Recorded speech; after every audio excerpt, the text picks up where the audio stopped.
getting bigger, where crimes are baked in every show. Mysteries rise and truth unfolding. Ready, set, it's time to go.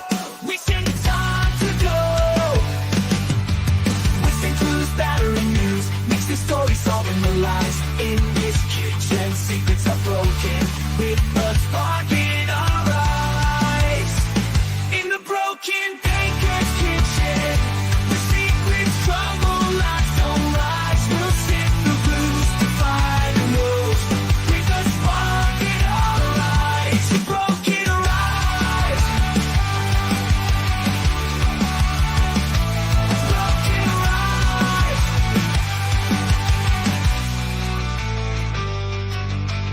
Welcome to the Broken Baker. Get ready. Let's go. Good morning, good evening, good afternoon, and welcome to whoever you are, whatever you are, what if anything you are. And this early start is sponsored by the Early Start Fund by Brandon. Let's go. Thank you so much, Brandon. I think I am a minute early, so obligations met.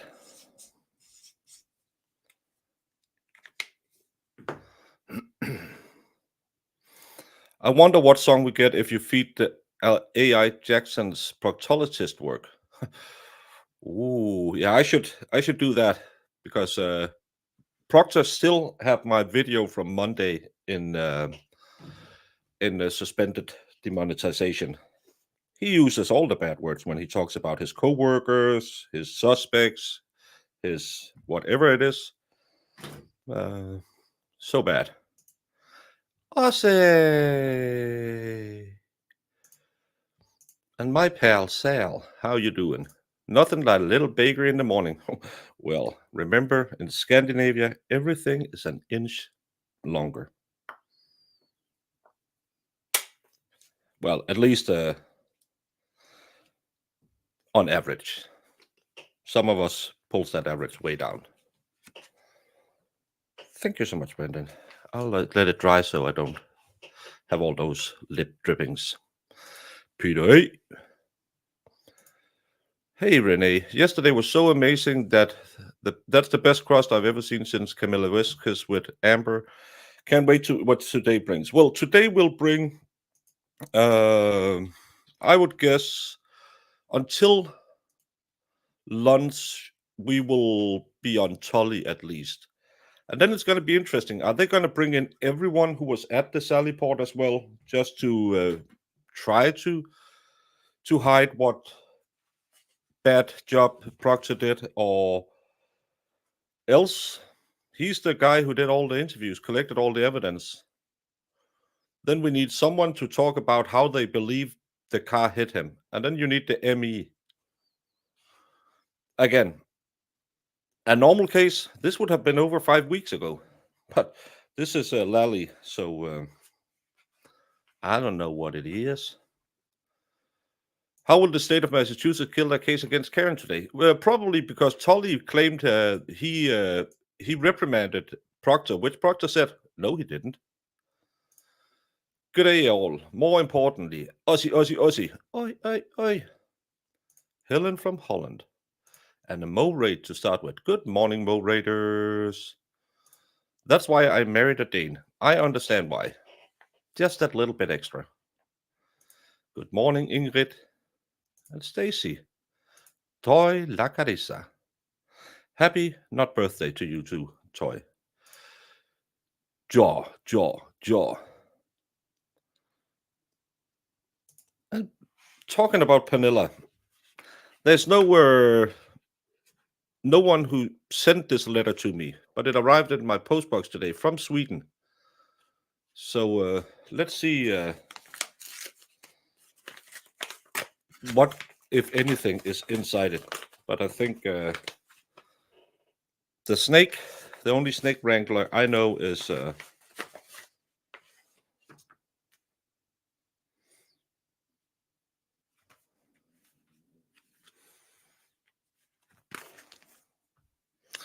pair of female Swedish summer socks.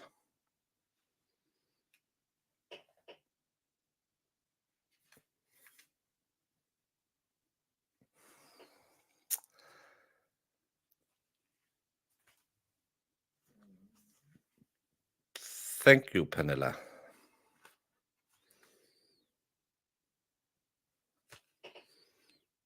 Talking about my new Oh, gear. I love them. It's the May. I don't know. Do you know maypoles? Oh, It's the ones they Aaron? dance around it. Oh, okay. That's cool. Fika is girl in Swedish, so it's female socks. Oh. But good, lucky for me, they are vegan, so I can eat them. I love that it's just becoming a brand thing. Everything must be vegan now. Well, hasn't cotton always been vegan and polyester? I could be wrong. I'm not a doctorologist or anything. Yeah.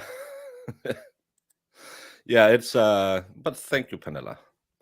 It can't be from Pernilla. Oh, then probably it's from Nima. Thank you, Nima. In Florida, we have crazy criminals. Massachusetts has crazy police. They do that. Marissa, you're not joining us this week. Marissa has the back door open. Whenever she wants in, she can sneak in. All the creators following the trial, they make it fun. Well, that's why you watch it on one of the creator streams instead of watching it on Lawn and Crim or somewhere, because you could watch the exact Yeah. same thing and just sit there and think, the taste of a Magnum could be really nice when Lally speak. Or you could hang out with us and we can tell you we want to do it. I mean, to be honest, I could not believe the cross. And then it was kind of a letdown to have Dopey Dobby hybrid come in. And this man with a straight face can say that they did a good, Yeah. I guess, investigation. Where? Yeah, and Where did you do? we reprimanded him. When? Because he said, nope, didn't have any consequences. They really like it when I'm a chauvinist. Yeah. Well, it's not so much. It speaks to an underlying just arrogance and almost dereliction of duty that's fostered there. And I would not be shocked if that entire troop goes away. I wouldn't be shocked if everyone kept their job. That's sadly how Well, it to would be fair, probably they become the model police union.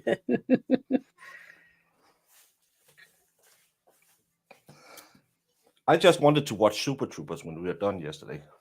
Oh my goodness, I wanted to watch that. So, okay, totally off topic, but if you too struggle with trying to find a shoe that you can tie shoes on because you have loss of range of motion, Skechers has shoes that you can just step into hands-free. Now, they didn't have cute ones at my shoe store because of course they didn't. And Mr. Mo is like, how is it that finding new shoes for you to walk in means you need 2 pair? And I was like, because I need a cute pair to go out in. He's like, I don't know. Hello, kitty. Hello. Can we take a nap already? The nap should be over. Lally will come in, fireworks ablazing. Oh, I did see something crazy, and I was wondering if I had taken, peyote unknowingly. But Caffey Daffy was saying that Lolly is a good, methodical, and out. Now, look, the cat doesn't want to be given to me like that. Stop.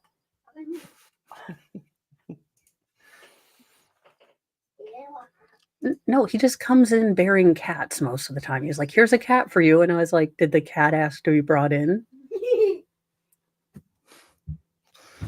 I think, yeah, Sweden is where they use the maple. Maybe Norway too. Haven't you seen that movie Midsummer? Really, really bad horror movie. No. I do want to see that new M. Night Shyamalan's Daughter movie, but that's just because I want to see if it's weird humans pretending that, modernity doesn't exist again. I think it's called The Watchers. I just want to know the twist. It's just, Yeah. I'm like, just let me know what the twist is. It's yeah, it's in this case, when do the doctors? Well, the doctor will be ME. No, we'll probably get the doctors in to talk about the blood draw as well. But wouldn't you have put that when you talked about how you? No, because again, then you would show how bad all your evidence are. Yeah, the pacing, the witness lineup of this has been mind-boggling. Now, again, I am a deeply, like, ADHD person, but when I'm presenting things to other people, I realize that I can't do scattershot thought like I generally want to because people have to be able to somewhat understand what I'm going, you know, methodically. Lolly's like, "Let's do, Proctor in the middle, and, have we explained how he died yet?" No, No, that'll be poor well, Mr. Mo, his we got into it yesterday, and that was contrary to Proctor's opening statements. yeah, none of it makes sense. Again, that and Proctor trying to say, "He went to my sister's school." Yeah, which My was perjury again because Janetti talked to Aiden about it outside, where he said, "Well, I met up with Lucky Loughran. We drove his route, and then we went back to the school. He told me to come to that place. I didn't know who worked there. I didn't know anything." And yes, Proctor's wife is on social media talking about how great he is, what a great officer he is, and it's all the internets. It's time for the fans and air conditioner again.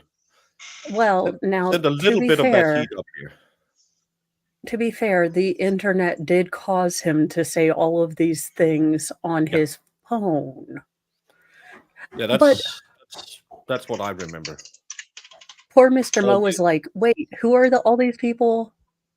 Wait, why are we talking about this on our date night?" I was like, "No, you had to hear. This guy was totally insane, and he left and these cops got drunk in their cop car, and they couldn't find his service weapon."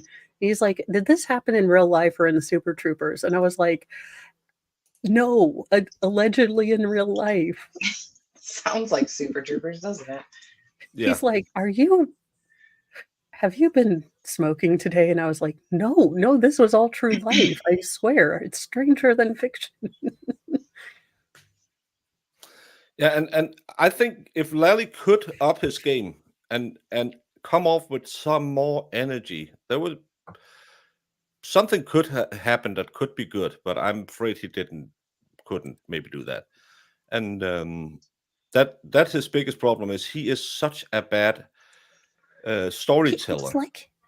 It's like he doesn't have, I mean, being scattershot and ADHD, but also too type A to function, I would have like a list of what I intend to ask in a logical progression. He's just like, okay, and now we're going to switch to this or that. Yeah. And it's like, I don't think some of his questions are just so oddly phrased. I'm like, did you English before this? Yeah, Like, I love when the witness answers a question and then he says, "Oh, that's good you mentioned that. I was just about to ask," and then he asks it again. And I put on the link to Aussie Insider, the premier Karen Reed clip channel. If you want an update of all the moments in this case, she collects them. And other than that, she makes very interesting videos about the evidence in this case. So everyone should go give her a look-see. yeah, Yeah, if you want a learn a good lot. laugh or you want to learn something, definitely visit that channel. A new U-shaped window AC yesterday. It's so quiet. Ooh. I don't know where it is. We don't have much AC in Denmark. Well, it's becoming more It's more common because we have those air to heat thingies. Oh, yeah, like the little like units for each room, or No, we have them for our house where you heat the water, you heat everything. oh, We have cool. like the size of a couple of coolers outside. You have a station that pulls in, sucks in air, and then takes the heat Oh, out of it yeah. and sends it into the house. It's green energy. Um, and because Baker. they can also drag the air out. It costs a lot Oh, in energy to do it, but it can do it. So we have a little AC, but normally ACs are only in department stores and where the rich folks live. oh. The rich folks. Yeah, because So I did a again, we have story 2 about months your of country. 2 months of summer, and out of those 2 months, maybe a week is hot. Oh, you got a You cup in the know, chopping block. ooh, I'm excited. I am now falling into this case like, oh my gosh, what's going on now? I mean, you can't help it. Every time No, we think it could get worse, it gets worse. It gets worser. I swear. Y- Or So it have can't we get any still worse. It just gets so much worse. That's really it. have we Amy, ever determined if there was an actual log for evidence, or we just use a sticker system? Because I No, it's in am, the reports. it's in They the never reports, logged anything. They never and the logged anything. reports was written a year later. Yeah, they weren't written at the time of. okay. I, No, I really. feel like It's this is crazy. the police troop from The Office. I feel like these people were staffed and this is all a joke and we are being pranked. This is not real life. This is The Office police troop. Yeah. And they get up on the stand and just are like, oh, yeah, that's how we do it. I mean, Yeah, so yeah, how it doesn't many matter. crimes have you investigated that you just nobody is looking at? See, that's the crazy part. This is only one case that we're seeing in front of everybody. Imagine Well, how many yeah. others there are. Apparently, already one previously convicted by Proctor, or by where Proctor was the lead detective, is looking at an appeal for it. And look how Stephen's grandpa used to run his farm, stacking hay bales as they shoot onto the wagon, then in the bar to unload. That sounds Danish. We work a little, we drink a little. As long as you don't do them both together at the same time with farming equipment, we tend to be okay. That's down to 10 degrees Celsius. What's 10 degrees Celsius in Fahrenheit? That's roughly banana cake in Fahrenheit. Oh my God. You're going to make me Google it? I think it's, is it in the 50s or something like that? 10 degrees. 50. Yeah, how many bodies were left Oh, doing the search where they found it a few hours later? That story I read yesterday, that was stupid. 11 billion. What time is court today? It's 7 minutes ago.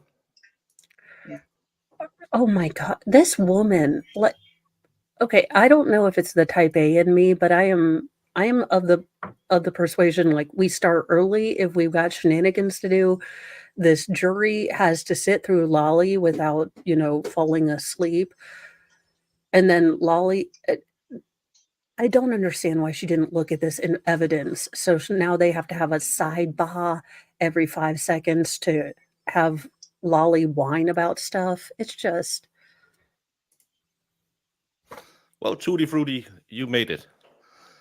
Yeah, it's really interesting that she's always complaining everyone else is dragging it out.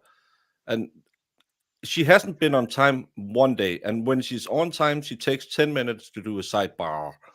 And well, she's then late. And then she gets in and says, do you need a sidebar? It's like, what have you been doing this whole time, ma'am? yeah. yeah. Yeah, 50s is short weather, but you need the heat on in the house. No, not at all. No. You Yeah, make those MFers photos. wear sweaters and you put the Yeah. fireplace on and then you just sit your happy, hot-blooded behind right there and you just wish you had Normally, if it's marshmallows. 50 outside, it's probably 10 or degrees hotter in the house, so it's usually fine. It's 6 degrees where on bronze is. It's so funny that because they live on the bottom shelf of the turtle.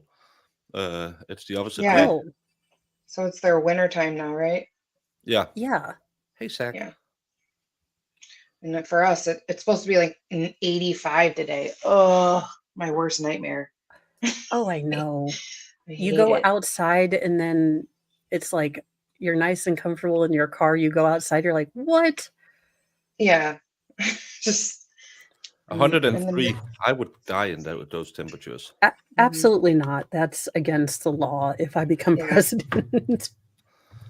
It's spelled hot cold, was it last night? You got heavy rain. We had a little bit of. We were supposed to get rain. It looked okay when my laundry was done, so I put it outside, and then it started raining. But I think it's okay now. Where are you? It's the last stop before Antarctica, so that's Tasmania. Mhm. Yeah, I like it cold too, Cool. Danny. It's already 82 at 8 a.m. in Texas. Yeah. Audio No, in court. thank you. Audio in court. Oh my God, finally. Okay. Also, how far away are the jurors? Because how can they not hear them? Hear ye. All They're parties right have there. anything to do before the Honorable First Justice Beverly Cannoni, First now Justice. sitting in the Norfolk Like- Superior Court, within and for the I county love of how it Norfolk, said upon the cannoli. end of your attendance. Shall be heard. Say the Why don't I have it? Oh, it's here. Thank you. May be seated. Court is now. 22-117, the Commonwealth versus Karen Reed. All right, good morning, council. Good morning, Ms. Reed. Good morning, jurors. I have to ask you those same three questions. Were you all able to follow the instructions and refrain from discussing this case with anyone since we left yesterday? No. Everyone said yes. No. Follow the instructions. Y'all and know refrain every from single juror's research friend was on like, patients. holy F on the text message. Yeah, Did and anyone happen to see here? in a case like this, anything about there's this no case way tonight? you don't go home and try. Everyone said no. That's the good thing about things not being televised in Denmark, so we can't go home and read up on it. And we don't have these 45 hours of speaking where people are just blah, blah, blah, blah, Yeah. blah. Just watch your step on. Sorry, Zach. No birds today. I have the windows shut because I have the air on. Tell us when you ever the court and jury in the case down here, and show the truth, the whole truth, and nothing but the truth, so help you God. I do.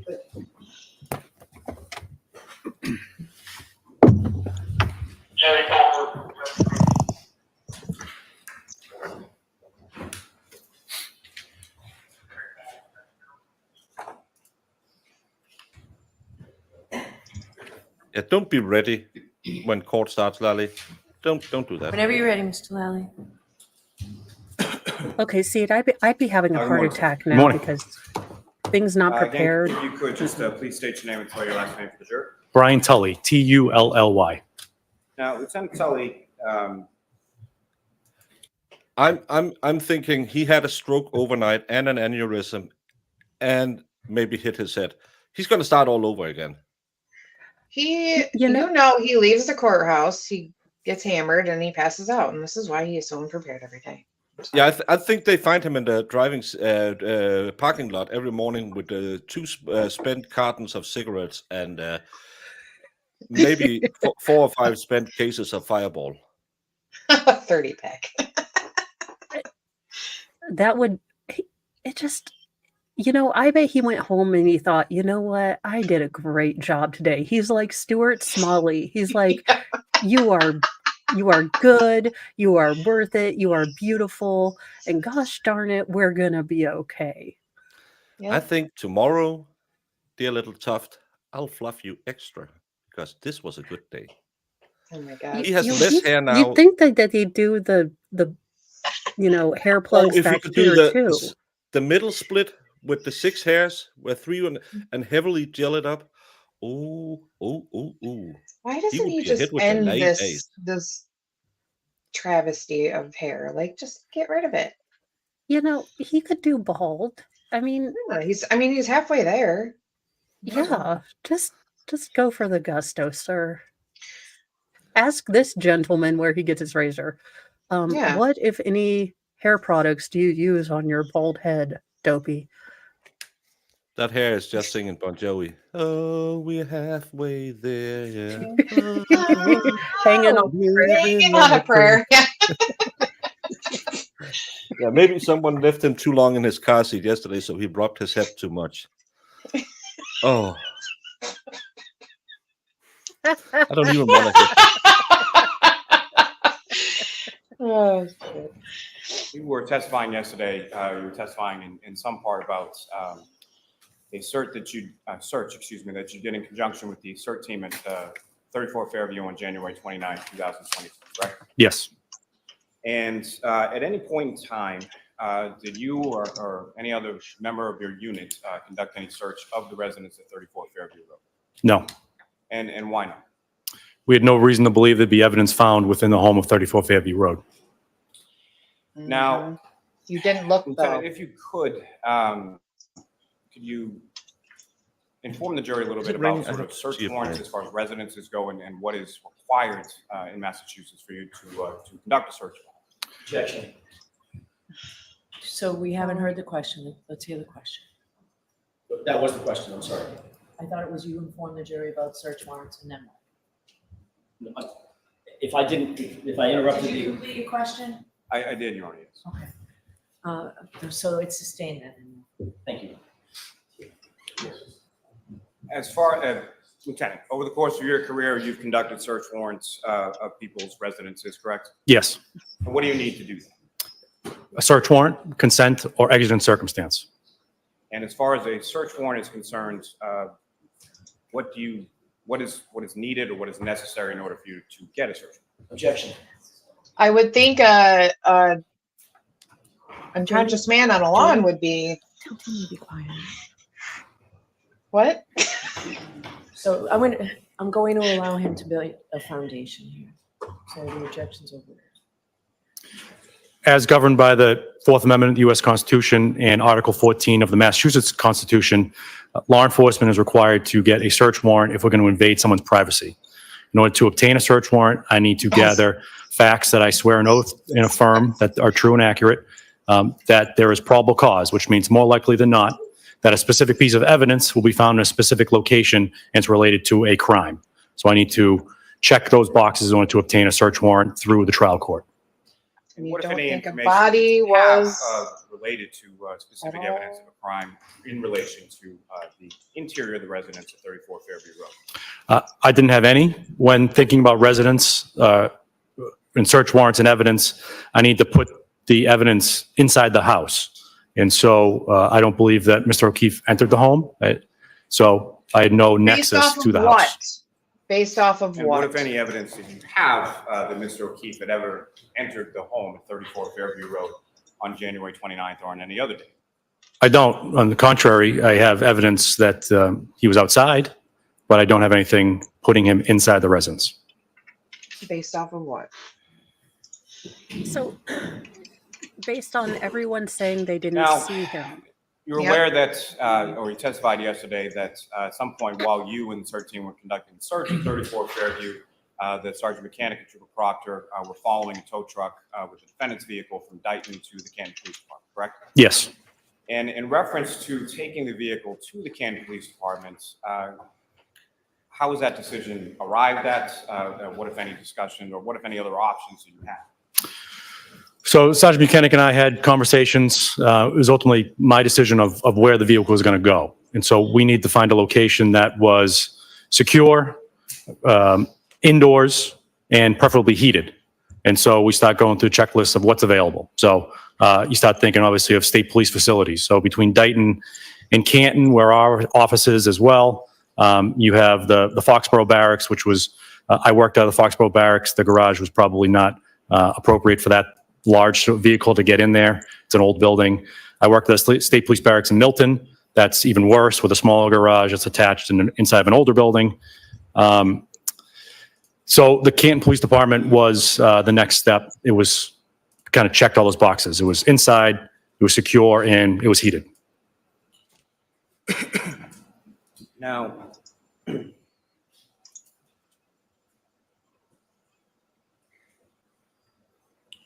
Lily. Over the course of your career, specifically within the Your career, Jesus. within the homicide unit of the detective unit of the district attorney's office, approximately how many investigations have you led or been a part of in relation to? Let me first ask you this: as far as your unit is concerned, how is it that, from a staffing perspective, how is it that an investigation is conducted as far as certain roles, or can you speak a little bit about sort of the roles that different people within your unit play with reference to an investigation, just in the general sense? Within the unit, we have different sections. We have the homicide section, narcotics section, and special investigations. So each is kind of broken up into that. Obviously, the homicide section will undertake homicide investigations, but we work as a team. So there'll be situations where you may need an all hands on deck just to get some people out there. So the narcotics folks will help with homicide investigations and vice versa. The homicide people will help with narcotics investigations when needed. Your Honor, may I just have a moment? Yes.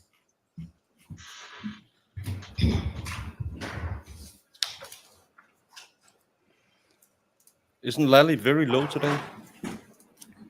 Yeah, he's not. Maybe it's because I'm on smart TV instead of Lawn and Grip. No, he's low. The witness is Now, loud. specifically when it Yes. comes to death investigation, there's someone who's assigned as what you call a case officer. Is that correct? Yes. Can you explain to the jury what the role of the case officer is, and what, if any, other sort of supervision there is with reference to that case officer? The case officer is essentially the central collection point for the investigation. So they are the person that would gather the evidence, the records, hold those records, and then somebody needs to be held accountable for a to-do list or something to do. Supervisor would go to that one person, as well as the district attorney's office would know who to contact about a certain case, and then we'll go from there. Obviously, that case officer usually is a rank of trooper, especially when talking about unattended deaths. They have a sergeant and 2 lieutenants that are supervising them in that realm. And as far as interviews are concerned, what, if any, sort of policy is there with regard to troopers, and how many would be involved in the interview of any witness? We would always have 2 people present, either a trooper and a local detective, or 2 troopers. Just one ask questions, one take note taking. It's just good practice. And with respect to this investigation, the locals, as far as Canton Police Department, was not something that you utilized, correct? Correct. And again, I know you testified a little bit about it yesterday, but if you could just reiterate or expound upon sort of what your discussions were with the chief as far as Canton Police Department's involvement in this investigation going forward, following the early morning hours of January 29th. Our conversation circled around in the early hours about the homeowner of 34 Fairview, which was Brian Albert, has a brother, Kevin Albert, who was a detective with the Canton Police Department. And so where we were, we had essentially zero information about the investigation. We wanted to remove any appearance of conflict by not having Kevin Albert or any of his coworkers involved in the investigation. Was that in the investigation in its entirety, or the interviewing process, or how was that sort of delineated, if at all? Definitely no interviews. They were not involved in any discussion. Essentially the entire investigation. And as far as the case officer is concerned, is the case officer someone who, particularly in a homicide investigation, is as far as a decision regarding charging, is that something that the case officer would be tasked with? No. Now, turning our attention back to your testimony yesterday, there were items that you had retrieved from the search on January 29th, correct? Yes. And as a precursor, if I could ask you sort of, over the course of your career, specifically within the homicide unit. Proctor would be, if he's the lead investigator, would be allowed to be there, but they are trying to hide Proctor as much as possible because Proctor is a really, really bad lead investigator. So that's why he hasn't been in court, and he isn't in court now. You would see it in most cases that the lead investigator sits in because he's there to rebut all the stories that comes up. So he knows what has been going on. So that's perfectly normal that you see that, even though Carrera also might not have been the bestest of lead investigators. With the district attorney's office, about how many death investigations, homicide investigations have you been involved? I would say in excess of 600 unattended death investigations that I personally investigated. That's not counting those phone calls the calls I end up declining that I mentioned yesterday. In addition to that, I probably have either worked or supervised 75 homicides. And then getting back to the unattended deaths, I've supervised countless since I've attained the rank of trooper and lieutenant. Sergeant and lieutenant. And with respect to your training and with respect to your experience, how many of those investigations have involved injuries which included abrasion? Probably 10 to 20% of them. And if you could, at least from your understanding, if you could explain to the jury what your understanding of what is an abrasion. You're not, yeah, he's not a doctor. Why are we asking him these questions? Because With he regard to the doesn't, items that you Because recovered it says on January abrasions, 29th, not lacerations. there was one For piece the of clear love of plastic Christ, that testified please. yesterday had something that you termed as stippling on the outside, correct? Yeah, I might have used the word dimples, but yeah. Now, with respect to Mr. O'Keefe, at some point, did you have occasion to view photos of Mr. O'Keefe from the Good Samaritan Hospital? Yes. And with regard to the items that you recovered, what, if any, significance did you observe between those items and the injuries that you observed to Mr. O'Keefe? The injuries to Mr. O'Keefe, I noticed the abrasions had a certain pattern on them. And I know that when a blunt force object is involved in causing an abrasion, the characteristics of the object that comes in contact with a person will often leave the characteristics on that person in the form of an abrasion. you're an And idiot. with respect to this specific case, as far as any items recovered on January 29th and your observations of Mr. O'Keefe, what, if anything, did you observe of any significance in relation to that? I'd be comfortable in saying that the marks on Mr. O'Keefe are consistent with. Objection. Sustained. Now, sir, if I could turn your attention, Yeah, that imprint is clearly found on his body somewhere, maybe not at all. two other members of your units are troopers by the name of Trooper Dunn and Trooper Moore, is that correct? This is why I don't like Lally, because I think he's very, very incompetent at his job, but he's also a big a-hole because he tries to do these little tricks. This is what Mo calls shenanigans, where you try to fit in evidence this guy can't put in there, but if the Yeah. defense isn't ready for it, I'll try to sneak it past them. And as someone said, imagine how many Karen Reeds are out there who doesn't have AJ and Janetti on their team. Exactly. She is just the lucky one that had some money. Yeah. How many Have people get other- railroaded by these cops? Can you imagine? Any other cases that Lolly has? I mean, was he always this phenomenally bad at asking Lally, as far as questions? I knew, hasn't done a lot of criminal like this, right? I thought he was more low key. But Proctor, as an investigator, those should be looked at for sure. Yeah, and the dimples are to spread the light so they would be on the inside. The clear plastic is from an inner shelving, most of it. So yeah. Now, and again, if it's consistent with the abrasions everyone else can see is lacerations, there would be blood on the glass. Yeah, he has a big Lexus logo stamped on his forehead. That's why they see it. And they're not like stupid. Yuri was trying to be like, oh, they're parallel. They're not the same at all, guys. Like, come on now. Yes. And on February 2nd, 2022, are you familiar with them retrieving some video in relation to this investigation? Yes. And specifically from the town of Canton, did they retrieve video from there? Yes. And specifically, what location did they retrieve video from? From the Canton Public Library at 786 Washington Street. And are you familiar with them speaking with a gentleman by the name of Mr. Jutras? Yes. He's an IT person with the town of Canton. Yes. And as far as the timestamp with regard to the video that was retrieved from Canton Public Library, what, if any, information do you have in reference to that? Whenever we retrieve video, we want to ensure the timestamp is accurate, because as we've learned, businesses are not always great about updating the timestamp. So that's always top of mind when we collect video. Mr. Jutras assured us that the timestamp on the video was consistent and in real time. Now, the following day, February 3rd, you familiar with Trooper Moore retrieving some additional surveillance video? Yes. And where did you retrieve that video? From Temple Beth Abraham in Canton at 1301 Washington Street. Oh. Now, as far as those now we're going to see it. As far as the Canton Public Library and the Temple Beth Abraham, are you familiar with where they are? Yeah, I saw that one too. Yes. Both located on Washington Street, is that correct? Yes. And about how far away from each other are they? About a mile and a half. Now, with reference to the Temple video, what, if any, information did you receive in regard to the timestamp on that video? That was also accurate. Now, From each of these respective locations, what timeframes was Trooper Moore in one instance and Trooper Moore and Trooper Dunn in the other instance? What timeframes of video did they retrieve from each of those respective locations? From 12 a.m. midnight to 1 a.m. and from 5 a.m. to 6 a.m. And why was it that those were the timeframes, based on what you learned to that point in the investigation? Why were those the timeframes that the troops were looking for? We had reason to believe that those were the times that Miss Reed's vehicle was traveling in and around that area. And get to that a little bit more in a moment. But as far as reason to believe that Where Ms. Reed's is it? vehicle was Let's see it. traveling in the area around those times, what if any information did you have to base that? We had statements and video from the Waterfall Bar and Grill, also on Washington Street, a little bit further down, and the car departing in that direction. We had information about a car that matched her description arriving at 34 Fairview at a certain time, shortly before 12:30 a.m. And so, like we always do, we do out a video canvas and look for video cameras from that first known point, which would be the Waterfall Bar and Grill, to the residence of 34 Fairview. And then from there, from 34 Fairview to 1 Meadows Ave, which was the home of John O'Keefe.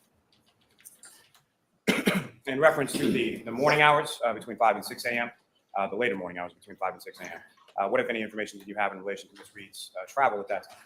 So we had learned through interviews that she was calling people as early as 4:45 in an effort to locate Mr. O'Keefe, and a statement that she had left the house shortly after 5 a.m. We then know that she arrived at the McCabe residence on Country Lane after 5:30. So we're trying to account for the movements of the vehicle for that 30-minute block. Now, in reference to phone calls, you've had occasion to review information related to the defendant's phone. Yes. Now, you mentioned that about 4:45 in the morning, she made phone calls trying to ascertain, or allegedly trying to ascertain the whereabouts of Mr. O'Keefe. Is that correct? Yes. Prior to those 4:45 a.m. phone calls, were there other phone calls that the defendant placed? Yes. And to whom did she place those calls and about what time? Starting at 12:33 a.m. to 6:03 a.m., there were 53 phone calls from Ms. Reed to a phone number associated with John O'Keefe. And in addition to those phone calls to Mr. O'Keefe's phone, what, if any, other calls did the defendant make prior to those 4:45 a.m.? There were phone calls to her family members, to Jennifer McCabe, Gary Roberts, Camaranos. Those are the ones off the top of my head. I have the notes in front of me if I want me to refer to them. You all right to witness, ma'am? Yes. Oh, wait, you mean he brought notes? Proctor didn't? You're gonna hear these voicemails now. Yeah. Where's the video? Are we going to see the video? Would you like me to continue, ADA Lally? Yes, please. After 6:03, when Mr. O'Keefe was found, there are a number of calls to members of John O'Keefe's family. No, the phone calls to family members of her own, that the defendant's family members, those were specifically to her mother and father, is that correct? Yes. And did those phone calls precede the phone calls to either Ms. McCabe or Ms. Roberts or anybody else earlier that morning? On the call detail records, they don't appear, but I know the phone dump has other information. Your Honor, may I approach? Yes. Lieutenant, turning your attention back to the videos we were speaking about, showing you a disc, just asking you to recognize that. I do. And what do you recognize that to be? It is surveillance video from Temple Beth Abraham. Oh, now we're going to see the cars just crashed. No objection. Thank you. Okay. With do it. 572. 572. May I approach again, Your Honor? Yes. Another document. You recognize that, sir? I do. And what do you recognize that? It is a map I created with icons of the town of Canton. And how did you create that map, sir? Using Google Earth as the mapping software, I placed icons on locations within the town of Canton that are relative to this investigation to provide better context and illustrate the area that we're going to be discussing. May I approach again, Your Honor? Yes. I'll see you introduce the next exhibit. No objection. Thank you. Exhibit 573.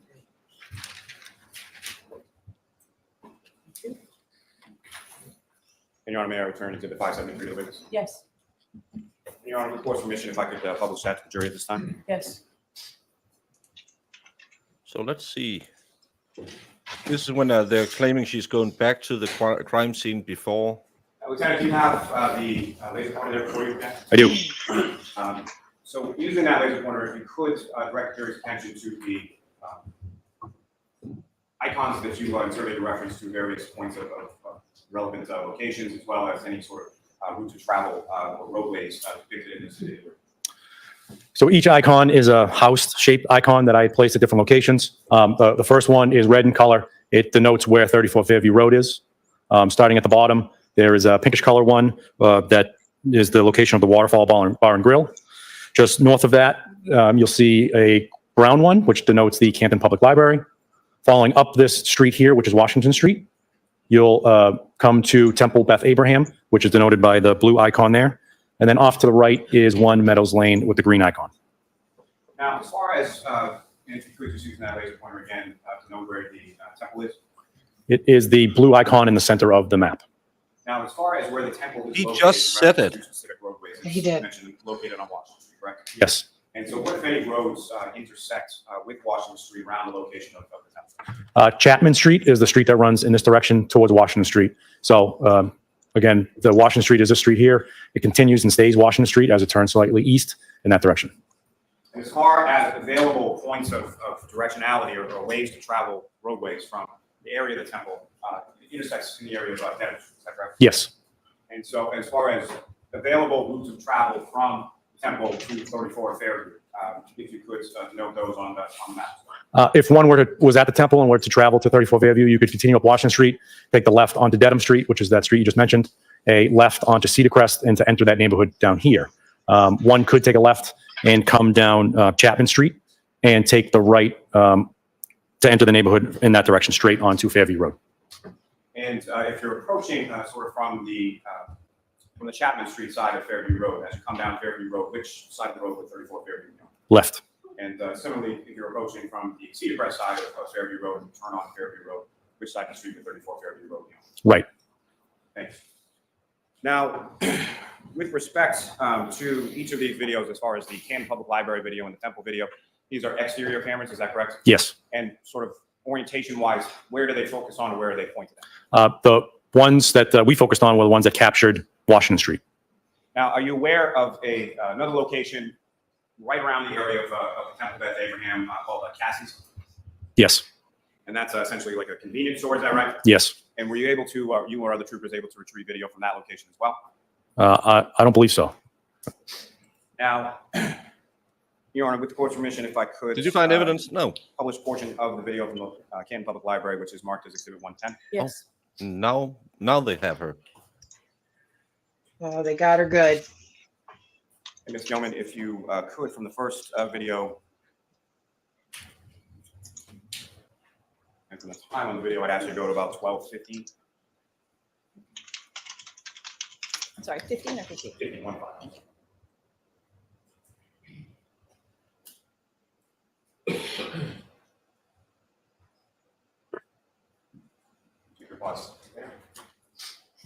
Now, again, for orientation purposes, Lieutenant, if you could, using the laser pointer, just describe to the jury sort of what we're looking at here, directionality-wise, and what you observe in this video. The main street in the video is Washington Street. The Waterfall Bar and Grill would be off to the right-hand side, and Temple Beth Abraham would be off to the left. The intersecting road we're looking at here is Sherman Ave, I believe. And if one were to take that right, if you're coming from the right of the screen to the left of the screen on Washington Street heading towards Sherman, and you were to take that right on Sherman, where does that take you? You would head towards the neighborhood that 1 Meadows Ave resides. Now,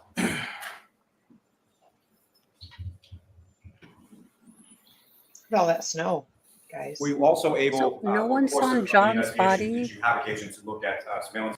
This is at 12:14 a.m. This is 12:14, so right around the time where they all are leaving drunk as skunks from the Waterfall Bar. There's so much snow on Okay. this road that Brian Higgins, the absolutely not capable of doing anything. The man who has neither motive. The means or the motive? Well, he doesn't have the means, which would be his extensive training in hand-to-hand combat as a Marine. They eat crayons for the most parts. They don't fight.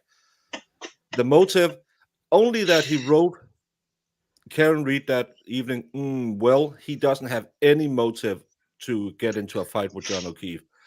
And he doesn't have any opportunity with him being at the house where John O'Keefe is dropped off. Remember that there's no one else who had the means, motive, or opportunity to do anything.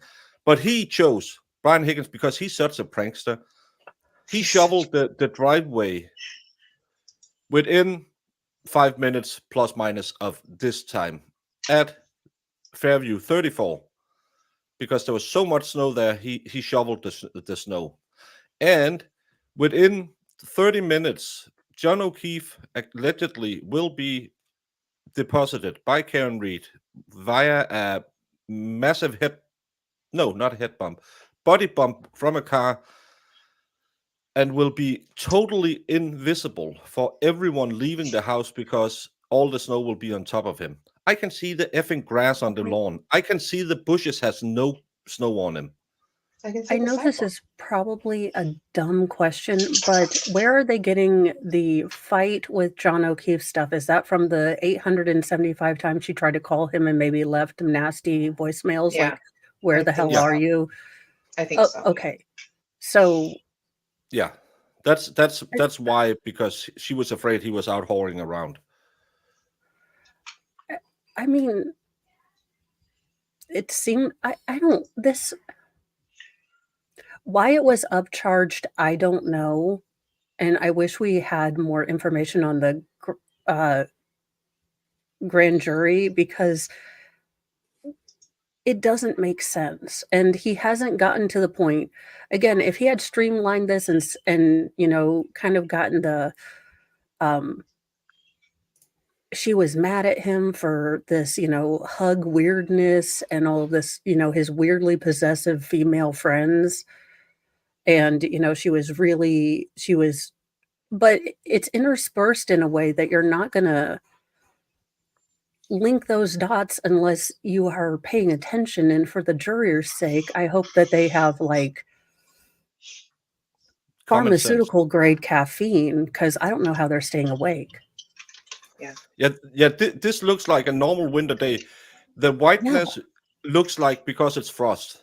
It's below zero real numbers. Then it gets white out because the dew will settle on the ground. If he took a plow to this, which would I don't understand why the defense didn't put up this video and said, so it snowed so much 2 blocks over that you needed a plow. Well, I wonder if it's Giannetti or Jackson. Like, that's all I think about when I have to deal with Lolly. I know, right? You're just like, who's wait, I thought I heard Alan objecting, so okay. I could be wrong, but I thought I heard him objecting. The legal system there seems to have corruption on many levels for this case to have been brought to where we are today. Smile, mild, heaving. So much wrong. Shake my head. It is Jackson. Yes. And from that video, we were able to determine a time at which Mr. O'Keefe was leaving from that establishment. Yes. And what, if any, observations as far as time, or what, if any, observations did you make as far as what Mr. O'Keefe was doing or had with him when he left? When he left shortly after midnight, he was holding what appears to be a clear glass container. And do you recall which hand he was holding it? His right. And specifically, that was about 12:11 a.m. Is that correct? Yes. And Ms. Gilman, if you could, I'm going to ask you to press play here and then pause again at 12:15:58. Well, let's see it. I don't want to stare at a stupid face. Come on.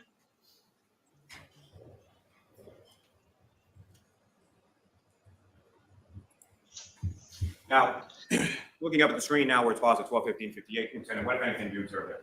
I observe a large black SUV here on Washington Street. And the large black SUV that you observed, is that consistent with what you've observed at the defendant's vehicle? Yes. And if you could describe to the jury as far as when I asked Ms. Gilman to press play, what is that vehicle going?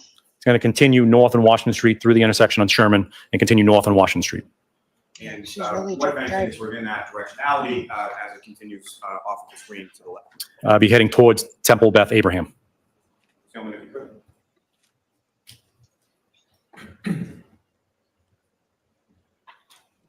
Did anyone check the mail truck?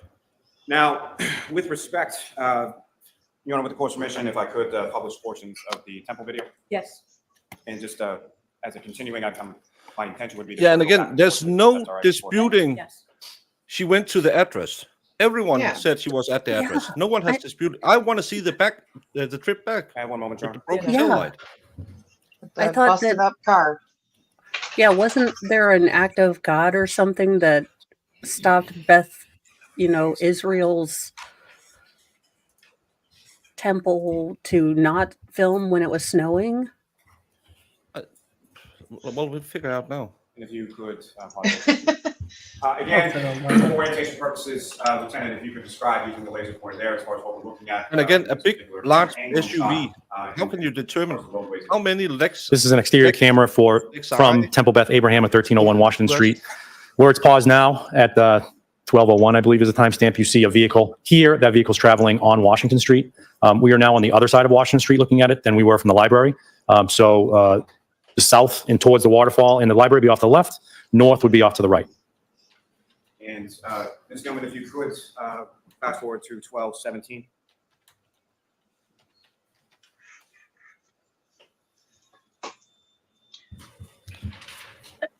Baker, you raise a good point. I Now, mean, as far no as- one else has a black SUV in Canton. Only She's the only one. 2,782 was sold in the U.S. in 2021, which is the make and model of this car. No, was it 20 or 2021? Well, shoot, it was December 22. I think it was a 21. It's in 2022 there was 1,979 sold. If I believe it's a 21 model, but Yeah. if we go by 19, 20, and 21, there's a little over 7,000 sold. And I really I'm hate when concerned, cops have videos like this and then they like watch if we see anything. It's the stupidest thing. They know for sure. I want the bar video back because I didn't see half the time when he's like, every other time he's like, there's another drink. And Baker, I have a giant curvy screen thing that's, the biggest one I think they have. I still couldn't see all the drinks that she was supposedly drinking. Am I Neither could wrong?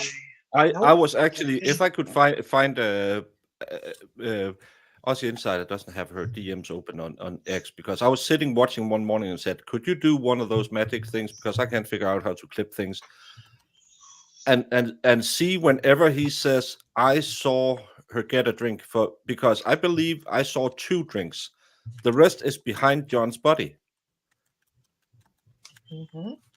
It's oh, and then I wanted to write her that she should look at the Sarah Boone case as well. That's fun. Oh my goodness. I am diligently waiting for that 500 or 57-page thing. I have a wig, I have boxed wine. I mean, I am waiting for Sarah Boone. The Lexus does have an automatic brake system, but it has to go above 24.6 miles per hour, if I remember correctly. That's why they have her clocked in at 24.2 miles per hour. The video from the prior video from the library was about 12:15 a.m. when you saw the vehicle consistent with the defendants pass by that location. Yes. And so as far as this time that's up here now, approximately 12:17 or so, or somewhere within that minute between 12:17 and 12:18. We were is that told this consistent temple with, video would show the time it would take us to to travel tell from where the library is on Washington Street to where the temple is on Washington Street. Yes. And from this particular time period around 12:17, between the minutes of 12:17 and 12:18, what, if anything, did you observe with reference to, of significance with reference to this investigation on this portion of this video? At approximately 12:17 and 56 seconds, you'll see a large black SUV travel from left to right on the screen, which again would be northbound. And What again, left to time right is on the screen, for orientation purposes, what is in the direction from left to right on the screen as far as any significance to this? As you continue north on Washington Street, you would, I believe the next intersection on the left is Dedham Street, which one could take to get the 34 Fairview Road. And Ms. Tillman, if you could, then I would ask you again to follow this whole section.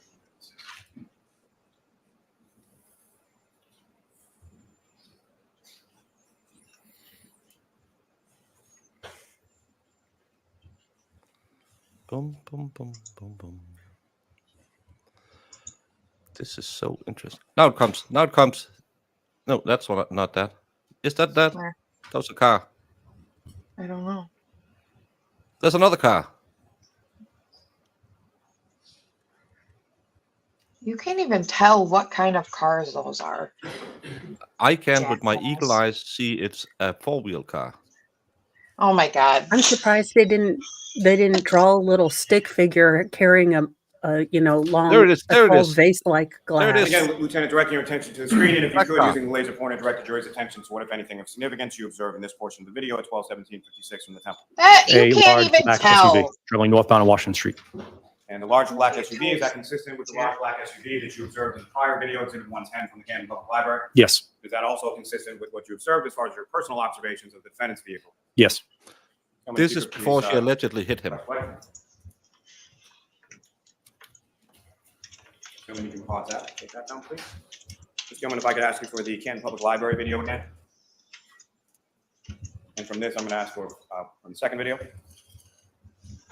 Oh, now it gets good. 5 in the morning. Now, Lieutenant, directing your attention to up on the screen, this is the Look at Canton all Public this Library snow video covering. again, exhibit 110. And again, there's Where's not the enough one at snow. 1:30 where she was supposedly hauling ass with like pieces of her dead boyfriend and that one brave hair that's stuck on? Driving, hauling ass.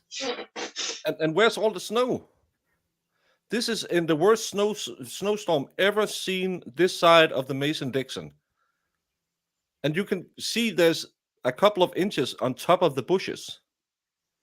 You can see the outline of the lawn. I'm sorry, Massachusetts, but you're weak people if this is a lot of snow.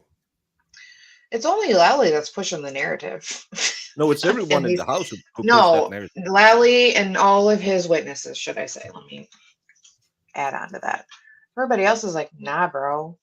It's not that bad. Yeah, and again, I saw a black lump. Everyone didn't see anything because it was covered in snow. So someone must have been there and shoveled snow on top of him, if that has to be. Oh, I can't wait for the cross. Yes. Wait, didn't Julie Nagel say something about seeing a lumpy bit and no Yes, one saw a acknowledged big her? black Blob. lump that she never mentioned. Yeah, She okay. mentioned it in the car, but no one cared, apparently. Or Yeah, no one if heard this is her. If this is a whiteout, Massachusetts is now in the middle of Alaska, not Alaska, in the middle of Sahara Desert, because they mustn't have seen snow before. The time frame that you were talking about before, between Hold 5 on a.m. with and 6 Christmas a.m. lights in that was February. done, and more retrieved from Mr. Jutras, correct? Yes.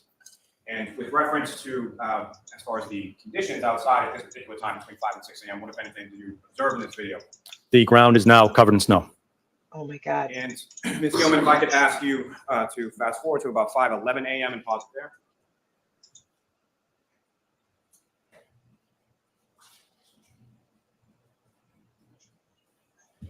Now, Lieutenant, from this portion of this video from the Canton Public Library, what, if anything, of significance did you observe in this portion of the video relevant to this investigation? You observe a large black SUV take a left from Sherman Street onto Washington Street, heading south. And Do you as know far that's as her? the directionality from where that vehicle came from and the directionality where that vehicle is headed toward, what, if any, of the locations of significance are located in those areas? So again, Sherman Street or Ave goes straight to One Meadows. So if one were to travel from Meadows Ave, the residence of John O'Keefe, to this location here, you would come down Sherman and you could take a left onto Washington Street to head south. And as far as south on Washington Street, again, off to the right of the screen, what, if any, locations of significance in this case are located in that direction? The Waterfall Bar and Grill. Now, as far as the black SUV that you observed in this video, is that consistent with the black SUV you observed in the Temple video from 12:17 a.m.? Yes. Is it also consistent with the black SUV that you observed in the library video from 12:15 a.m.? Yes. And is it also consistent with the defendant's black SUV? Yes. Now, with reference to, are you familiar with Mr. O'Keefe's home having ring cameras affixed to it? Yes. And are you familiar with a video from those ring cameras depicting the defendant backing the black SUV out of Mr. O'Keefe's garage at approximately 5:07 a.m.? Yes. And from that, as far as distance or time it would take to travel from Mr. O'Keefe's residence to this intersection covered by the Canton Public Library from 5:07 to 5:11, now depicted on the screen, is that consistent with the time it would take to drive that, particularly given the conditions? Yes. And Ms. Gilman, if you could, please press play.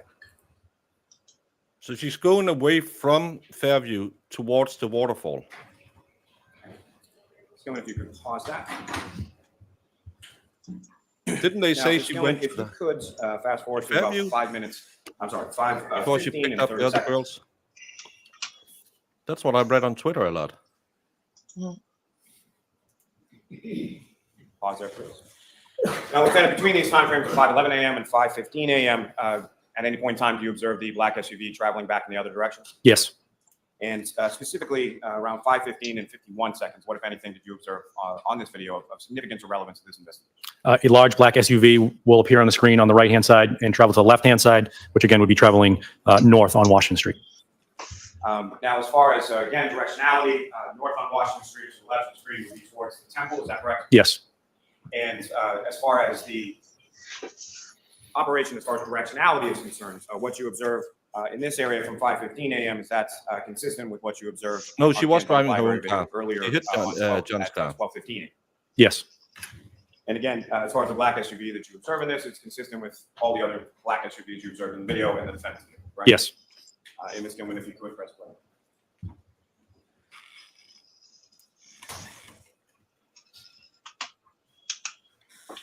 Look at that mighty little snowplow in that whiteout. It's the Oh little my snowplow that could. You could pause there. And Lieutenant, if you could, using the laser pointer you have before you, direct the jury's attention to where you observe the black SUV. Here on Washington Street near the intersection. Look Again, at that using red laser tail light pointer, over there. just, That isn't there. Indicate to the jury as far as directionality where this vehicle is. There should North would be How? There should How did be they no red on this side because it's not the light that makes it red, it's the glass that makes it red. This piece is totally missing. Yeah, but Baker, that's how do you even science. know? See, this is what bothers me about this crap. How do you even know that's her? But we've already identified this particular piece of footage with every other daggone investigator who's like, that's her. But we don't have the footage from, School Shalom when she was driving back at 1-ish or No, 12:45. Yeah, well, yeah, that's clear as mud. And again, how many black SUVs is in Canton? And I love that. One. The police an hour later when they went to the scene, we couldn't hardly drive. Oh, while we're paused, I'm getting ready to take the boys for tutoring, so hopefully I'll be back within the hour and Lolly will still be testifying. Yeah. I mean, asking questions. Right. Take your pick, but I'll see you guys in about an hour. I just was See you glad we later, had a Mo. pause. Okay. Bye. Bye, Mo. But again, that red tail light is impossible and you can go to Aussie Insider and see how deconstructed the tail light is, because it's not the bulb that makes the light go red. It's the plastic that makes the light go red. And you can clearly see the lower part, which would be this part, which should be missing, is red. The left-hand side of the screen towards Temple Beth Abraham. So if you could press play again.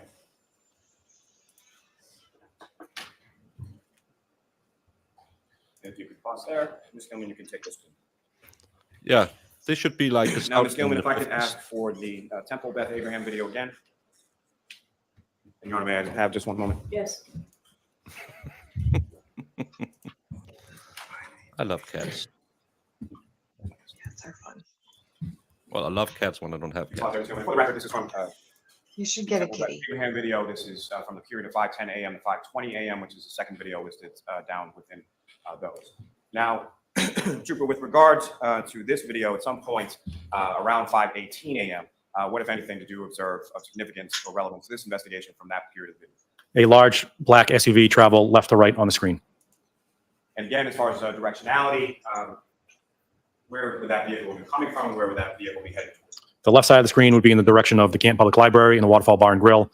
Off to the right, again, would be the intersection with Dedham Street, which one could take to 34th Fairview.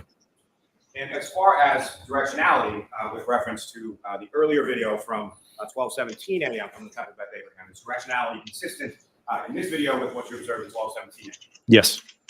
And again, Now, there's no snow here. There's a couple of inches of snow. Yeah, and it's not actively snowing that I can see. okay, from 5:18. 5:18. Let's see it.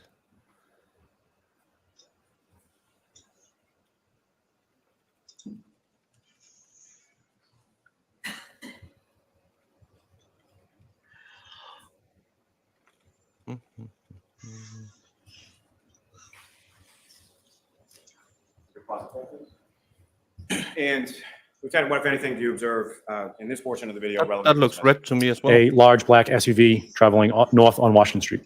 That looks red. You have the And white is that light. large black SUV that's observed here consistent with the large black SUV you observed? Does it look red? And also consistent with the defendant's vehicle? Yes.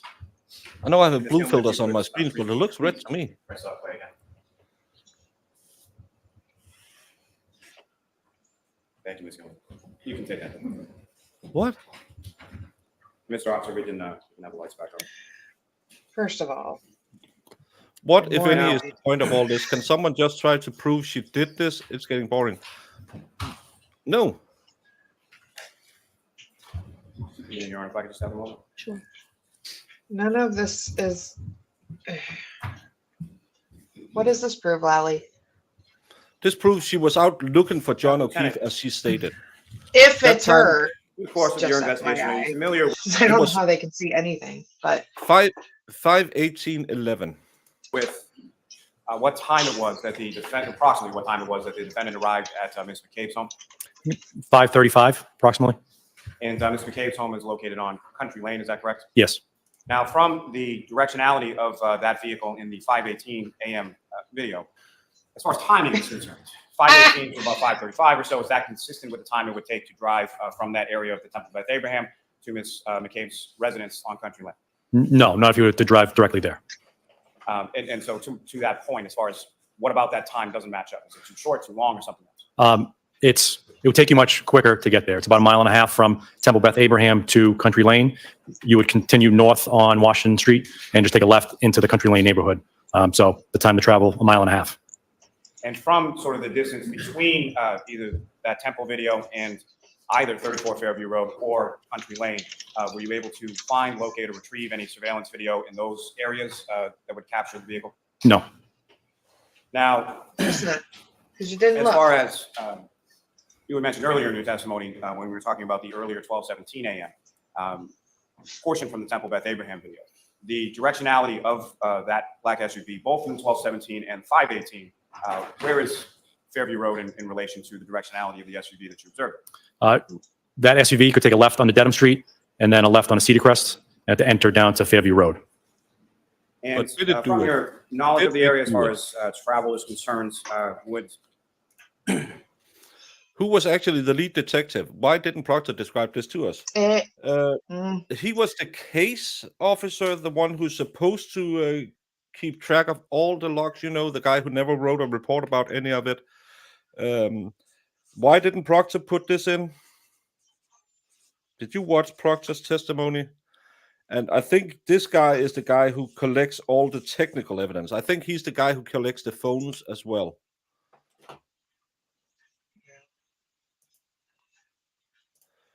Your screen is calibrated and is around 98% accurate. As far as this court feed is correct, it was red. Yeah, I really hope they can prove that to the jury.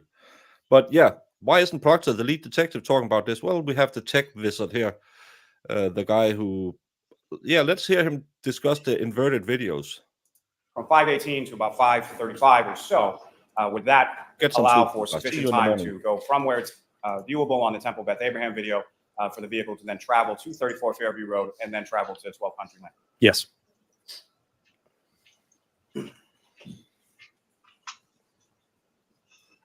See, this is what is so confusing about Lally's questions. Is he trying to imply that, yeah, she was driving around looking, she went by and saw John's body? Now, I And believe she you had was- mentioned Yeah, that's the earlier in your theory testimony that they put out at there some point through there were their detailed records incidents on that were Twitter. obtained in reference to the defendant's phone. Yes. And can you explain to the jury as far as let me ask you this first. With regard to call detail records and with regard to phones in general, what, if any, specialized training have you received or have you given in reference to those areas of focus? I've received over 200 hours of training relative to obtaining and using call detail records and cell phone data in furtherance of criminal investigations. Most recently, I've given talks and seminars about the topic, and I've testified in numerous courts around the Commonwealth about the topic. Now, can you explain to the jury sort of call detail records, what they are and how you would use them as far as utility in generally speaking in reference to investigation? Call detail records are business records held by cell phone companies, specifically to this matter, that are created in the normal course of business. Typically, you think about in a billing context. So if you think of your own cell phone bill, it would contain information like the date and time a communication occurred, the other phone number in which you communicated with, the duration of the call, that sort of bits of information. Obviously, as we're doing a criminal investigation, it's helpful to know with whom someone was communicating. Additionally, the cell phone companies memorialize other bits of information specific to what we refer to as CSLI, cell site listing information. They tell us the antennas that were used during the communication, usually just in the form of the first antenna and the last antenna. There are other engineering records that we can obtain that can be helpful when trying to determine where the handset, the cell phone was at any given time. And the handset that you refer to is essentially the phone itself, correct? Yes. And with relation to the handset and its connection to antennas or towers, can you speak a little bit about that based on your training and experience with reference to how the handsets or communicate with an antenna and how it gets to a specific antenna? Cell phone companies place antennas all around to help facilitate communication. You can think of a cell phone as really a two-way radio. It's sending and receiving radio waves. So in order to facilitate that, cell phone companies place these antennas all around. Traditionally, you can think of them on a tower, but they can also be placed on the side of buildings or disguised as trees or just on top of light poles. So they're all around, but you don't quite know it. As far as how the handset communicates with the antenna, there are different variables that go into that. Now, the cell phone wants to connect to the antenna with the strongest signal. The best predictor of a strong signal is distance. So the further a radio wave travels, the more it's going to degrade and not be as strong. But there are other factors that can degrade or reduce the strength of a radio wave, specifically in obstruction. If you're in a basement of a building or standing behind a large brick wall, the radio waves aren't going to penetrate that as well. But even things like precipitation or foliage on a tree can also hinder it. And you think about rolling hills here in Massachusetts in tall buildings, they can also disrupt radio waves. As far as that sort of disruption of radio waves, are you familiar with certain areas that get sort of termed as a dead zone? Yes. And can you explain what your understanding of that term is as it relates to what you're talking about as far as the handset communicating with the antenna? I would find a dead zone as an area where there's not good cell phone coverage. So the antennas are not covering that area for whatever reason, obstruction. No, but he has 200 hours of of training in it, so that's he's not an expert witness, but he has expertise in it. And again, I really hope he says that if a cell phone tower is full, it'll bounce to the next one. You can't use it for anything else than a general geographical locator, and they will always show this on a map in. They cut the map into 3 pie sizes and say it's somewhere in that pie size, and then they can get another map and say it's somewhere, so it's somewhere in here. They can't tell anything. In Denmark, we had to have a lot of cases be reworked because they said you can pinpoint the GPS location out of cell service towers, and you can't, because the cell tower will, let's say you are at your favorite sports team's game, there will be a lot of cell activity, which will jump to the nearest cell towers. And either your phone will say, well, I'll just jump on to the next or the next or the next one. And when I hit that one that's got an open slot, I'll send that selfie of you saying, hey, girl. Or your phone will do what it does. For example, when you travel by plane, and you always, because we're good people, put your phone in airplane mode, and it hasn't sent it, then when you land on the ground where you are arriving, it'll send it there, because your phone is kind of smart. It wants the least resistance, and if it can't shoot it off right away, it'll just hide it, keep it, and then send it when it gets a clear signal. So cell phone towers, they thought they could pinpoint accuracy with it. They can tell in what general direction, and that would be a pie shape of 120 degrees pie shape. I have watched a lot of those maps, because stupid criminals often have their phone on them when they do crimes. the density of the tower. Oftentimes, well, an antenna can only handle so many cell phones at a time. It's an idea that we Almost like coin or refer to as load. So there's only a certain number of devices that can handle an antenna. My best analogy of that is Gillette Stadium. I've worked at Gillette Stadium detail many times. We have roll call for Patriots game early in the morning. I take my post. I have strong functionality of my cell phone. As hundreds of thousands of devices are now entering the area around Gillette Stadium, the functionality of my cell phone reduces as more devices are using the antennas in that area. Now, with respect to the cell phone companies themselves, they create or utilize this How data many for their own loads can it business, handle? Yes. Okay. And can you just briefly explain a little bit Yeah, about how sort of many what cell loads? phone companies would be using this kind of data How for, many as far as loads? what you're talking about, connections from antennas and towers? It's a company who wants to make money, so it's going to memorialize things to bill their customers appropriately. They're also required by the FCC to keep for a certain period of time certain records because they are a communications provider. So there are some requirements regulatory that they need to fulfill. Now, as far as the information that you're able to glean from these call detail records, I believe you've spoken a little bit about, but as far as what, if any, limitations are there with reference to the information you're able to glean from the records? Well, the overarching one is I can only get what I get. So whatever the company sends me, that's what I can use in my determinations. Kind of the next step is when we're talking about antennas, I will never watch. I'll have difficulty saying exactly where a cell phone was when using an antenna. I can make generalizations that the phone is going to be in the area of the antenna, but I would never, with just that specific information, be able to tell you exactly where it is. I can look at other records, like engineering records, where, especially now with 4G and 5G technology, cell phone providers need to know how far away a handset is from the antenna in order to facilitate that communication. And they keep those ranging records for me. So if I can obtain those records, I can then place a much narrower area where a cell phone would have been during a time period. Now, in reference to this investigation, you the search warrants that Trooper Proctor did with regard to call detail records from Ms. Reed's phone, correct? Yes. And were you able to, with the application, to look at those call detail records? Yes. Madam Approach? Yes. And let's speed it up. No, maybe so approach just we'll catch up. sidebar briefly. Oh, sidebar. First sidebar of the day. Oh, what a Aw. Bev serving at the sidebar today. A White I Russian. hope some- I'd like some bacon. Sounds delicious. Bacon shots. I know we haven't seen the defense case yet, but do you think there's any need for Karen to testify? No. You will never, ever, ever recommend your client to testify unless there's Normally, the jury is the out about that. self-defense Normally, case, if they do. self-defense case, you would say probably a good idea if you have a trustworthy, believable client. In a Other case than like that, this, yeah. what she's gonna say? Yeah, I put him off. Saw him walk into the house, and then I drove off. And then Lally is gonna get her on cross. No reason for Karen to take the case. And again, you watched all Lally's witnesses. I have maybe 2 of them in good. Madam Approach? Yes. Yeah. Sir, I'm showing you a 4-page document, just have to look at that before we finish.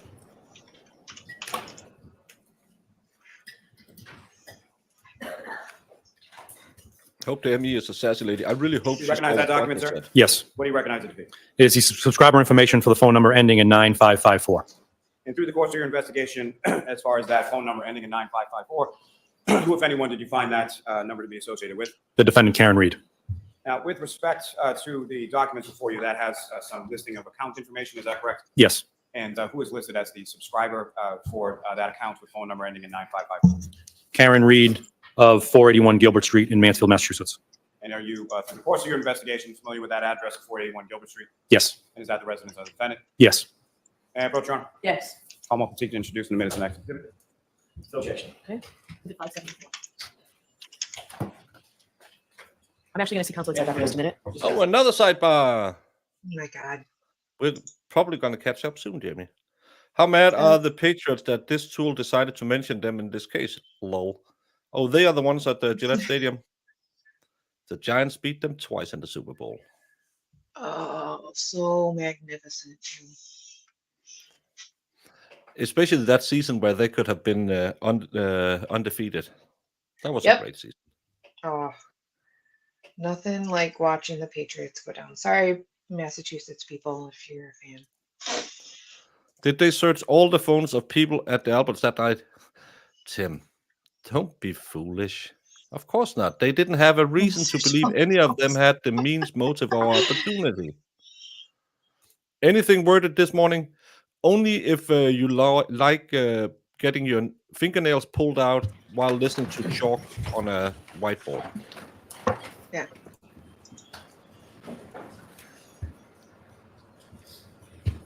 Yeah, she's doing a bar crawl.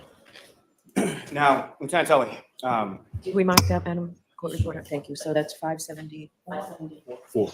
I mean, that's a pastime of mine also, legendaries. All right, go ahead, Mr. Lally. thank you, Your Honor. I do enjoy Now, as far it. as the information that you receive with reference to call detail records, is there a section called a records key? Yes. And can you explain to the jury what a records key is and how you use that in order to facilitate or read the record? The records key give us the definitions of terms that are used in the record. So the record comes usually in the form of a spreadsheet or PDF. Does the jury has to dress professionally or are jeans okay? I would think that's at the discretion at each court, but wouldn't you normally, we don't have a dress codex in Denmark, but we are asked to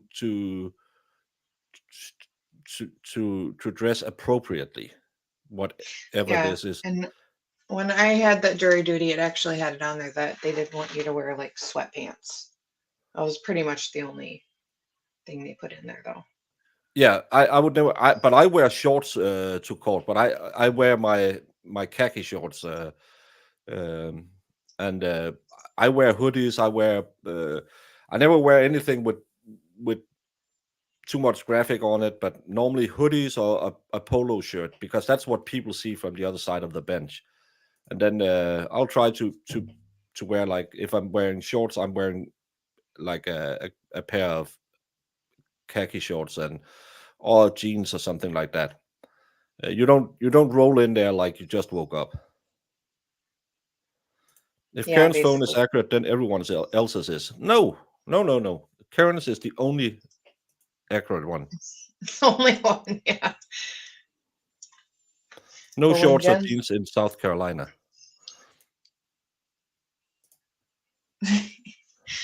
Yeah, I'm pretty sure cutoffs and like spaghetti strap tank tops, they're not like too fond of. But it did, I remember it saying like sweatpants, and I was like, are leggings considered sweatpants? Because I was debating. You get columns and rows. The columns will be named certain things, and those titles are often specific to the company. So I want to make sure that I'm reading and understanding what the data is. I believe you alluded to it earlier in testimony, but just for the jury's edification, if you could describe to the jury what your understanding of the term as far as cell site listing information and how that's used in an analysis of call detail. So CSLI, as it's referred to, has that billing information, time, date, duration, other phone number, and it has the antenna used during the communication. So just as it says, it's a cell site, which is the other term for antenna, as I usually use. Now, sir, through your training experience, are you familiar with the term in reference to this type of material called ranging data? Yes. And can you explain to the jury what you understand that term to mean and how it's used in interpretation of call detail records? So the ranging data goes back to the engineering reports I had mentioned earlier that can provide more information. They can tell me the antennas that were used during communication. It can tell me the range in which the handset was away from the antenna. So now, opposed to just kind of making general determinations where a handset was and near an antenna, I now have a range. So I will plot the location of the antenna, measure out that distance, and draw an arc with that radius of the distance on a map. And I can make an assumption that the handset is somewhere on that arc.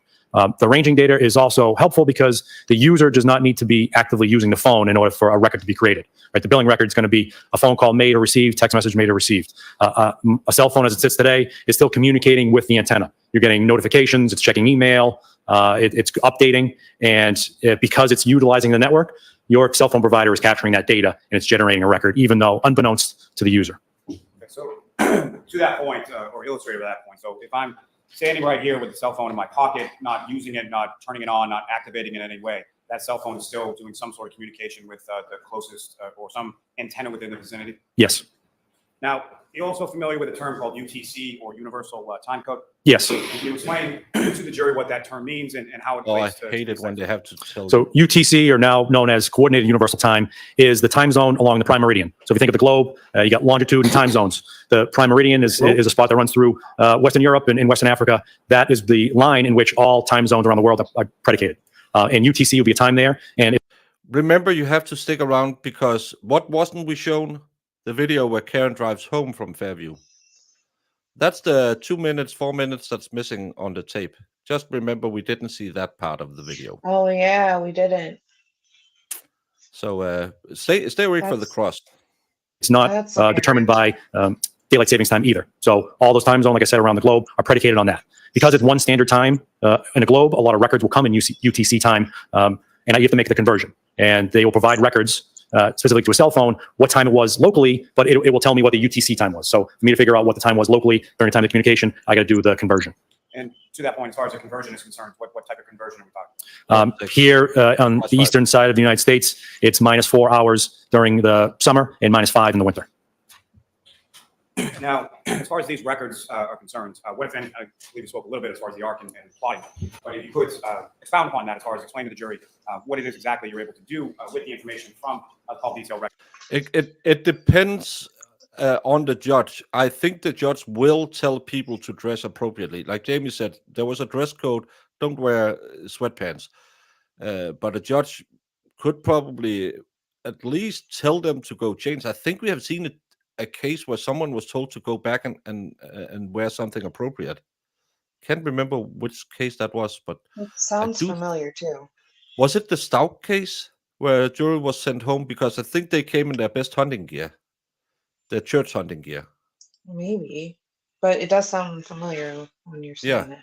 There was one case where someone was told to, they delayed the start of court because someone had showed up in their best church, I think it was hunting gear or their best church tank top. So, yeah. Church tank top. As far as a visual representation. You said two things there, so I want to make sure I answer the question right. You mentioned ranging data, but CSLI. So specific to the engineering report in ranging or CSLI? Let's first start with CSLI. So with the CSLI, I will place on a map the location of the antenna. And I mentioned load a little bit, but that load factor determines on how dense the antennas will be from placed by the provider. So if you think of an urban environment, there's more cell phones, there's more devices that need antennas. So the locations of the antennas will be more dense. I've seen them as close as 100 yards away from each other in an urban environment. You come out to the suburbs, there are less devices. The company's going to put less antennas because they don't want to put them up where they don't need to. They're going to be further away. So in Norfolk County, the antennas are placed anywhere from 1 mile to 4 or 5 miles apart. Yeah, try to get out And of so it. there would be a difference as far as the amount of antennas, the amount of towers, like say in the town of Canton versus downtown Boston. Yes. And again, I think it's pretty clear, but which of those two, as far as downtown Boston and the town of Canton, would have more antennas or more towers for a cell phone to connect to? Downtown Boston would have more. And so with relation to the number of antennas or towers that a handset or cell phone could connect to, what, if any, relation does that have to geographic location or what you're able to glean in reference to geographic location from the call detail? So once I place the antenna on a map, I will look at where the other antennas are, and I can make a general determination that the cell phone was closer to that antenna than other antennas. Again, there's the caveat, and I'll say it up front, is that there are other mechanisms that could prevent it from connecting to the closest tower. But generally, it's going to connect to that closest tower. Now, there are redundancies built into the system. If an antenna goes down because it gets struck by lightning or needs service, there are other antennas nearby that can cover an area. Now, with respect to the CSLI data, we were able to do that in this case as far as plotting that on a visual representation on a map. Yes. Want me to approach? Yes. I have him at 1.5 and it's still boring. So showing you, I believe it's a 10-page document to that. Review that a couple when you finish.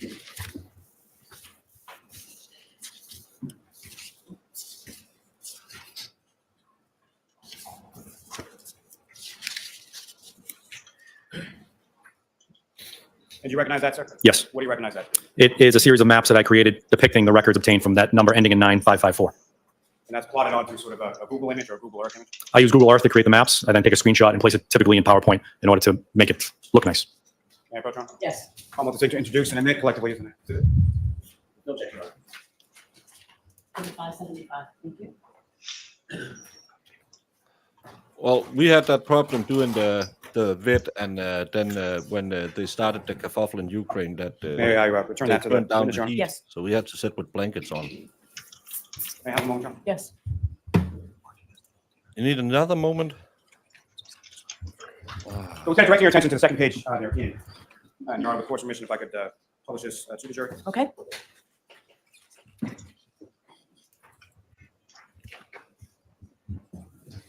Lieutenant, do you recognize what's depicted now up on the screen? Yes. And again, what do you recognize this to be? It is a map that I created using the information from the call detail records of CSLI from that account. And from what time period of call detail records are we looking at in this particular representation? From 12:33 a.m. to 12:34 a.m. Again, I had done the conversion for the purposes of making this exhibit. So if one were to look at the call detail records, you may see the UTC time. For the convenience, I've done the conversion for the purposes of the exhibit. Now, sir, if you could, Is it using the latest point, that's before you direct review? your attention to what, if anything, of significance you've plotted out what's into this visual representation. So first, we're looking at the area of the town of Canton. I've placed different landmarks again to give context to what what we're talking about here. You see 34 Fairview Road as a yellow house icon, 1 Meadows Ave, Canton as a darker color, and the Waterfall Bar and Grill as another icon. Now, off to the left, just west of Route 95, which you'll see running here, you'll see a red triangle, which I use consistently as the antenna, and a series of letters and numbers next to them. So next to them is the numbering system that Verizon assigns to that antenna. So in this instance, we're looking at ENB, which is the antenna acronym, and specifically 57171. To be clear, as far as that marking with the red triangle, the ENB ID 57171, that is the antenna that the handset or the defendant's cell phone is connecting to at that point, correct? Yes, and I always try to be clear that that is the antenna. That's not where I'm saying the handset was. So the handset is somewhere in that vicinity based on your training experience, is that correct? Yes. Ms. Gibbons, we got the next slide. And so what time period are we looking at in this particular representation? 12:35 to 12:37 a.m. And again, if you could, using the laser pointer for you, direct your attention. What are we seeing on this, other than geographical locations? So same icons appear as about the locations relative to this investigation. You'll see another red triangle here close to Route 95, which is NEB ID 57286. And during this time period, the handset associated with this account communicates with that antenna. And from the locations of significance or relevance as far as ENB ID 57286, which of them is the closest to in this picture? It's just north of 34 Fairview Road. And now if I could direct your attention to the next one, if I could have the next slide. And Lieutenant, what time frame are we looking at in this slide? This comes from one call that occurred at 12:38 a.m. And as far as, if you could again, using laser pointer, direct the jury's attention to what any other locations you identified or signified in this representation. Again, same icons for the south to bottom. The antenna is located here at the intersection of Route 93 and 138, and it's ENB ID 57021. And of those locations of interest that you signified within this slide, where is ENB ID 57021 in relation to those? If you think back to the previous slide, so now we've moved a little bit further east. Here's Fairview Road, and here's 1 Meadows Ave. And if I could direct your attention to the next slide, if I could have the next slide in this one, please. And Lieutenant, what time frame are we looking at in this one? 12:39 a.m. to 5:08 a.m. And again, if you could, using the laser pointer, direct your attention to what if any locations of significance you know in this slide. So there were a series of calls during this time period. They all used this antenna here, ENB ID 57199, which is south of Meadows Ave. If I could direct your attention to the next slide, please. If I could have that one, please. And Lieutenant Tully, what are we looking at as far as time frame in this particular slide? There was one entry in the call detail records at 5:16. And again, using laser pointer, if you could, direct your attention to what if any locations you've denoted within this particular slide. I'll start with the antenna that was used, which was 57259 here in downtown Canton, just north of the Waterfall Bar and Grill. If I could direct your attention to the next slide, sir. Lieutenant, what time frame is that depicted in this slide? 5:19 a.m. And again, if you could, using the laser pointer, direct your attention to where the antenna is that the phone is connected to at this point, and what if anything is close to. Slightly further south than the previous one is 57199, directly south of 1 Meadows Ave.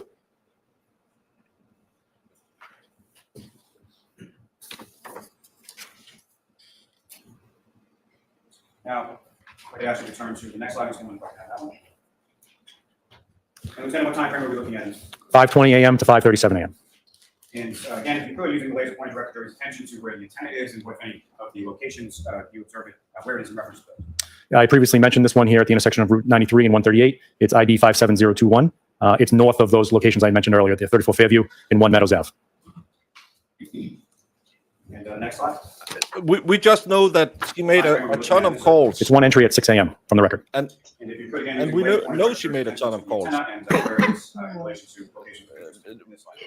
It is located just north of the Waterfall Bar and Grill in downtown Canton. And again, you can't pinpoint the exact location of a phone. What time frame are we looking at in this slide, sir? 6:03 to 6:57 a.m. And again, using laser pointer, if you could direct the jury's attention to which antenna the defense cell phone is connected to at this point, where it is in relation to locations relevant throughout the course of this investigation. This is very... During this time period, the cell phone will bounce back and forth between two antennas. So I did lump them together and place them on one map with this time frame here. So you will see two antennas. One is this one here, just west of Route 95, which is 57171. The other antenna is north of 34 Fairview, which is 57286. Now, sir, as far as the locations that you observed from looking at the CSLI information from the defendant's phone, any relationship did you note with them in relation to what you had observed on each of the respective videos from the Canton Public Library and the Temple Beth area? It's consistent. As with anything in our investigation, we want to get corroborating information. So the best corroboration about the location of a handset is to obtain video, receipts, anything else with a timestamp and location that we can corroborate the location of a handset. And with respect to information that you received as far as the defendant's whereabouts, it's to show where she used the phone in certain, but you can't see anything. You just see something. Ask it differently, Mr. Malley. Throughout the course of the investigation, were you made aware of a path of travel attributed to the defendant both between the hours of 12, between the times of 12 a.m. and 6 a.m.? Yes. And the information that you obtained. First of all, you can't pinpoint it doing that. You can only say it's somewhere in this vicinity in a 120 degree angle. Second of all, every commercial GPS have a built-in inaccuracy because the bad guys could use that GPS unit and put it in there to do bad stuff. It's way better now, but there's a reason why sometimes your GPS takes you past the road you're going down. It's because the geosync satellites and the cell towers and all of that have a built-in mismatch, so you can't use it for nefarious business. From the CSLI records, was that consistent with what you knew as far as the location of the defendant? Objection. Ask it differently, Mr. Malley. The objection sustained. With respect to what you knew as the path of travel of the defendant, the information that you obtained from CSLI, what if any relationship was there between that and the path of travel you knew? Objection. I'll allow it. It's consistent. Now, sir, as far as the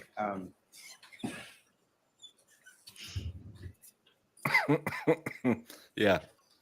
As far as the ranging data, what, if anything, were you able to do with the ranging data in relation to reach out to a visual Marissa? Similar to the maps we just saw using Google Earth, I made a visual representation of what the records display, specifically where the antenna is. But I took that additional step to measure the distance out from the antenna that's depicted in the records and draw a semicircle line depicting where that range would lie.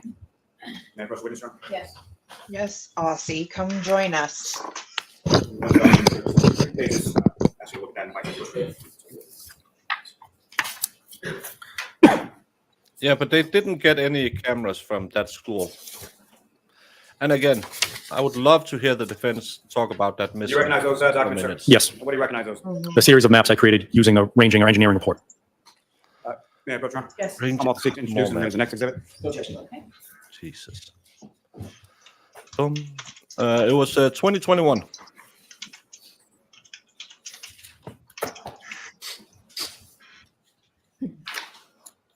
Your Honor, may I return them to the witness? Yes. And with the court's permission, I'd like to display this to the jury. Now, mark And again, this is 1.5 speed. And this is the most bored I've been in this case. I know. Now, turning your attention to the second sad page, when they what's can't now been wait marked for as cross. 576. Is that what's up on the screen? What you have before you is exhibit 576, the second page in. Is that what's up on the screen, Lieutenant? Yes. Look, If you could, 120 again, degree what time frame are we angle. looking at here? 12:17 a.m. And again, sir, if you could, using the laser pointer, describe to the jury what's depicted in this particular slide. So two locations that, again, as a frame of reference, 34 Fairview Road in Canton and the Waterfall Bar and Grill are depicted with icons. You'll notice a red lollipop would be the best description icon here. And next to it, you see a number and the words either first or last. This one, 3, first or in last. If you were to go back to the record or the ranging report, you would go to line 3, and that's where you would find this record. So it's just an easy way to cross-reference the map with the documents. With these ranging reports, it gives me the range that the handset was from the antenna at the beginning of the communication and at the end of the communication. So that's the first range and the last range. That's why we're using those words. You'll notice a line that goes straight out to the semicircles. That line denotes what's called the azimuth, and I've failed to kind of describe what an azimuth is. So as antennas are placed in these locations, they're pointed in a direction. Now, they're not typically a 360-degree antenna. Some are, but mostly they're not. They're pointed in a direction and have a beam width. Rule of thumb, and as you'll see with the records with Verizon, it says typically it's 120-degree beam width because they'll place 3 around a circle and get 360 degrees. So with this record here, I know what the azimuth is. I then draw a semicircle in each direction. I'll go beyond that 120 degrees just to give deference to maybe it was on the outer edges of that. So I want to give the tie to it was maybe further away. So that's what's depicting on the map. Now, with reference to this semicircle itself, if I could ask, is the semicircle that is being drawn, what does that exactly denote as to the location of the handset itself? The report is telling me that the handset is somewhere on that semicircle. So the phone could be anywhere from here on the semicircle all the way around to there on the semicircle. So again, it's not denoting sort of that the handset of the phone is within confines of the semicircle, but actually on the line that you've drawn. Correct. And if I could ask you to flip to the next slide and let's go to the next one, please. Now, with reference to what's up on the screen now, Lieutenant, what time frame are we looking at here? 5:18 a.m. Can anyone Can read you put anything the off this before you map? brought their attention, director's No. attention to, what if anything was significant to observe in this line? So the two icons are, again, appear on the map: Waterfall Bar and Grill, 34 Fairview Road. Here is that red lollipop, which is the antenna that's used during the communication. The azimuth, or the direction in which the antenna is facing, is depicted on there, and two semicircles. The first one and the last one. As a frame of reference, I failed to put the Temple Beth Abraham, which would appear right here. Now, from this, what's depicted in these last two exhibits, as far as what you're able to plot out from the CSLI and the range No. data, what if anything? What if any significance to that? have At as this far as, point, there has been in no reference to the evidence investigation linking and her. the handset of the defendant's phone? It's important to figure out the Getting movements of someone that we're investigating for This one, crime. no one So even these has ranging records testified really narrow down the scope other of, than they're prosecutor. somewhere around this antenna to, it's possible they were somewhere on this line. Again, these records are just depicting where the handset was, but as we all know, we all travel with our cell phone within arm reach. And again, it's in Okay. reference to this ranging data in the last two slides here. What, if any, relationship did you find that to have with other information, being videos and witness statements that you obtained during the course of the investigation? So as we previously showed, Temple Beth Abraham, which would be located here, just south of this intersection here, depicts a large black SUV traveling north on Washington Street. That SUV is similar to the defendant's. And with this record here, a phone associated with the defendant was somewhere on this arc at that exact same time. So he did all this to prove that she's in those videos. Is that what I'm getting? She All could of be. this blah blah blah Yes. to say that she's the car in the video.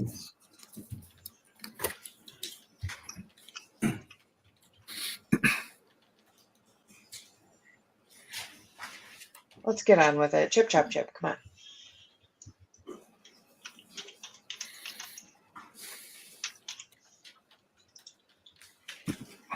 Thanks, sir. I have no further questions. Oh Jesus Thank Christ! Thank heaven. you. Thank heaven. You're almost caught up. Good morning, Lieutenant Tully. Good morning. I'm not going to go in any particular order, so forgive me if I bounce around just a little bit. You indicated that on direct examination this morning that you didn't seek a search warrant for 34 Fairview, interior 34 Fairview, correct? Yes. To your knowledge, nobody under your supervision sought such a search warrant, correct? Correct. You explained that in your mind there was no probable cause to seek a search warrant for the interior of the home. Is that right? Yes. But you also admitted that you didn't seek consent, for which you don't have to have probable cause if you get consent, correct? Correct. You could ask me right now, hey, Alan, can I look at your cell phone? I say, sure, you do your thing, right? I could. But for a court to order that I hand over myself, I'm going to get a search warrant, sign an affidavit, and get a court to agree with it, correct? Yes. You've applied for myriad search warrants in your career, I'm guessing. Yes. Very experienced, correct? Supposedly. And I expect that there have been circumstances, Lieutenant Tully, in which you sought a search warrant, and the judge says, no, I don't think there's enough here, correct? Yes. You don't get in trouble for that, correct? With whom? No. With the court. No. Well, it's not illegal. It's not illegal. You don't get sanctioned for it. You don't get your pay docked because you don't get a search warrant based on an affidavit, correct? Correct. So there's no real sanction in seeking it if you in good faith believe that there's a reason to seek it, correct? No, Outside of Thank you. the time that it takes to author it and put it together and go to the court, yes, there's no sanction. Of course. But in a homicide investigation, Yeah, you're turn not him going down. He to talks fail fast. to do certain investigative tasks because it takes time. You almost You're going got to do what is necessary for the investigation, correct? Yes. Of course. You indicated that you did not believe there was information sufficient that y'all had at the very initial stages of the investigation to seek a search warrant or to ask for consent. we are live now. Yes. But you did know the following. It's live. In the initial Live. moments of the beginning of the investigation, you were aware that John O'Keefe had been invited to a party inside a home, correct? Yes. You knew that that home was located at 34 Fairview. Yes. You also knew that John O'Keefe arrived at 34 Fairview, correct? We believe so, yes. You also knew at the time that he had been, for want of a better phrase, partying with the individuals who were inside the home, correct? Expected to meet at the house. They were at a bar previous to that, yes. You're aware that a drinking glass was found in the yard attendant to or close to, adjacent to where Mr. O'Keefe's body was found. Yes. That drinking glass had been broken, correct? Yes. You're aware that drinking glasses are commonly found inside homes, right? As well as bars. As well as bars, right? But at that point, you didn't know. It's just a broken glass, correct? It's a broken glass, correct. You also know that he was found without a coat on. Yes. Are coats normally worn outside or inside? It's user's choice. Fair enough. 18 degrees, you would expect that if someone was outside, they'd have a coat on, correct? I'm the kind of person that wears shorts throughout the year. I'll often go without a jacket. All right. Yeah, but it's the average Yes, sir. person, ma'am. Yeah, it's Sir. not you. What would average Joe do? He would wear a coat. That's stupid. Yeah. Trying to argue out of it. Jeez, oh Pete. He didn't have any coat, gloves, scarf, Nothing like that. Correct. He had no winter gear on whatsoever, correct? Correct. Under ordinary circumstances, and you may be the exception, but under ordinary circumstances, if someone was out in 18-degree weather, you might expect that they would have some winter garb on, correct? Objection. Sustained. You would also, Why? you certainly would expect that if someone took their coat, their glove, their hat, their winter gear off, you might leave it inside the house, right? Rather than outside the house. Objection. I'll let you answer that, Detective Lieutenant. It's probably predicated on where you take it off Right, and your relationship to the location. right. Reasonable assumption might be the winter gear might be inside the house. Objection. Is that a reasonable assumption, Detective Yeah. Lieutenant? No, Your Honor. It is. It's not reasonable that he would have his jacket inside the house? You wouldn't just assume that? Well, using the term "the house," you talking about any house? 34 Fairview? Correct. No, it's not reasonable. All right. You didn't think it was reasonable at the time Oh, it's not reasonable? to even ask. Oh, of Or course. he'd have a jacket off inside the house. And I'm talking about at the time, the initial stages of the investigation. Who am I asking this question to? So I'm The asking homeowner. if you believe it was reasonable if a man is found 30 feet outside the front door of a home and he's got no winter gear on whatsoever, that perhaps he came from inside the home not having donned his winter gear. Objection. Can you answer that, Detective Lieutenant? He's asking based on his experience. It's not reasonable, given other information I had. You also know that he didn't have a shoe on, correct? Yes. Where might you look for the shoe if you didn't find it out by his body initially? Well, the question's not accurate to the facts we had at the time. No. Well, the facts you had at the Quit fighting initial it. stages, I'm talking about just after 6:37, 7:30 in the morning, when the investigation was beginning. During those times, you didn't have any information about where the other shoe was, except he just didn't have a shoe on at the hospital, correct? We didn't know there was a shoe not accounted for until after noontime. So when you did find out that there was a shoe unaccounted for, one place to look might be outside, correct? Yes. And another place to look might be inside the home, correct? We looked at the former and we located it there. You also are aware that a body is being dragged by the shoulders, could easily lose a shoe. Objection. Sustained. Have you ever experienced a homicide in which a body is dragged and you're aware of a shoe being Yeah. pulled off? Well, This is the one I don't understand why no one picks up on. This should be the question. Do you know he was invited and multiple people in the house texted him to come there? But they said he didn't come in and he believed them. That is why he's not giving a crap. It's so stupid. Yeah. the body's being dragged? Objection. I'll allow that. I don't have experience with that. Certainly not outside the realm of possibility as a professional investigator. It's possible. You're also aware that, at least initially, it appeared from accounts that John O'Keefe may have been involved in a physical altercation, correct? Possible. As a matter of fact, that was reported by one of your subordinates, Yuri Buchanan, to the medical examiner's office, right? As a possibility, yes. As a possibility. And you're aware that your other subordinate, Trooper Proctor, according to certain information he had gotten from first responders, also believed that a physical altercation was possible, right? As well. It was possible, yes. Okay. And you also knew that the house would be a normal location to have other individuals who might have been involved in that physical altercation. Objection. Just have to go close the Can you door. answer that, Detective Lieutenant? Neighbors doing An altercation could take place anywhere. Exactly. And people can often travel from the location of the altercation miles away to another location. Or they could travel 30 feet outside as well, correct? Yes. Okay.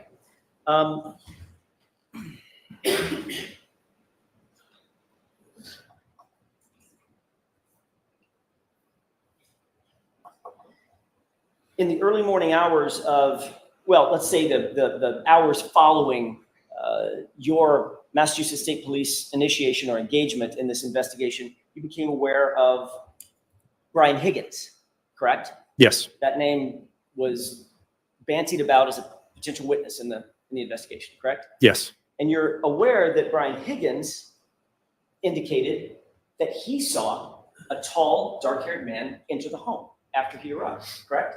I'm not aware of that.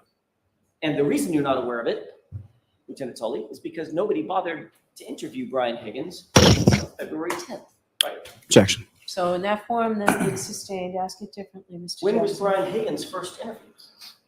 February 7th? 7th, 10th? To- Yeah, in February, not January 29th, certainly. Correct. Although he was known to be inside the house, correct? Yes.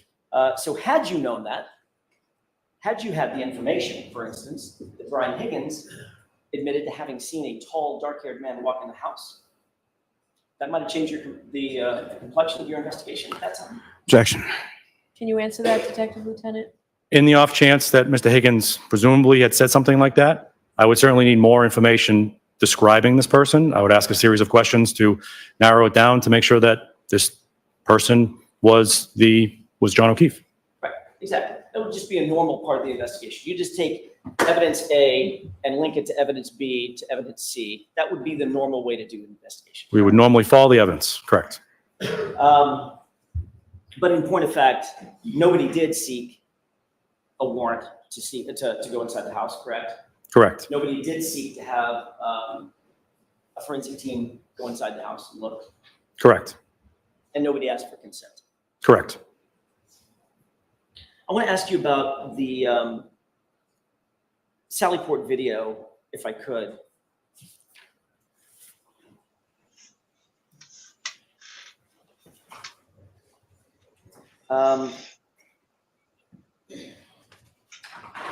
Did you obtain a copy of any video surveillance footage from Canton Police Department?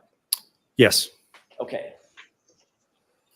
If you can, tell me which footage you obtained and where. And there's several videos, Lieutenant, that it can be confusing. So if you could be as detailed as possible, explain what footage you gathered and when you gathered. Most recently, and the date escapes me, but it's within the last couple of months, I had contacted Chief Helena Rafferty of the Canton Police Department and asked her to burn another copy or create another copy of the Sallyport video during a certain time period on January 29th to ensure that the video that we had received previously was all of the records responsive to that request. And you found out that the video that you received earlier was not, in fact, completely responsive because there was a video left out, right? I didn't do a one-to-one comparison. I just had made the request. Ultimately, you did receive a video of the interior of Sallyport, correct? Yes. And can you tell me, did you look at that? Did you review that video? Quickly, not the whole thing. Okay. Was there anything of note about that interior video? By the way, let me ask you another question, Lieutenant Tully, just to clarify.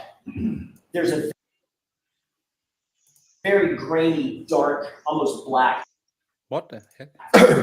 of the interior, correct? You've seen that one? Yes. Or excerpts of it? Yes. And that video is missing some pretty significant time frames throughout the video? I didn't review the whole thing, but I'm aware of that video existing. Fair enough. Then there's another video that's pretty clear, right? Yes. Okay, I'm asking you about the clear video. Did you make any note about anything unusual about that video? No. But again, I didn't really review it. You didn't review it with any detail? Correct. Did you make a note that that video was inverted? I did not. Did you make a note about the timestamp on the video either being correct and properly positioned or inverted? No. Did you give that video to Trooper Proctor? I believe I gave it to Sergeant Buchanan. Sergeant Buchanan? And then what did Sergeant Buchanan do with it? Reviewed it. Okay. Is that somehow uploaded onto the Massachusetts State Police computer system somehow for safekeeping? No, we'll hold it within the DA's office on that server. You know, it's not touching the MSP. Okay, so it is uploaded on some sort of server. We will memorialize it somewhere, yes. Did Chief Rafferty give it to you on a thumb drive or a disk, or how was it physically provided? I don't know. I didn't receive it. She dropped it off at the office. I remember a thumb drive. You remember a thumb drive. All right. And then it's uploaded onto the system, and the case officer would have access to that system. Yes. Okay. And in this case, that would be Trooper Proctor. Yes.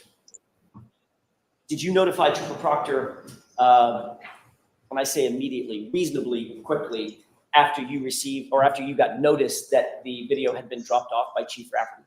I informed Sergeant Buchanan. Okay, and do you know, as you sit here, you may not, as you sit here, do you know if Sergeant Mechanic reasonably quickly informed Trooper Proctor that that video existed? I don't know when or where that notification was made. As you sit here now, you are aware that Trooper Proctor is aware of that video and had access to it? Yes. Okay.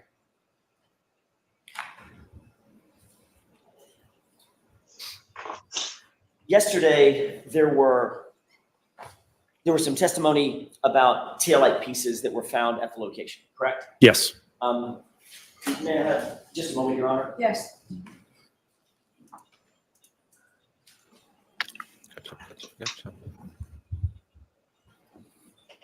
Your Honor, yeah, go back straight for a question.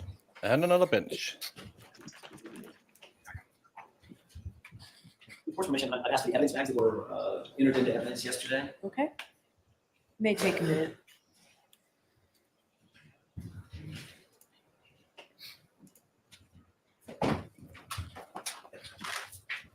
Before I get to the evidence bag, may I inquire? Thank you. Before I get to the evidence bag, Lieutenant Tully, one more or maybe a couple of more questions about the Sally Port video. You indicated that you received additional video from Chief Rafferty that once she dropped it off, you said within a couple of months. Yeah. Additional that package. Yes. Okay.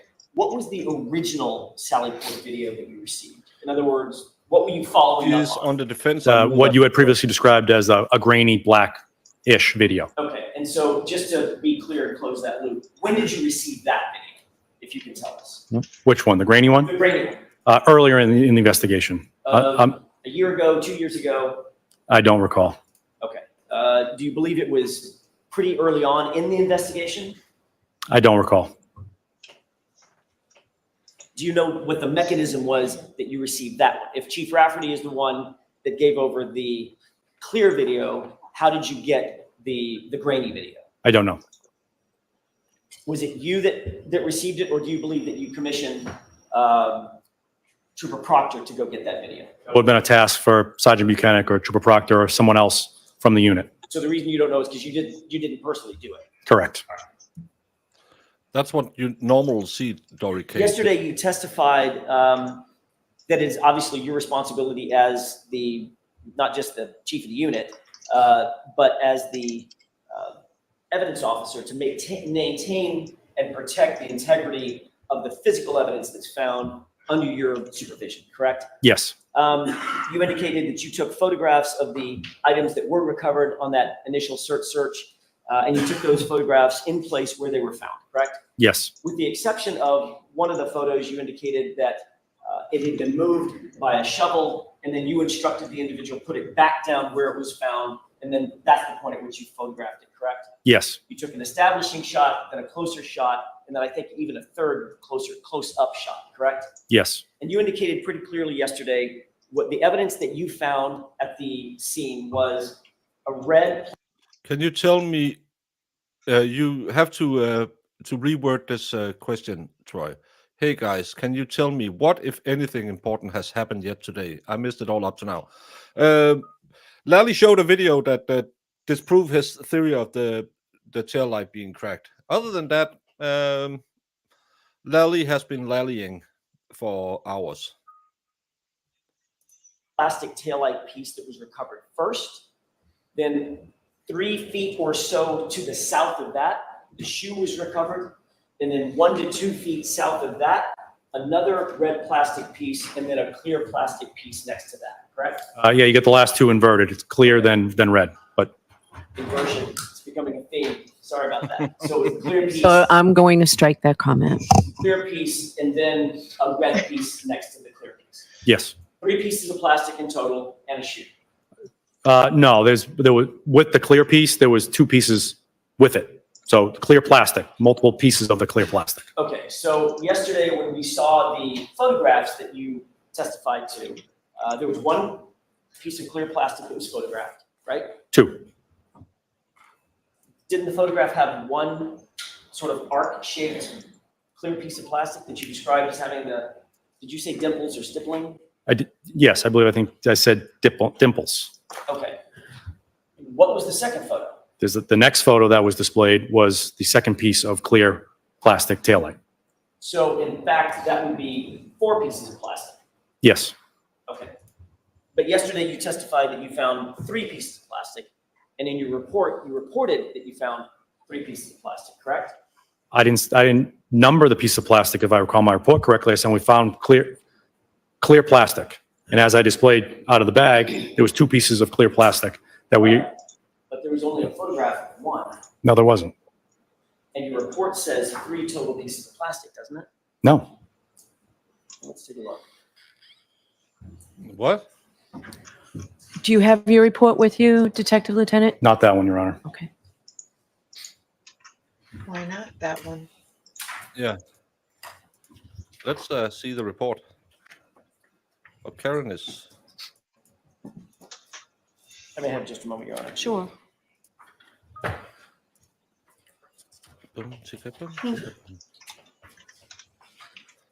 I hope they have it because it'll look bad if he stated and it isn't true. Mm-hmm.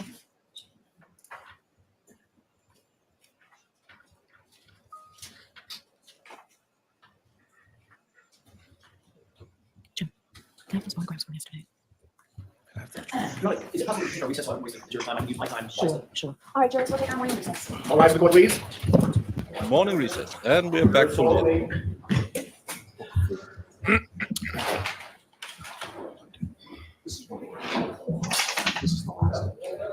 Counting is hard. You're gonna need them to the roof ones that from She was gonna. from the. That mean mugging SOB, he's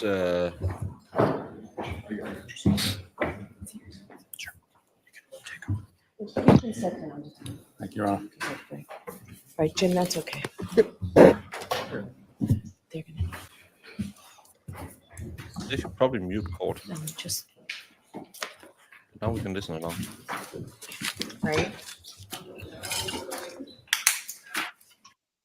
Now they muted court.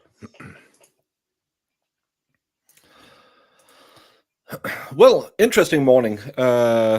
Because Lally kind of,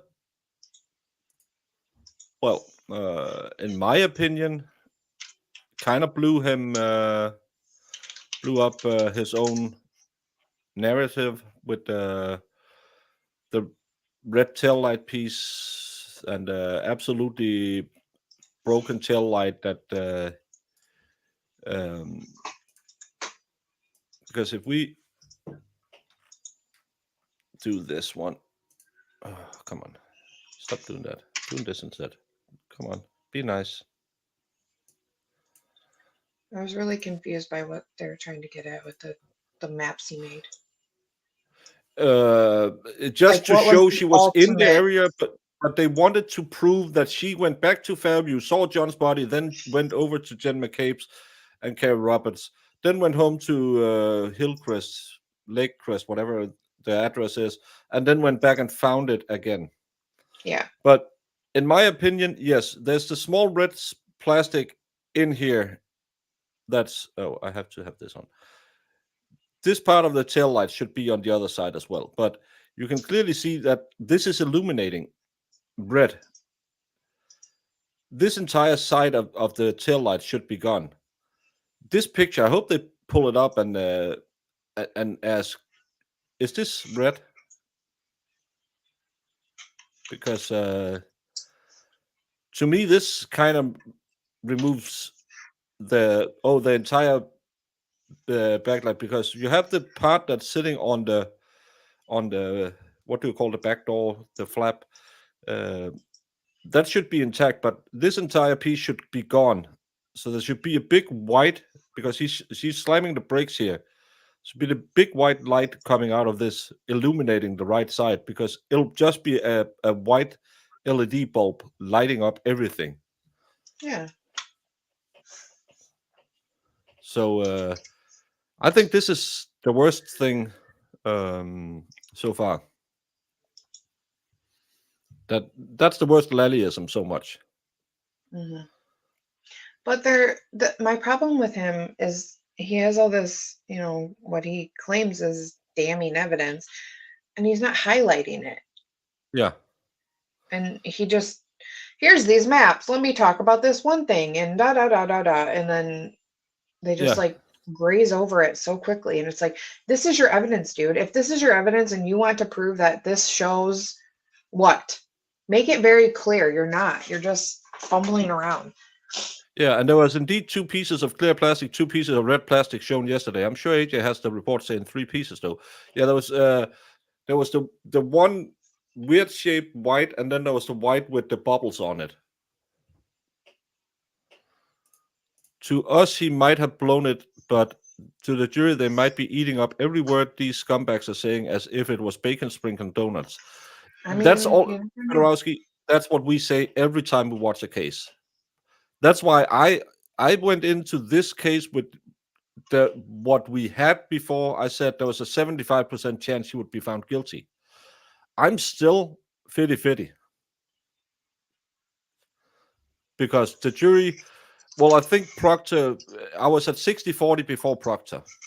Now I'm 50-50, especially because not only one person have testified about I like turtles. how the jury reacted, but multiple people have said that most of them looked disgusted.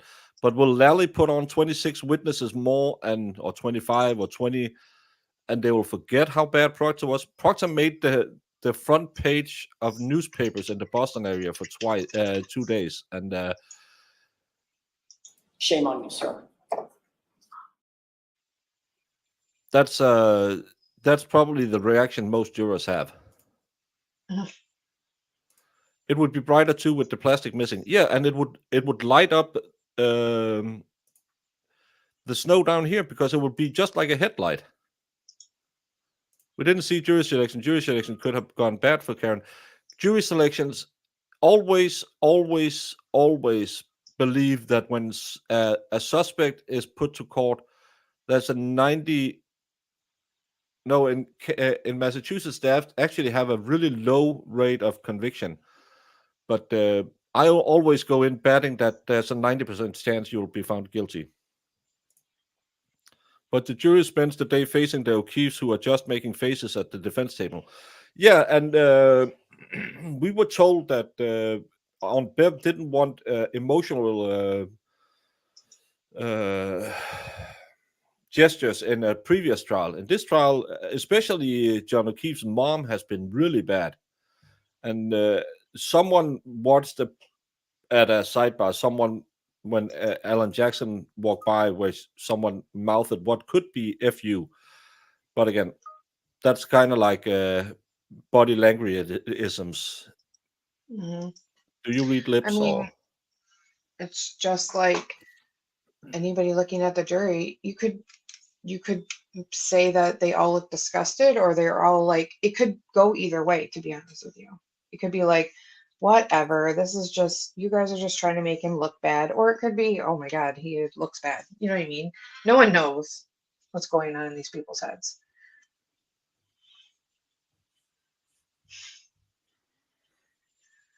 Yeah, don't they see that fighting the simple stuff makes them look bad? I think this is the big problem in this case. Lally is objecting to everything. I talked about this yesterday. Whenever you object, you kind of put that little, you'll hit the switch in the jury's head that says, oh, I better listen to this one. Why did he object to that? And then we don't have those in Denmark, objections. So we don't do that. But sometimes the defense lawyer will pipe up and say, that's clearly not what they said. And then, of course, you will take a mental note and say, yeah, was it what was said? Did she say it was a guy in a green shirt, or did she just say it was a guy in a shirt? And I think Lally yesterday kept putting the focus on how bad Proctor's testimony was by always sitting there saying objection, objection, objection, objection, objection. I really think he's his own worst enemy. And in the beginning, I thought he was a really bad lawyer. Then I thought, he knows the facts are so bad, he's throwing this. He's been forced to take it. And now he's just throwing it. I'm back Yeah, to he's just a really bad lawyer. I think he is too. And I agree with the objections. Like, I think he's taking advantage of the fact that she doesn't allow speaking objections, or he doesn't have to state his ground, so he can just yell objection and maybe get it 99% of the time. You know what I mean? Yeah. She was offered a plea deal. She denied a plea deal, and then they upcharged her to make it a murder too, because she was in the beginning they had it like an Was she accident. offered a plea deal? Do you know? She was offered a plea deal. That's why they What was upcharged it? her. We don't know. You are not. They don't disclose plea deals. We usually hear about them. Yeah, if they take it, you'll hear about it. We only know about the plea deal in the Treehouse case because it was mentioned, that guy who went from 25 years to 5 years, and we know from the guy on the stand, he said that he was offered to walk. Other than that, you don't know what plea deals are, unless it's a high-profile case where people will say it. But she denied a plea deal, and then she got upcharged. Biggest issue to me is they didn't properly investigate anyone who walked past the dead man. The biggest problem, and I think if you have reasonable people, which we are 251, if we take the Rumble, the YouTube, me and Val's YouTube, and the Twitter people. Hey, people over on Twitter, please come like and subscribe on YouTube. Do the grifting thing. If you have all those reasonable people, those 251 people who are watching us right now, who are super reasonable people, would say, why didn't they go into the house? Yeah. How can they claim they didn't have a reason to search the house when we know he was told to come to the house? And why didn't anyone? We see now how little snow was at the ground at 5 a.m. How can you, as a reasonable person, believe 5 cars drove past him and not one saw him? Then you have the naked kid who said, I saw a black blob. And you didn't mention it till 8 months later. Well, she said something in the car, but nobody heard her. Yeah. Well, I hate all these cops on the stand that are just fighting that tooth and nail with, like, we had no reason to go in that house. Yeah.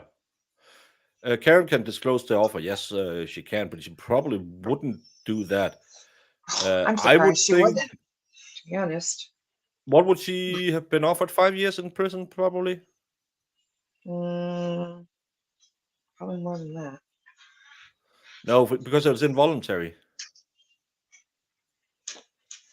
Seems like most of those seem to be like a max of 10. Yeah. So she probably had, I don't know how much involuntary is in Massachusetts, but let's say it's a 10-year sentence normally at the max. She was probably offered like 5 and 2 years on probation or something like that. I bet they upcharged her and offered her the original charge as a plea. Most likely, yes. And we see this time and time again, and we will see this when we go to the jury instructions. Lally will put in the original charge as involuntary manslaughter, and then I will up my risk of her getting convicted to 75 to 80% again. Mm-hmm.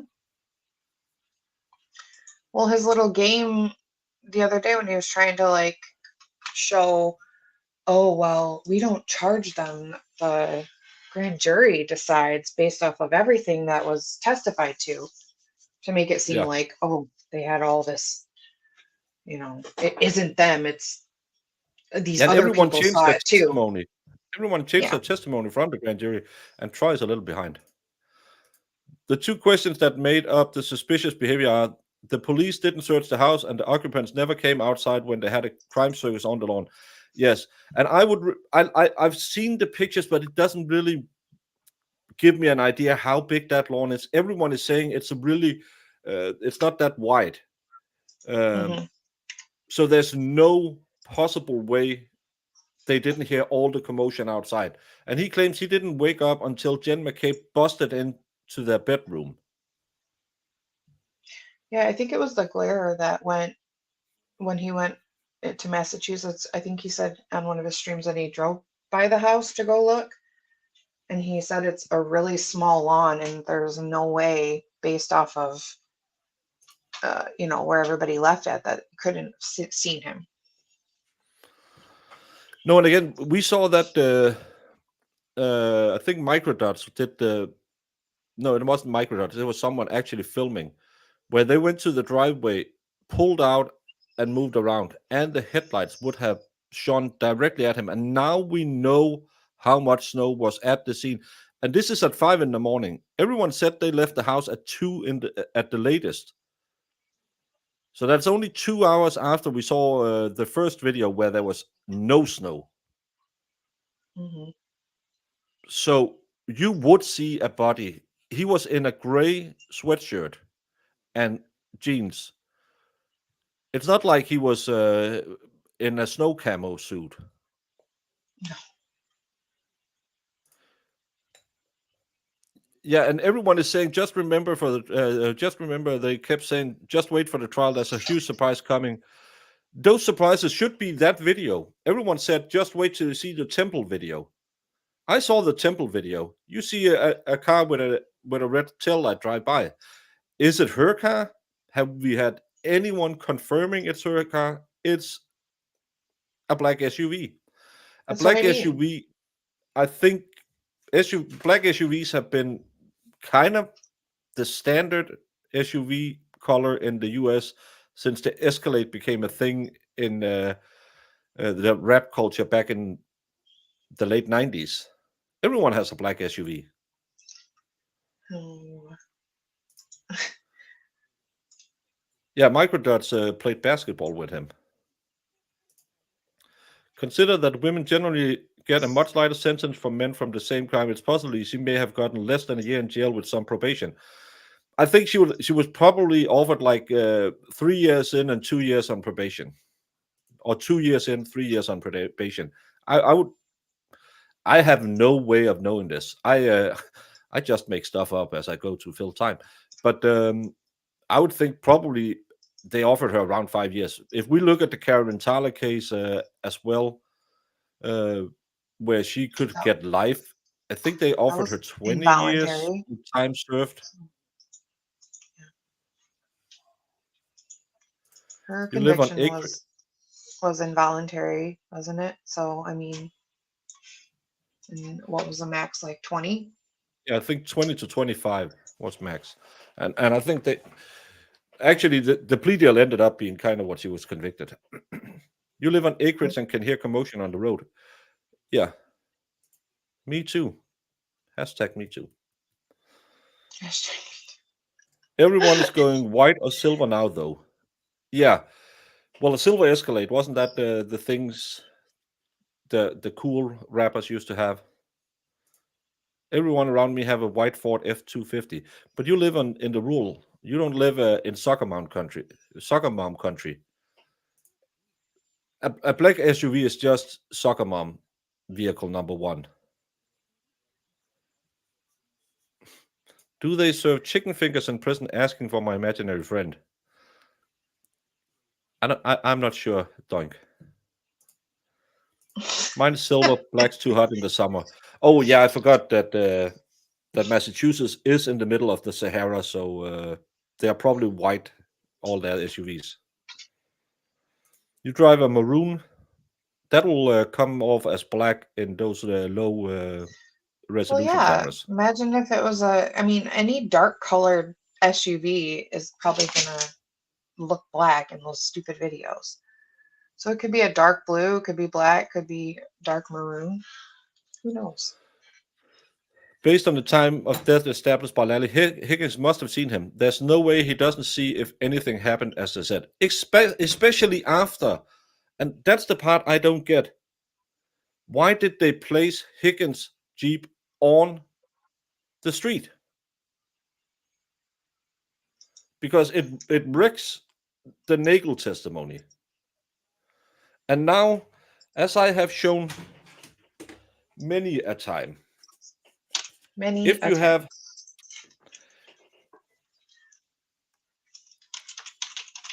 the curb, then you have his truck here, the flagpole, John O'Keefe, and she was supposed to hit him around this area, come to a complete stop before hitting the front of his car.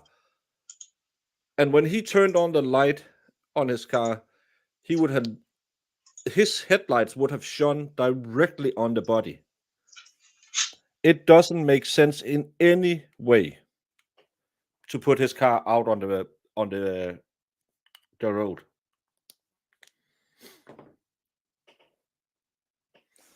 You live in DC suburbs, black SUVs are kind of our thing around here. Yeah, because everyone wants to look like they're government workers.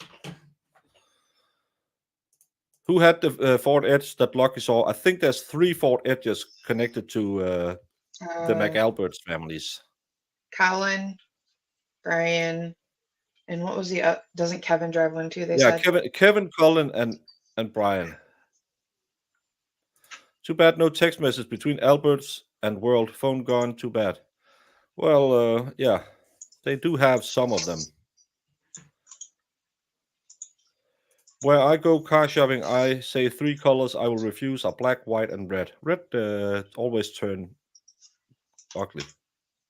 red is like the most pulled over car, so people say the color makes it suspicious. What would be her motive for deleting him? Him hugging and kissing a girl in Aruba 29 days before. Yep. And him being angry because she bought the kids Dunkin' Donuts in the morning. This is the motive provided so far by Lally. Let me do this again, because I now have time for my vision board.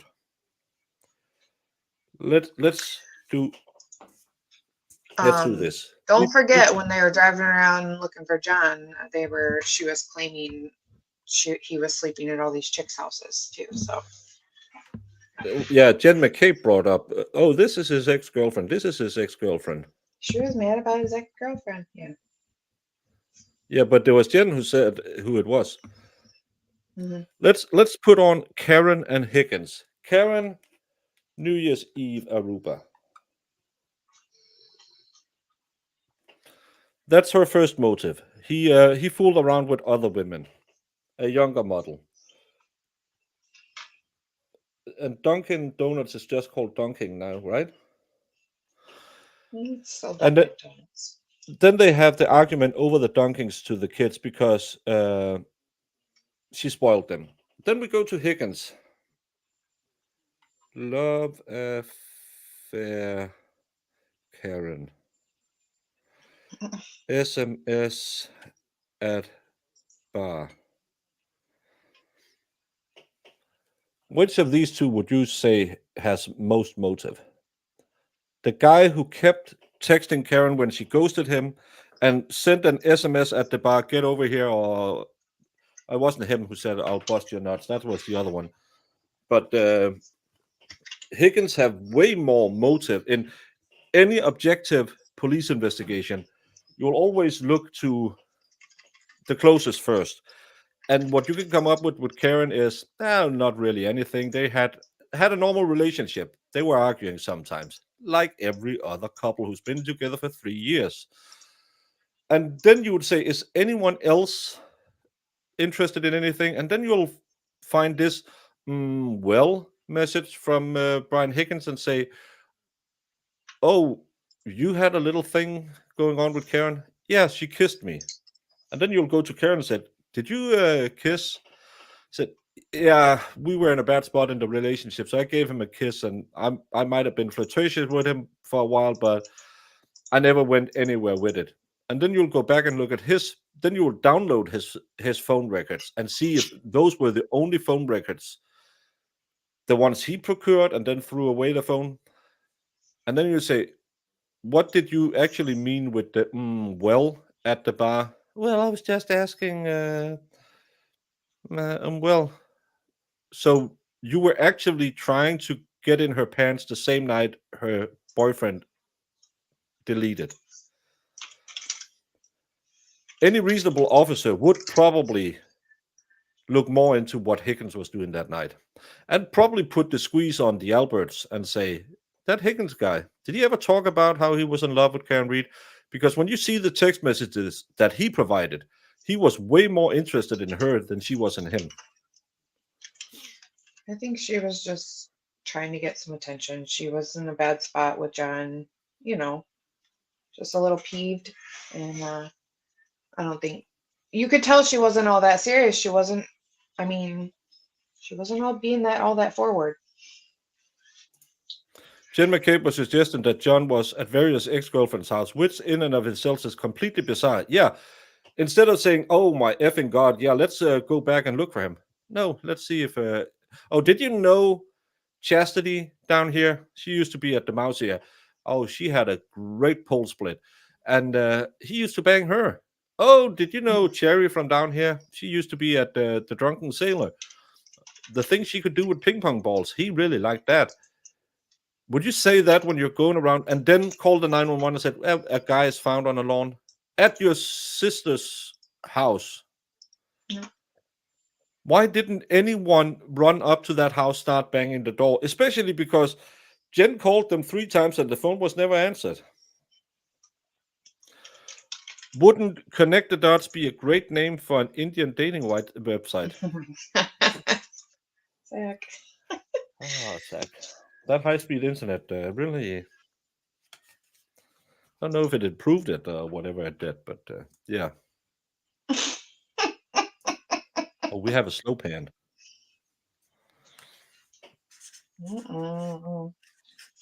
She never asked Higgin if it was moist o'clock. Danny T. Danny. Nobody asks that to anybody ever. I do.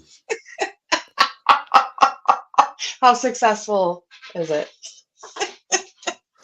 Well, a girl don't kiss and tell, you know, but let's just say out of 100, I'm batting roughly 0. Sure, go right ahead. I'm just gonna tell you, You're not talking using really it great enough, about Baker. The search on January 29th, 2022.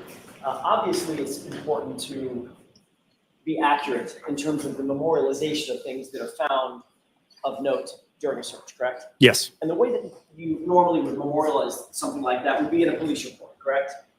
that's one method, You yes. might have personal handwritten notes I that might. would attend a search, correct? Yes, You might videotape part of it or all of it, I could. and then you could photo document it as well. Yes, But ultimately, the circumstances surrounding how something was found or what was found at the time is best done in a memorialization in a police report, correct? that is one method, yes. And that is the official record of what was done at the time and who did it, correct? Yes, And you did, in fact, draft a police report as it pertains to the search that was done by the CERT team on January 29th, 2022.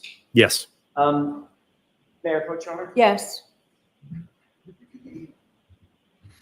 Bev have a new pair of shoes on today.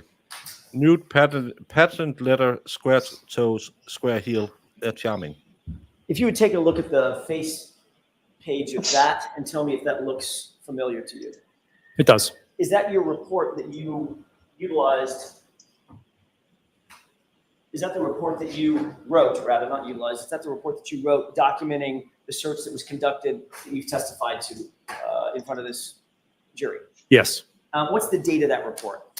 February 10th, 2021, which was a typo, should be February 2022. Okay, so February 10th, 2022 was the date that you memorialized the information about the search, correct? Yes, Obviously, that was much, much closer in time than today, correct? yes, Or yesterday, correct? correct. If you turn to paragraph 3, could you review that paragraph and tell me, after you review it, if that refreshes your recollection about exactly what you indicated was found by you and the CERT team on January 29th, 2022? My recollection of what was located remains the same. I do see that The report states that it was a piece of clear plastic. Okay. So, in fact, your report says that at approximately 17:45 hours, which is what time? Weird. 5:45 p.m. The CERT team located, quote, a piece of red plastic, correct? Yes. And then it goes on to say it was consistent with brake-like material from a motor vehicle, right? Yes. Then if you look down a couple of other sentences, you talk about the shoe that was then recovered, correct? Yes. Then if you look at the second to the last sentence, a few feet south from the sneaker, a piece of clear plastic consistent with clear lens of a motor vehicle was located, correct? Yeah, the quote is a second piece of red plastic. Yes. Well, actually, the sentence before that, sentence just above that, starting with a few feet south. Yes. It reads, a few feet south from the sneaker, a piece of clear plastic. That's not what it says. Would you like me to read it? Oh, I'm reading it. Sure, read it. Okay. The sentence is several feet south of the clear plastic. Lieutenant Tully. Sorry. Sentence above that, before that. A few feet south of the sneaker, a piece of clear plastic consistent with clear lens of a motor vehicle was located. Right. So in your lexicon, a piece means singular, does it not? Yes. If you meant pieces, you would have written pieces. You're educated, correct? Allegedly. So clearly, from this report that was memorialized on February 10th, you indicated that a piece of clear plastic was located consistent with clear lens from a motor vehicle, right? That's what it says. Okay. Then, well, it's not just what it says, it's what you wrote. Correct. Right. Then the next sentence, which is the sentence you were about to read, go ahead and read that for me as well. Several feet south of the clear plastic, a second piece of red plastic was located. Okay. Simple math. According to your report on February 10th, a piece of red plastic was found first. Then a piece of clear plastic was found. Then a piece of red plastic was found thereafter, correct? According to that report. Yes. Then you go on in the following paragraph to reiterate, just to clear up any doubt about what was found. And the last sentence reads, the sneaker and 3 pieces of plastic were secured as evidence, correct? Objection. See, overruled, I don't know.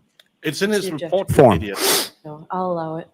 Is that what it says? Yes. Form. So yesterday, you were asked to open these 2 evidence envelopes, correct? The evidence bags. Could I take a look? Oh, of course, yes. May I approach you on that? Yes. I love that 570, 571. all the reports are wrong. All the evidence collection is wrong. This should be a slam dunk dismissal Those are the case. bags that you opened But it yesterday, won't be. correct? Yes. You indicated yesterday in front of the jury, you didn't indicate, you pulled out 2 pieces of clear plastic, did you not? I did. That was in bag, I want to say that was in bag 570. Why don't we do this? Can you please open, with the court's permission, can you please open bag 570? I'm sorry, evidence, exhibit 570 in that bag, and just look inside. I didn't bring gloves with me, Your Honor. I think there might be some on the stand Oh, there. Right Thank you, next Your to you. Right fool. next to you, you jackhole.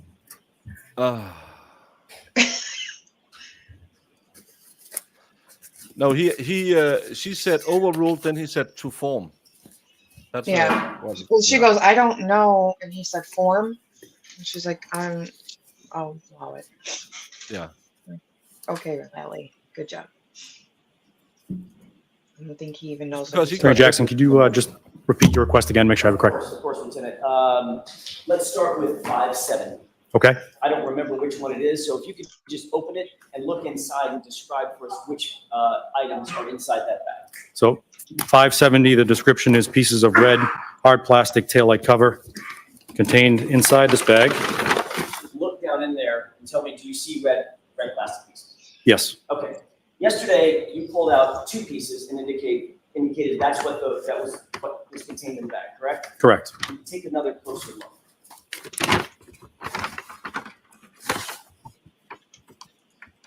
As I take a closer look, there are 2 pieces and there is a very small fragment that remains in the bag. Can you pull that and how they go. Can you show that to the jury? Did that break off? Okay, you can go ahead and replace that. So in total, Lieutenant Tully, how many pieces of red plastic are in that evidence bag? As we sit here today, there are 3. Thank you. Go ahead and close that. And we can open up the second bag. I'll go ahead with the court's permission. May I approach? Yes. Thank you. Hey, T-Rex. Hope you're Hey, having T-Rex. a wonderful day. Your Honor, may I? Yes. If you wouldn't mind, the next bag is Exhibit 571. No, this guy was saying, I didn't bring my gloves, not noticing this box of gloves right next to him. So, yeah. Is that right? Yes. Could you please open that and let's go through the same process? Just look inside and tell us what you see. Inside 571, there are 2 pieces of clear plastic. You can go and replace those. May I approach? Yes.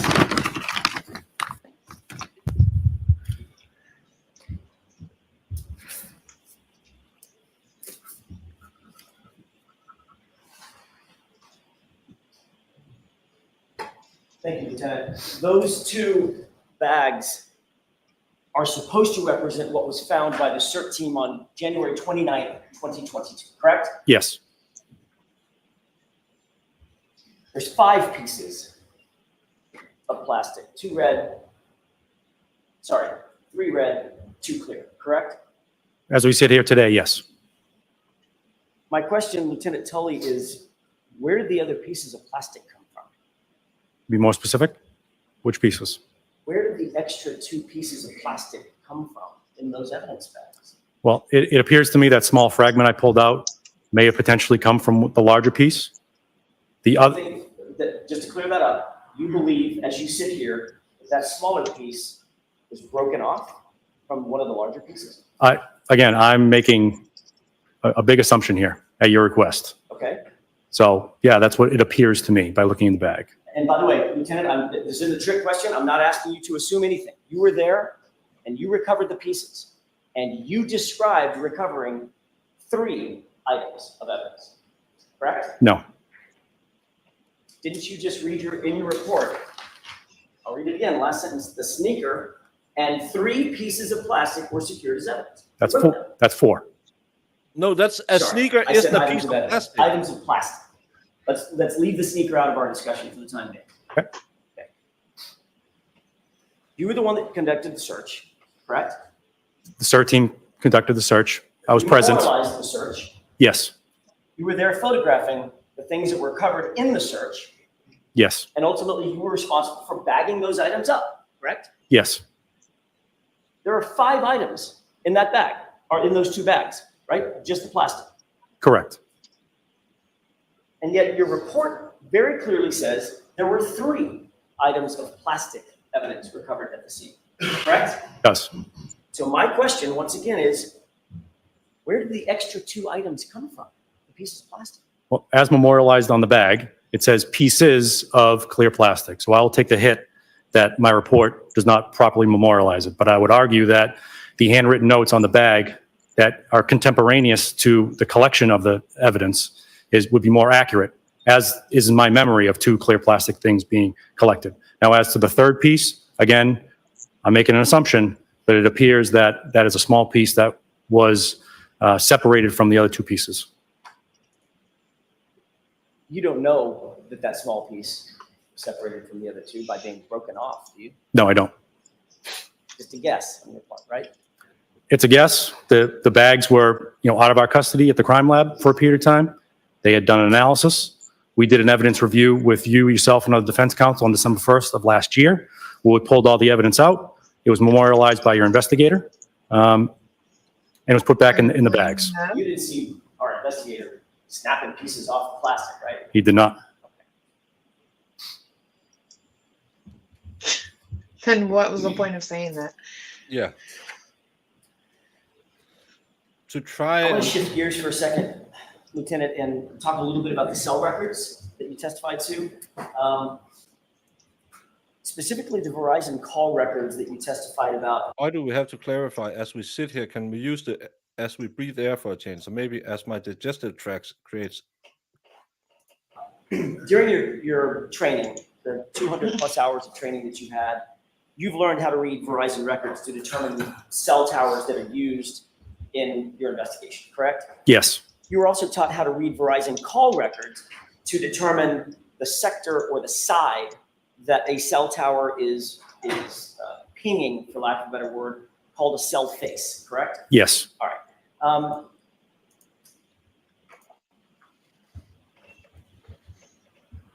One of the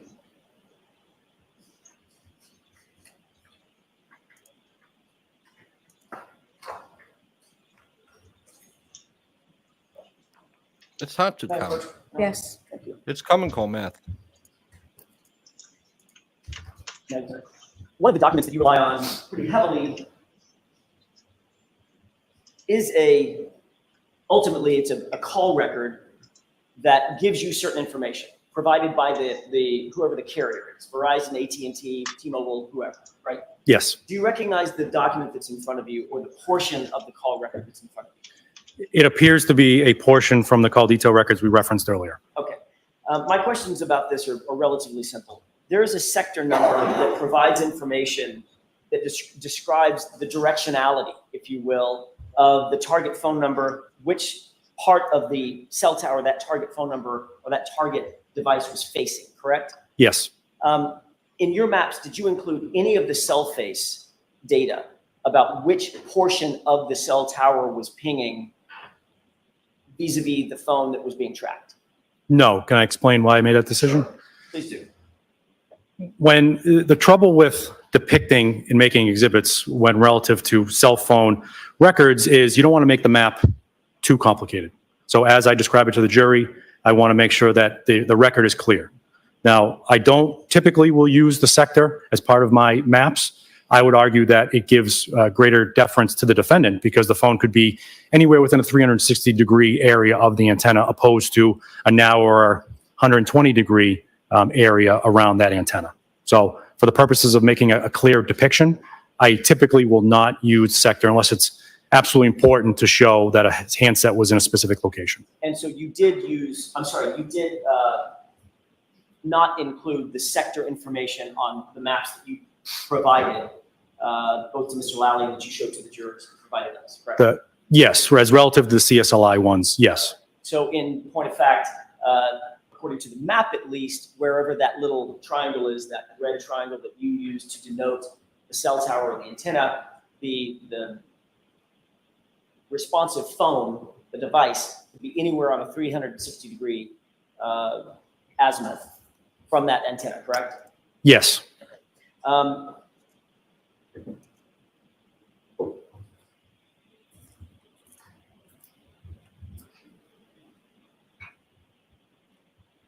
want to ask you about the one map that was related to 5:20 a.m. to 5:37 a.m. You remember that? Not off the top of my head. Okay. There were several maps shown.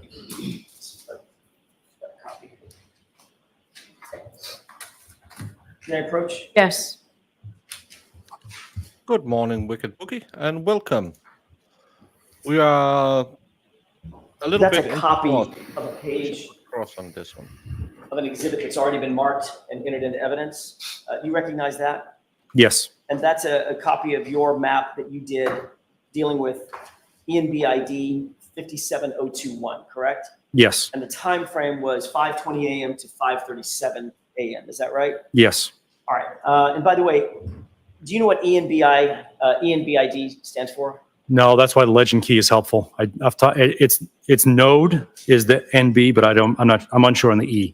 Evolved Node B Identifier, right? Is that a question? Yeah, that's possible. Yes. It is my question. Okay. Refresh your recollection. That's what it means. I have to look at the key again, but that sounds right. So an evolved, if that's what it stands for, an evolved Node B identifier, and then a series of numbers after that is simply sort of the proper name for a particular tower.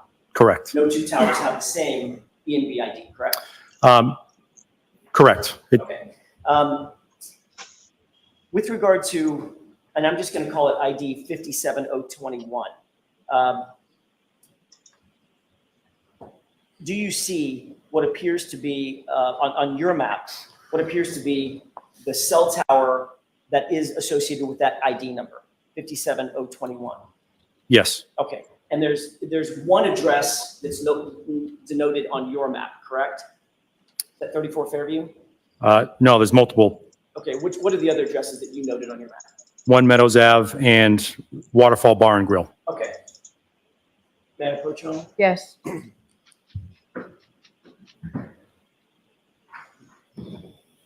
If I could hand you another map, does that appear to be a Google map? Yes. Does that generally track the map that you created, the darker map you created? Meaning it's the same basic scale? It is not the same scale. How much different is that scale? The one you handed me is a zoomed in version of the map I created. Okay. Do you recognize it as being relative, a true and accurate reflection of a Google map that's just zoomed in a little bit on the same basic area? As you just described, it appears to be Google Map Okay. creation. And you see two addresses that are denoted on that Google map? Yes. What are those two addresses? 34 Fairview Road and 12 Country Lane. And as you look at that Google map with both of those, given your experience with both of those addresses, do those appear to be denoted accurately on that Google map? It does. I would note that you can't see the roads really on this map that you handed me. Understood. I'm not going to ask you a question about It's the kind of roads, it's a white blur, so it, okay. But does it look like that's where 34 Fairview is and that's where 12 Country Lane? yeah. Okay, then I'm going to ask you for the third item that's denoted on the map, and that is the cell tower 57021. Do you see that denoted on the map? Yes. Does that appear to be generally accurate in terms of the spatial location of where that cell tower is? Yes. Look for the admission of that item, that document. Objection. Why object? It's just a zoomed in copy of his. Thank you.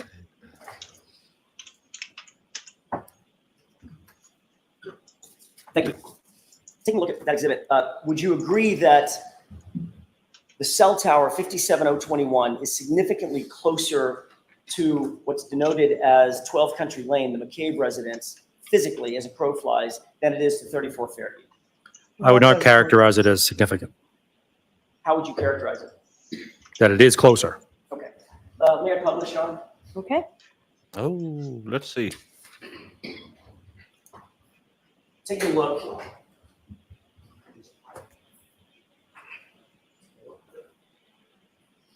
Just a second. Take a look at the upper portion, upper right portion of the map that I just highlighted. What does that denote? The cell tower that we previously mentioned, 57021. Okay. And then there's a line from, just a straight line from that cell tower down to this location. What is that location? It's denoted on this exhibit as 34 Fairview Road. Okay. And do you see a legend indicating scale? How far that is?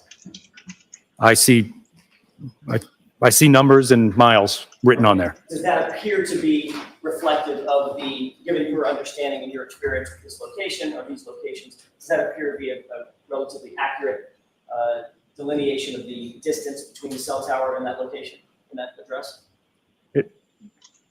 I don't know the distance between the cell tower and the address off the top of my head. Would you agree that it's around 2 miles? It's roughly 2 miles. Okay.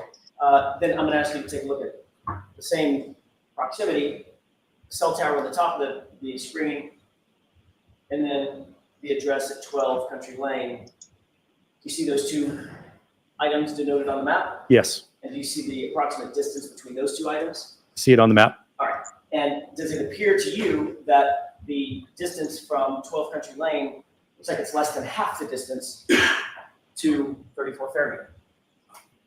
I wouldn't characterize it as it appears to be less than half. How would you characterize it? My understanding of that area, I would say it's at least a mile between those two locations as the crow flies. Okay.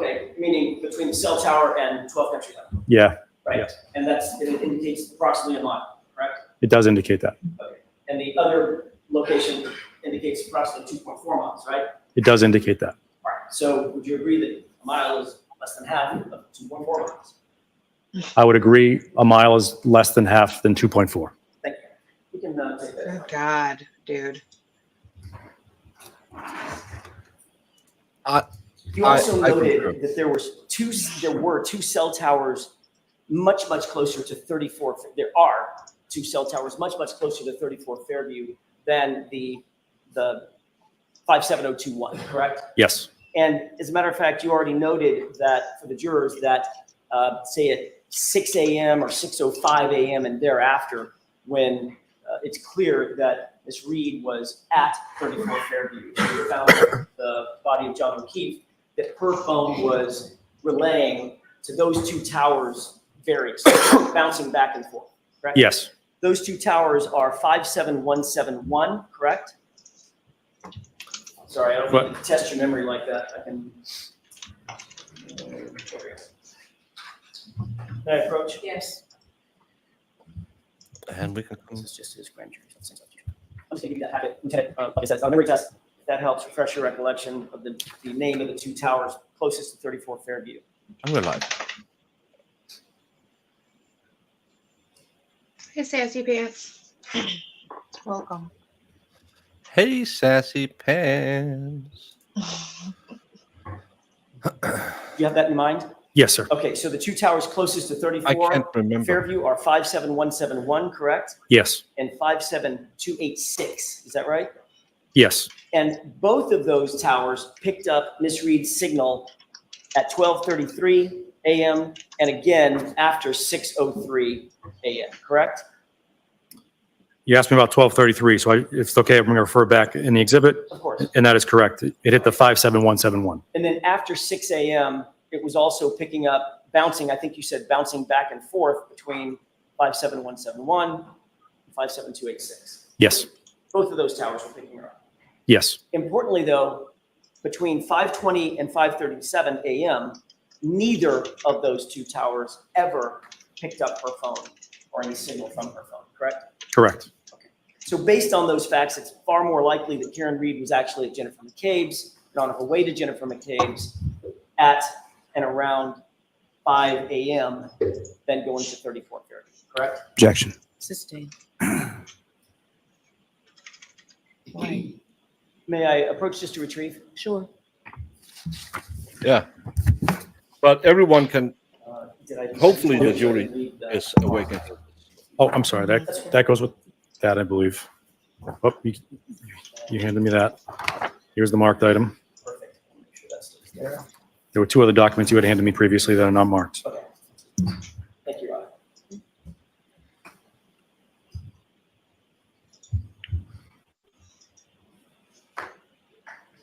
I just want to touch very briefly on the ranging data, the RTT records. What does RTT stand for? Depends on who you ask from Verizon, either range to tower or round trip time. Have you ever heard real-time tool? I have. Okay, so that's the RTT has several acronyms, but real-time tool is one of them, correct? Yes.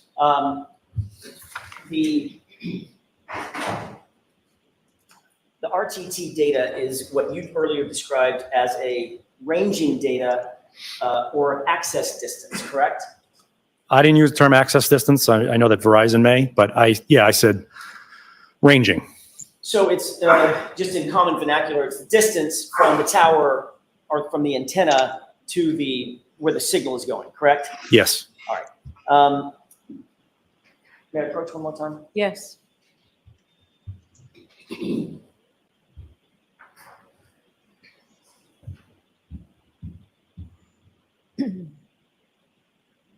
Could you please review that and tell me if you recognize what's depicted on that document? I recognize to be one of the entries from the RTT report for the account we're talking about. I'm sorry. And it's around 5:18 in the morning, correct? Yes. Okay. And you utilize this report or portions of this report, including this entry, to come up with your data, especially as it relates to ranging data, correct? Yes. Do you see the column on that? The point of AJ's map is there's two cell towers closer to Fairview 34 which when she is at Fairview 24, she constantly pings on those two towers. On the drive around, she never pings on it, and he wanted him to say that would indicate she wasn't near that address, and there was an objection that was sustained. Document called cross duration sex, right? Procedure duration sex. I do. What does that mean? That is the amount of time in which this communication occurred. Okay. Am I correct in understanding that the length of time for the RTT event is calculated in seconds, correct? It is. All right. Do you see the row in the exhibit that indicates the time 5:18 a.m.? Yes. And do you see a column that's labeled procedure start time? Yes. And right next to it, there's a procedure end time, correct? Yes. Are those the start times and the end times that you earlier testified to in front of the jury about the event in question at 5:18 a.m.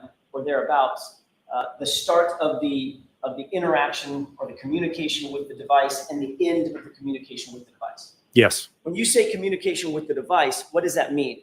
What are you referring to? It's, A phone call, a text, something? we don't know. As I testified to, the ranging reports will create entries even unbeknownst to the user. So I have no information with this record before me about what the user was or was not doing with the phone. But your testimony is that those two arcs that we saw, those respective arcs that we saw, your testimony is that this RTT data, in your view, establishes that she was on the device, not she, but the device was on the first arc at the start time, and it was on the second arc at the end time. I'm going off the ranging that they give me. And then you created those two arcs. I'm just trying to make sure I understand what the definition of those two arcs are in your map. The definition comes from the first distance and last distance, which is denoted on this exhibit you have in front of me here. Okay, and the first distance is what? 0.82 miles. Okay, and the second distance is, from memory, I think it's 0.97? Correct. All right. That's a difference of what? We do the math. 1.5 miles. 0.15 miles, correct? Excuse me, yes. Okay. And do you see the procedural duration column indicated on that document? I do. Okay. And the procedure duration column indicates 0, doesn't it? Yes. However, if we look very closely at the start time and the end time, they're not actually the same times, are they? Correct. There's a difference in those two times. Can you tell the jurors what that difference is? It is 4 thousandths of a second. 0.004 seconds, correct? Yes. And you testified that you believe that the start and end distances for the RTT event in question indicate two different locations for that device. In other words, the start time, it was on the first arc. The end time, it was on the second arc. You don't know where on the arc, but somewhere on those two arcs. Using the ranging data, I created a map, I and understand. that's what I did. Okay. And so the device would have moved from the first arc to the second arc, correct? Yes. Right. How fast? You're familiar with, obviously, the formula to determine speed using distance and time, correct? Yes. All right. Yeah. Can you calculate for us the speed that the device would have traveled to go from the first arc to the second arc over a distance of 0.15 miles in 4 thousandths of a second? Not off the top of my head. Okay. Let me see if I can help. That's light speed. So plus. speed is calculated as distance divided by time, right? Hey, Yes. Monty. If you divide 0.15 miles by 4 thousandths of a second, you come up with 37.5 miles per second. Would you agree? Objection. Sustained. Can you do the calculation in your head? No, sir. Do you need a calculator? I would. Your Honor, if I'd like to see Counsel at sidebar, please. Can we just stipulate that she had to move? Someone out there who has who can do that fast? And get us the exact speed in miles per hour, because that's quite fast. Not only can she drive a SUV in snow, the worst snowstorm in history, 24.2 miles per hour in reverse. But she can also move, what was it, 0.35 of a mile within a 0.004 of a 4 second. seconds. That I don't know. To me, that sounds like that's gonna. Who Brandon, you work with numbers. Do the numbers for me. I'm a baker, and I don't have my. Where's my? I normally have a calculator. Unmuted.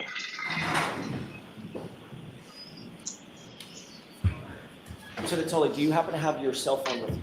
I thought you were going to ask the other question first with your numbers. I can give you the updates. Lally showed a picture of the tail light not being broken, in my best estimation. He never showed Karen Reed leaving Fairview in the evening. He only showed her going to it and then again in the morning. And now we are figuring out how because he made some maps of the phone masts she pinged on, and apparently she covered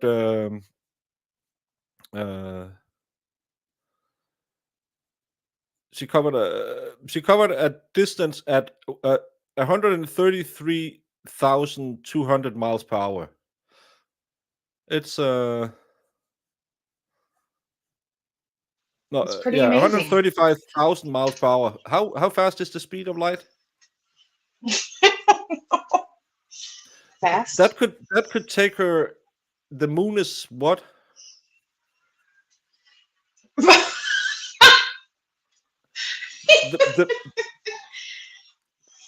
I can't remember how far from the Earth the moon is, but I'm pretty sure she could get to the moon quite fast.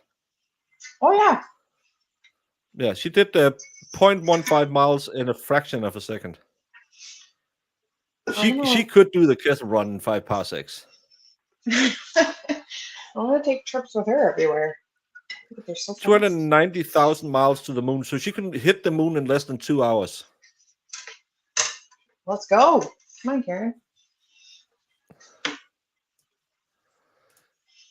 What are the numbers? Well, let's go back and hear them again. You need a calculator? Objection. If you divide 0.15 miles by 4 thousandths of a second, you come up with 0.15 miles by 4 thousandths of a second. So that's quite fast. 300 meters per second. She could go to the moon in less than 2 days. NASA liars changed it to 238.855 miles. Still less than 2 days.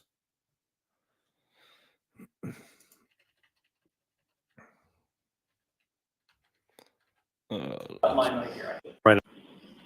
Have your cell phone with you. So Natoli, do you happen to have your cell phone with you? I thought you were going to ask the other question first with your numbers. I can. Let me ask you, so you don't have to sit there with a cell phone in front of you. Let me ask you if you would agree with this, that 0.15 divided by 0.004 is 37.5. I'd have to write it out. I'm not sure. I'm sorry. If you had a calculator in front of you, could you do it? I could. You don't have your cell phone with you. I do not. With the court's permission, I've got mine right here. I can turn it on, or my co-counsel has one. How about, can you use Madam Court Reporter's cell phone and do that? She's closest. Yes, Your Honor. Thank you. Thank you, Madam Court Reporter. Well, she was young, so they're If you just could gonna divide have. 0.15 So I had a speeding ticket too. I did the calculations on a speeding ticket fine, and per Massachusetts law, it amounts to $13,370. Yeah, that's pretty fast. That's pretty fast. By 0.004.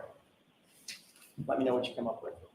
37.5. So that would be, given the fact that the distance, as calculated, as indicated on that record, the distance is 0.15 miles over the course of 0.004 seconds, right? No, I would push back as to when the distance was being created. That's the first distance and last distance. Correct. What you indicated was the cell phone or the device was on the first arc during the Oh my first God, time, swear. and the start time, and on the second arc at the end time. All I'm asking is some basic math. So you would agree that if the calculation we just did, or you just did, is 0.15 miles divided by 4 thousandths of a second, that is 37.5 miles per second, to stay consistent, miles per second, correct? Well, I don't agree with the premise of the question. So Well, you don't have to agree with the premise of the question. I'm asking you about the math. the math is correct, yes. The math is correct, right? It's miles per second, correct? Yes. Based on that calculation. In order to get to miles per minute, you multiply it by 60, correct? Yes, Can you do that for me, please? Madam Clerk.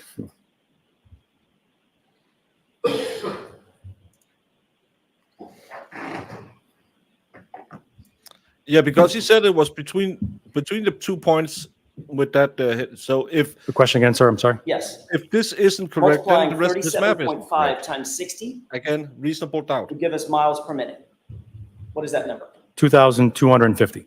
And if we wanted to go to miles per hour, which we're more familiar with, multiply it by 60 again, wouldn't you? And what's that number? 1,035,000. Excuse me, I'm sorry. 135,000. 135,000 miles per hour, correct? Yes, So you would agree, if the premise is moving from the arc, the first arc, moving 0.15 miles to the second arc, over the course of 0.004 seconds, the device would have to be traveling 135,000 miles per hour, correct? in your question, you said 1.5 miles travel. It's 0.15 miles. You corrected me. I'm going to throw it back at you, sir. Fair enough, fair enough. All right. Okay. 0.15 miles over the course of 0.004 seconds, the device would have to be traveling 135,000 miles per hour. It's basic math, correct? While I agree with that, I would push back. That's probably not what the record is indicating. You would agree that that is physically impossible, correct? For a cell phone, yes. Right. And you would also agree that since that's impossible, you're not suggesting to this jury that the device moved from arc 1 to arc 2 in 4 thousandths of a second.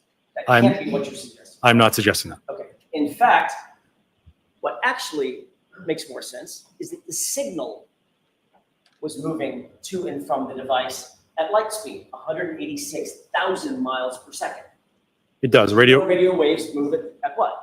speed of light. Speed of light, 186,000 miles per second, right? Yes. Okay. If, as you indicated on direct examination, if that return signal, the bounce, is in any way refracted, it takes a deviation, and it's not straight because of something like, I don't know, weather, precipitation, or snow, then it would take longer to get back to the intent, correct? That's fair. And that could be what's reflected in that map and the distance of the two arcs. Isn't that correct? That's not my experience with these records. So But you do agree how do you describe that it in then? fact the device, as you indicated earlier, moved from arc 1 to arc 2 from the start time to the end time. That's impossible. No, I'm saying that the records reflect that the first time the distance was created, marked, and the second time the distance was marked, that's what's represented on the map. Right, but you said that those are reflective of the start time and the end time, which is 4 thousandths of a second apart. No, I don't know that's when these distances were created. It doesn't say start of procedure distance. It says first distance, last distance. Actually, it says, see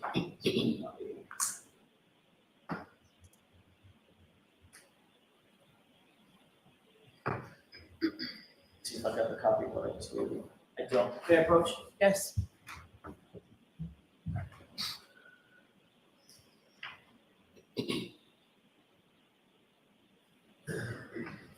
Procedure start time, I'm having 5:18 and 19 seconds, 0.154, right? Yes. Procedure end time, 5:18, 19 seconds, 0.158, right? Yes. That's the difference. May I approach one more time? Yes. That's the difference. And that's the 4,000. No, this is important to show that his story about how he can tell where she is on that arc is not trustworthy. Yep. Yeah, and he just took out the piece that make it less trustworthy. of a second difference, correct? Yes, And on direct examination, you said the start time and the end time are how you calculated the two different arcs, No. correct? No. Are you changing your testimony? no, Jacqueline, I will turn this trial around and we'll start over. You sit. Yeah. You read Do you your want to go back to the magazine. beginning of the day when Lally's You want to go dragging back? on and on? You want to go back? I will turn the trial around and start over. The map says first and last, as reflected in the record, first distance and last distance. So one could hold the map and this record next to each other and figure out how I determined those locations depicted on the map. It doesn't say start and end time. It says first and last. Right. But you said that it was the beginning of the communication and the end of the communication, which are both reflected on that document, Lieutenant. The Yes. start time and the end time. I understand what you're saying about the distance. It's 0.15. Nobody's arguing about that. You said on direct examination that the distance was a difference between what time the first arc occurred and what time the second arc occurred. And there was a distance between. Come on now. And your testimony was the device moved from the first arc to the second arc. You just said it, right? I'm saying the device moved from the first arc to the second arc, yes. And it would be impossible to do that in 4,000 seconds, correct? A cell phone, yes. You did one last issue, and I'm gonna deviate from the cell tower stuff. You got information during the course of your investigation that an eyewitness placed a Ford Edge in front of 34 Fairview in the early morning hours of January 29, 2022, correct? I'm familiar with that. As the supervising investigator, by the way, you were familiar with the fact that the eyewitness placed that Ford Edge see if I can start that over. The eyewitness indicated that the Ford Edge was placed there sometime between 2:30 in the morning and 3:30 in the morning, correct? I'm familiar with that. All right. As the supervising investigator, did you do anything to investigate the circumstances of that Ford Edge being placed in front of 34 Fairview sometime between 2:30 and 3:30 in the morning? Yes. What did you do? Well, we determined the veracity of that statement, and we want to make sure that the person who gave it is consistent and accurate and had a good vantage point of it. I have concerns about. By the way, Oh, were you satisfied with that? no. Why not? Well, the person has given the statement multiple times, and it appears to have changed over those times. It also did appears that the it, huh? person. Every witness in this trial for the state has changed their testimony. Your lead investigator has changed his testimony, but I don't think Lucky Loughran was believable. Getting caught up on 2 times because I just couldn't this morning. I'm going to need more coffee for this nonsense. Just skip to cross. But thank you, Christine.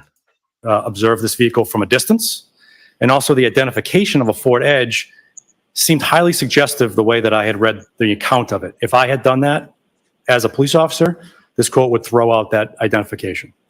So, did you find out anybody in the Albert family, for instance, on the Ford Edge? I don't recall off the top of my head if somebody. Thanks for being a member. At automobile registration records? I did not know. Did you task anybody else to look at automobile registration records? I believe Trooper Proctor and Sergeant Mechanic had investigated that. And do you have any idea what that investigation revealed? I don't. Did the Alberts own a Ford Edge? I don't know as I sit here. They did own a Ford Edge, didn't they? Objection. So the objection sustained. That was But nothing was done further that you're aware of to investigate the circumstances of that Ford Edge being seen and placed in front of 34 Fairview, right where the body was found, between 2:30 and 3:30 in the morning, right? An investigation into the reliability of that witness was conducted. So you just decided, and that investigation, quotes, is, I didn't believe him, right? No. But you believed everybody else. Okay. Yeah. Yes. That's all I have. Okay, Mr. Lally, anything? Just briefly. probably lunch after this. Yeah. Well, maybe. She usually tries So to as wait. far as that last line of questioning, as far as the witness in the Ford Edge, you Oh, mentioned that there were Jesus. several different stories, correct? Yes. Several different versions of a statement. Yes. And what were those different versions? The first was that this person saw a Ford Edge in front of 34 Fairview. The next one that I can recall is that the person stated that they were not on Fairview, but on Cedar Crest, some distance away, looking at this vehicle in a blizzard. The person also self-reported that he was colorblind, It was not and a he was blizzard. operating a larger motor vehicle. The third story was a concern about the time. The third story was as he arrived, the Canton police had the street blocked off at about 4 a.m. and he places this Ford Edge outside the residence at a time before that. So we know through our investigation that the Canton police didn't arrive till shortly after 6 a.m. So the witnesses' times are off as well. As far as the Oh, and so are yours. ID with Ford Edge, can you explain what you mean by that? As I read the report, the investigator had asked a person, first a question, they stated that there was a vehicle in front of 34 Fairview Road. The witness was then brought outside and the investigator allegedly pointed to a motor vehicle that was in a parking lot and he said, "Is that it?" And the witness said, "Yes, that's it." And so it's suggestive in the fact that it would be a single photo identification, which, you know, as a police officer, I would not give somebody one thing and be suggestive, "Is this it?" Because as the courts have ruled, that's highly suggestive and the person's more likely to adopt that description of whatever they're describing, opposed to if you use other methods. So was Now, it snowing? When you were being asked on cross-examination It was a about blizzard. certain distances Blizzard. from the house at 34 Fairview They did interview Lucky after Turtle Boy found him. To the area Oh. where you had recovered items, repeatedly you had been asked about a distance of 30 feet, correct? I did. From Yeah, the that's what we're items talking about. that were recovered and the area that was described to you as where Mr. O'Keefe's body was located shortly after 6 a.m. Is that 30 feet from the house? No, where the items were a little further on the edge of the property, so it'd be closer to 40 or 50 feet. And as far as where Mr. O'Keefe was located with reference to the curb, with reference to the street, how close was that? From the curb, reports was about 10 feet from the curb. And so the evidence was a lot closer to the roadway, a lot closer to the curb than it was to the house, correct? Objection. Sustained as to form. As far as what, if anything, did you find significant between the location of the evidence in relation to and Mr. O'Keefe in relation to the roadway versus in relation to the house? The piece of evidence were physically on the roadway, on the pavement, or the curb. Just one question as it applies to the Sally Port video from the Canton Police Department. Are you aware of sort of how those videos were recorded as far as when they stopped, when they started? Not off the top of my head, no. But the ones we have in possession, no. As far as, and I'm sorry, let me ask the question probably a little more succinctly, but with reference to, That's are you impossible. familiar at all with the camera system at the Canton Police Station? Vaguely, yes. As far as, do you know whether or not it's motion active? The Canton IT director stated that it was motion. So the objection sustained. You idiot. So let me ask you, are you aware that the cameras are motion active? Objection. As to form, it's sustained. What, if anything, are you aware as to how the cameras report? Objection. I'm going to allow it. You approach. Okay? You are muted. Okay, so I missed Jackson, but please tell me we got that Alexis can clock in at 135,000 miles per hour. Well, I already knew that. I mean, the Yeah. laws of physics are negated in reality when it snows in Canton. I think that's what we're based off missing of here. his little map and what he claims, you know, the tower she Yeah, hit and stuff and like that. again, let's just go over whatever we had today. Nothing has come closer to proving Karen killed John. Yeah. So I've learned more about godlies and Roblox than this man has educated Now, Lieutenant, us when it came to today. the Yeah. Sally Port Okay. video, at some point you did review them to some extent. Yes. Now, over the course of your review, what, if anything, did you note in reference to time? Was it sort of one long consistent, or did it jump? It jumped. And based on that, what, if any, conclusions did you draw as to how that video recorded? It appeared to be motion activated as these jumps occurred. It appeared to be triggered by motion. Now, How? with reference to the items that were recovered on January 20th, This is the stupidest thing to say. We see people moving and then the video skips. We talked about this yesterday, that you can't have movement in a movement activated camera and the camera not keep recording. Please tell I mean, me. Yeah, I'm feeling explain like that a to me. I'm gonna do a Bev sigh. I mean, I feel like I said, I've learned more about Roblox and the things that I need to get maximum DPT, DSP, something or other where I can win the game. I learned more.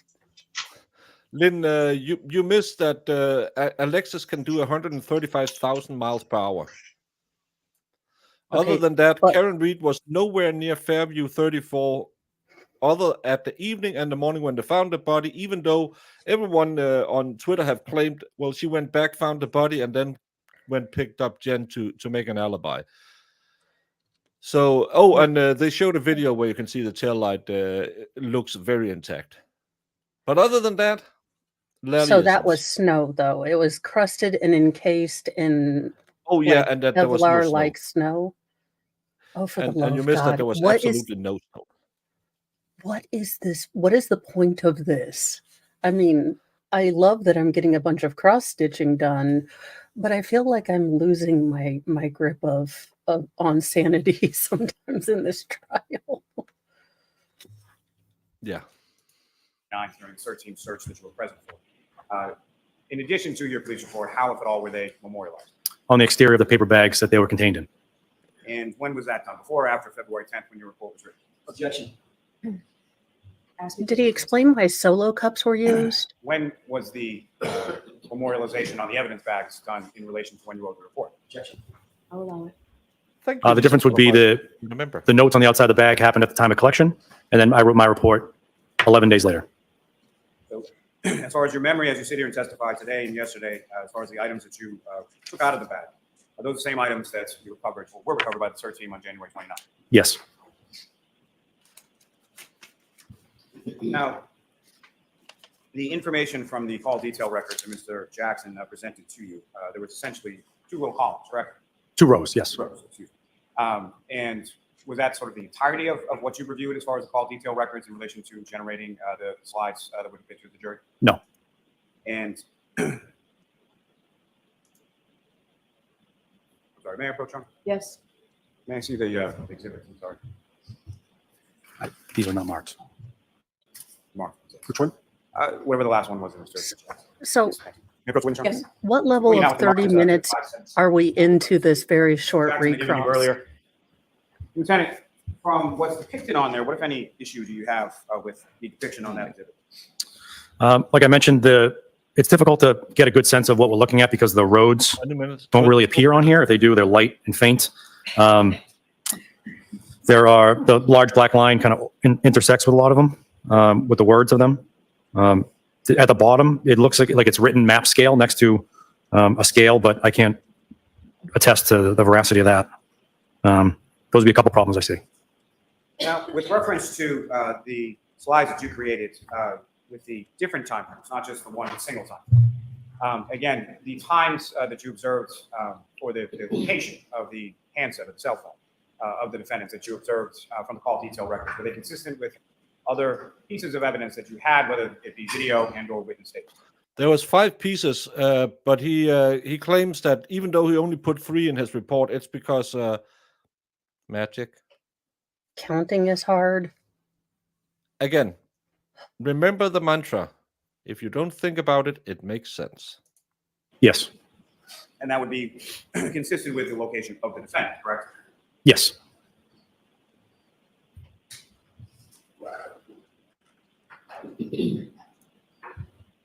Now, you were asked some questions about speed and distance travel. You indicated that you did not agree with the premise of Mr. Jackson's question, correct? Yes. Can you explain to the jury what it was about the premise or what it was that you did not agree with?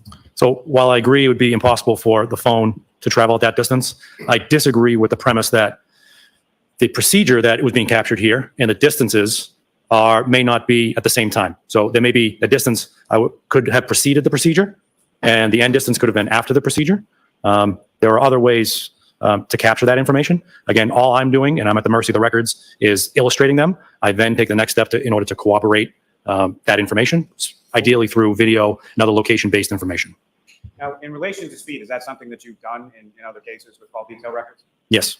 And you mentioned that you weren't able to do it here or didn't do it here. Can you explain why not? By speed, do you mean route of travel or? So if I have a more robust set of records, so again, we're at the mercy of Verizon here. We only got a limited number of records from the ranging data. With other cases, if the phone is much more chatty with the antenna, if there's more lines of communication, I've seen lines of communication as frequent as every couple of seconds or less than a couple of seconds. As I map those out, I can make more of a determination of maybe the route of travel of the cell phone. So as I put the first arc, I'll then place the second arc on a map and say to myself, how could a handset get from the first arc to the second arc? And I'll have a number of possibilities. I will then lay out the third arc. Okay, how could a phone get from the second arc to the third arc, and repeat that process, narrowing down the different possibilities. And oftentimes I'm able to determine the route of travel, send investigators down to that route, and we find corroborating information.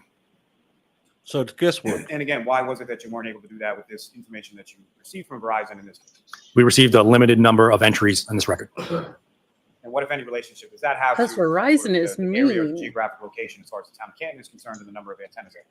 Exactly. Right. Cellbrite has a really, really great thing because all the calls that she made that morning will have a geotag in Cellbrite that you can download, and then you can put it on a map and say, when she called Jen McCabe, she was here. Again, in 13 years, I have seen multiple of Cellbrite's report with the geotag next to it, and then you can just plug it into the same Google map you use that they also use, but theirs wasn't right, and you can see exactly where the car were when she connected to Jen McCabe. So whoever, Okay. that's why you use Cellbrite. You don't guess and just, yeah, I make one line, then make it 2 lines, and then I make 3 lines, and then I go back and say what's Cellbrite Yeah. is the answer. But remember the Canton triangle. Cellbrite doesn't work. So Cellbrite doesn't work on Karen's phone, and it sort of worked on Jen McCabe's phone, but it got all the times wrong. Yeah. Okay, I'm just making sure. I swear to goodness, I am not Again, stop thinking and it'll make sense. Yep. okay. Well, as respected to the number of records, it's a larger area the cell phone could potentially be. So in no way in your testimony, in your slides or anything else, are you suggesting that the device or the handset or the defendant's cell phone was traveling at that speed, correct? Correct. So could you explain to the jury again exactly what those arcs mean and what you are explaining with reference to it? Those records have a start distance and an end distance. I take those distances, place them on a map, starting where the antenna state has. is also in that record states it is. Draw a distance from that antenna, draw an arc at that distance with the radius being the distance that's on the record, and have an arc that's in excess of 120 degrees. You also asked some questions about weather causing some And you're an idiot. interference or something in relation to the recording with regard to antennas or which antenna a device might connect to. You indicated that was not your experience with these types of records. Can you expound upon that? The greatest predictor of what antenna a cell phone is going to use is distance, because like I said, the farther the handset is away from an antenna, the more degraded the signal is going to get. So that's the best predictor. But like I mentioned earlier, there are things that can disrupt a cell phone signal, which would cause a handset not to connect to the closest antenna. And that can be physical obstruction, precipitation, elevation, an antenna goes down for It whatever was period, snowing. for whatever reason, causing it to connect to another antenna that is technically further away. So lots of things So could from happen. Your review of call detail records and from your mapping from those various timeframes contained within the slides we'll present to the jury, what, if anything, can you say from that material in reference to the other evidence collected as to the location of the defendant's cell phone during those relevant time periods? Well, relevant, I'll zero in at 518. I would suggest that the defendant, her vehicle, and the cell phone were on Washington Street outside of Temple Beth Abraham at that time. That's one thing that I would be comfortable suggesting. May I have a moment, Carl? Yeah, well, Yes. I wouldn't suggest much, sir. You're gonna suck. So when Olivia was makes the the same point with dumb manual calcs between the front door and Thanks, John Patrick. O'Keefe's body. They use a measuring wheel and civilians appear to avoid even. 577. 578 is not marked yet. Oh, it's not? Where's the RTT record? Is that 577? I have RTT records that are not marked in front of me. May I approach? Yes. Look at that. So, Objection. so let's mark it for identification also. Just have the witness identify it. Understand. Is Tully the CV Cellbrite? No, they're going to call a Cellbrite expert who will show you how you do a So, and that Cellbrite. was letters. Triple K. Thank you. You're looking at triple Q, correct? Yes, sir. All right. When you created the arcs on your map, you also put on the map 5:18 a.m., correct? Yes, Where'd you get that number? from the procedure start and end time. So you did use the procedure start time and end time, correct? To denote the time, but not, yeah, to denote the time on the slide, yes. Time of the event, correct? Yes, All right, so the 5:18-19, I'm sorry, 5:18 and 19 seconds, and then, I don't have it in front of me, but 0.154, I think. Is that right? yes, That was the time that you used to establish that the device was on the first arc, correct? no, I didn't use it to establish the arc, I used the distance to establish the arc, and I placed the time on the slide. What time, Lieutenant Tully? 5:18, The time that Verizon gave you as the start time, correct? yeah, they're both 5:18. So there's a start time and a start distance from the tower. In other words, the event took place at this distance at this time starting, correct? No, you're using the wrong words. It says first distance. I'm not using the wrong words. Yes, sir, you said start distance. It's first distance. Okay, fine. Okay, pick the words. First distance. Start time and first distance, correct? Yes, Then those are on the record. Right. Then Verizon gives you an end time, correct? Yes, And last distance, correct? Yes. And you created your arc based on the start time and first distance versus the end time and last distance, correct? no, the time weren't associated. You're saying no is because that would require the device to travel at 135,000 miles an hour. Objection. If the witness could please answer the question. So let him finish, Okay, sure. and then the objection to that is sustained. You can ask it differently. Go ahead. The times were not part of the depiction of the range. While I will suggest to you that it is probably unbelievable that those are actually start and end times. What I'm saying is we don't know for certainty that that is the exact time, the first distance and the last distance. I'd have to look back at the records, but I also say that we have corroborating evidence to say that that is accurate.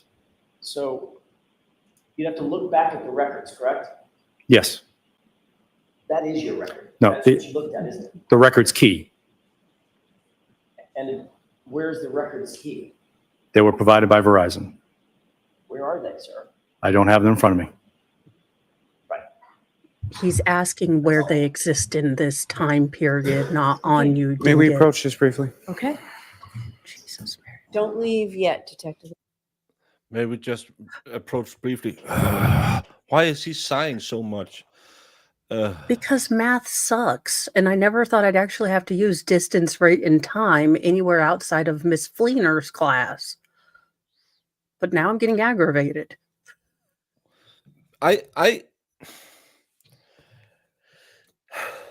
Why are you fighting over first and start? I know you want to be specific, and then you go back and say, I don't use time. Well, you can't measure the distance from the cell tower if you don't have a time, because you use that to figure out how many miles per hour because you said it's the signal pinging from the tower to the phone that gives you the distance.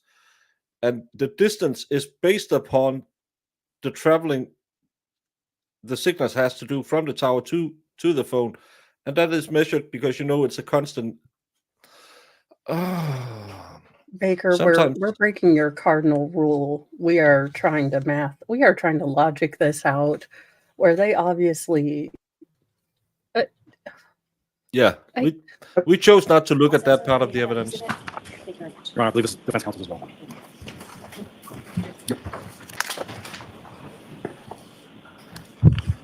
All right, your next witness, Mr. Lally. Yes, Your Honor, the Commonwealth calls Sergeant Brian Gallerani to the stand. Ronnie. He took DNA samples of someone.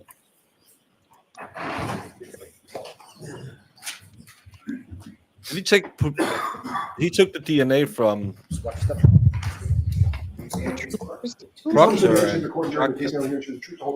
It's the medical examiner on the stand. Timmy, we can hardly hear you. Whenever you're ready, Mr. Lally. Thank you, Your Honor. Good afternoon. You are unmuted. Afternoon. Could you please state your name and spell your last name for the jury? Ryan Gallerani, Gallerani.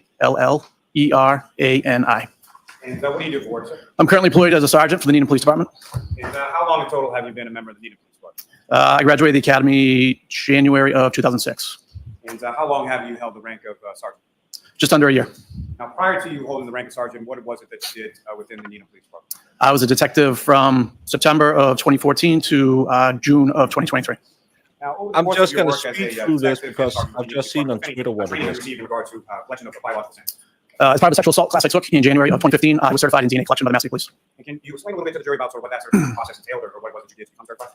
So I was specifically Everything certified in he's Super gonna swabs, which is the testify process of is, collecting I know how cells, to suitable for collect DNA comparison I by took swabbing the inside DNA of a person's I'm gonna cheek. send it to the And lab. that certification is that up to date at this point? Yes. Now, at some point on January 16, 2000, I don't feel like we need to hear that. collect butyl swab samples in relation to this case. I did. And fair to say, as far as your work with the Needham Police But Department, yes, he has a familiarity or nice work with the investigation tie and case, color. Correct. or in a case involving incidents occurred in the town. Correct. You didn't know any of the parties involved in the case. I gladly wasted And so time January on the 16, Tuba's 2024, where DNA did you go on that? when I there's was an no officer other of the DNA office. that was And tested what as anyone did well. you meet with, who anyone did you collect samples from on that? I collected samples from Sergeant Buchanan and Trooper Proctor. And can you explain to the jury just briefly as far as the process of your collection, as far as what I'm just going to speed through this guy because all he's testifying is I took DNA sample and sent them to the lab. physically did you do? So I physically swabbed the inside of their mouths with a cotton swab and collected the evidence, sealed it up in a buccal swab kit, photographed it, and brought it back to the police department. When you brought it back to the police department, what did you do with it then? I entered into the evidence. And did you do that in conformity with collection and securing of the item? Did you do that in conformity with your training certification on butyl swab collection? I did. Now, with reference to those items, at some point were you informed that those items would be transported to a voting technology lab in Lorton, Virginia? I was. And were there specific instructions as far as shipping was concerned that were provided by the voting technology lab? Yes. And the shipping that occurred in this case, was that in conformity with what Voting provided as far as the policies and protocols for shipping those types of materials? It was. Thank you. Because they don't want to use a local cop so he can be conflicted like every other cop in this case. Anything? We have no questions. All right, you're all set. Thank you. Have a good day. Yes, Your Honor, call Mr. Nicholas Bradford to the stand.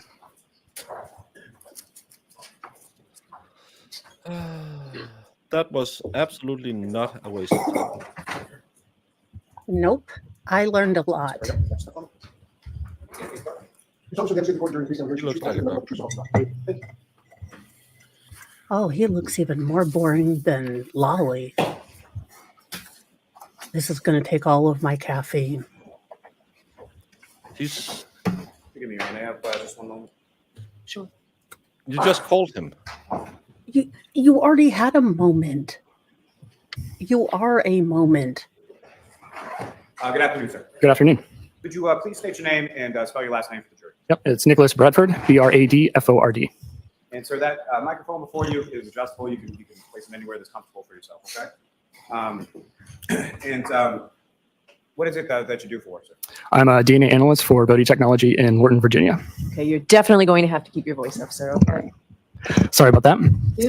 Now, sir, if I could, That was like, don't make me turn off the AC. Sorry. It's Bodie Technology in Lorton, Virginia. and for the record, Bodie is just spelled as far as B-O-D-E. Is that correct? Correct. Now, sir, if I could just ask you some questions about your educational background. Until the defense takes over, everything is prosecution. Prosecution hasn't rested yet, so it's all of them are prosecution witnesses. I'm starting with your undergraduate. Where did you go for your undergraduate, and what, if any, degree did you receive from there? I have a Bachelor of Science in Forensic Biology from Mercyhurst College in Erie, Pennsylvania. And then, following your graduation with that degree, where did you go? I have a Master of Forensic Science in Forensic Molecular Biology from the George Washington University in Washington, D.C. And whenabouts was it that you received that master's? It was around about 2011. And with relation to your graduate work and your work at Bodie, when did your work at Bodie begin with relation to your graduate work? I started at Bodie at about 2009. So during the course of your graduate school? Yes. And when you started with Bodhi Lab, what was the sort of position, or what did you start doing when you began? I was a DNA technician. We assisted the analysts with their case files, and we primarily operated the different robotics and the different processes in the lab. And at some point over the course of your work there, you then became an analyst, is that correct? Yes. And about how much time elapsed, or how much time did you spend as a, excuse me, as a technician prior to becoming an analyst? I was a technician for about a year, maybe two. And then I was in the data banking section as an analyst. And since then, I've worked in the high throughput casework group and the customized casework group. Now, as far as your work within this particular field, have you had occasion to work at any other sort of labs or facilities? Yes, for about 3 years, I worked at the Pennsylvania State Police DNA lab. Now, Bowie Technology, as far as that lab is concerned, can you describe for the jury sort of what kind of lab that is? And let me ask you first about how many analysts work at Bowie Technology? Somewhere in the neighborhood of maybe 100 analysts, give or take. We're a small private lab in Lorton, Virginia, and we do DNA work contracted through different police agencies throughout the country. Now, in addition to police agencies, are there other types of entities that would that you would accept, or that would send submissions for DNA casework? Yes, we do some international work with human identification and that sort of thing as well. Now, as far as the lab at Bodhi Technologies, is that lab accredited? Yes, we are accredited through the National Standards Institute. And can you speak a little bit about that sort of accreditation process and what it means to be an accredited? Yes, so that the National Standards Institute has a set of criteria for DNA labs doing forensic work. And we are audited against those criteria every year, sometimes internal audits and sometimes external audits. Is that accreditation at the lab, is that up to, the accreditation, is it current as of now? Yes. Now, with reference to your work as a DNA analyst, can you describe just in general terms for the jury what it is that you do? What's the insider? The last witness talked about his job and said he took swabs. This guy is an analyst from the Bodhi lab. He's probably going to say, yeah, I received those swabs and made a DNA profile from Proctor and Bukakni and didn't find any matches. In reference, what I need to. What is it that you do in reference to your work as a DNA analyst? Yes, so we take in evidence that's submitted to us. We process it through the DNA processing. So there are 4 basic steps to DNA. There's extraction, so that's where we separate out the DNA. And then there's quantification, and that is basically just us determining how much DNA we have to work with. The next step is amplification. So depending on the case and the different processes that we're going to use, we're targeting a number of different locations in the genome, and we're going to make millions of copies of each of those locations. And in each one of those copies, there's a little fluorescent tag that we can then detect in the detection step, and that's the 4th step. And then that from there, we have the DNA profile for that sample. Now, with reference to the lab, as far as training is concerned, you mentioned that you spent at least a year or two as a technician prior to becoming an analyst. What are some of the training, specialized training in this area that you want to go as an employee at this lab? Yes, so the training program involves a lot of scientific literature reading. There's a practical aspect to it where we're given known samples that we're to treat as if they were casework samples. So we process those as if they were casework. We have written and verbal exams, and we have a moot court exam at the end. And you successfully completed each of those training sort of portions of, over your course of work with the lab? Yes. Are you familiar with a term known as a proficiency test? Yes.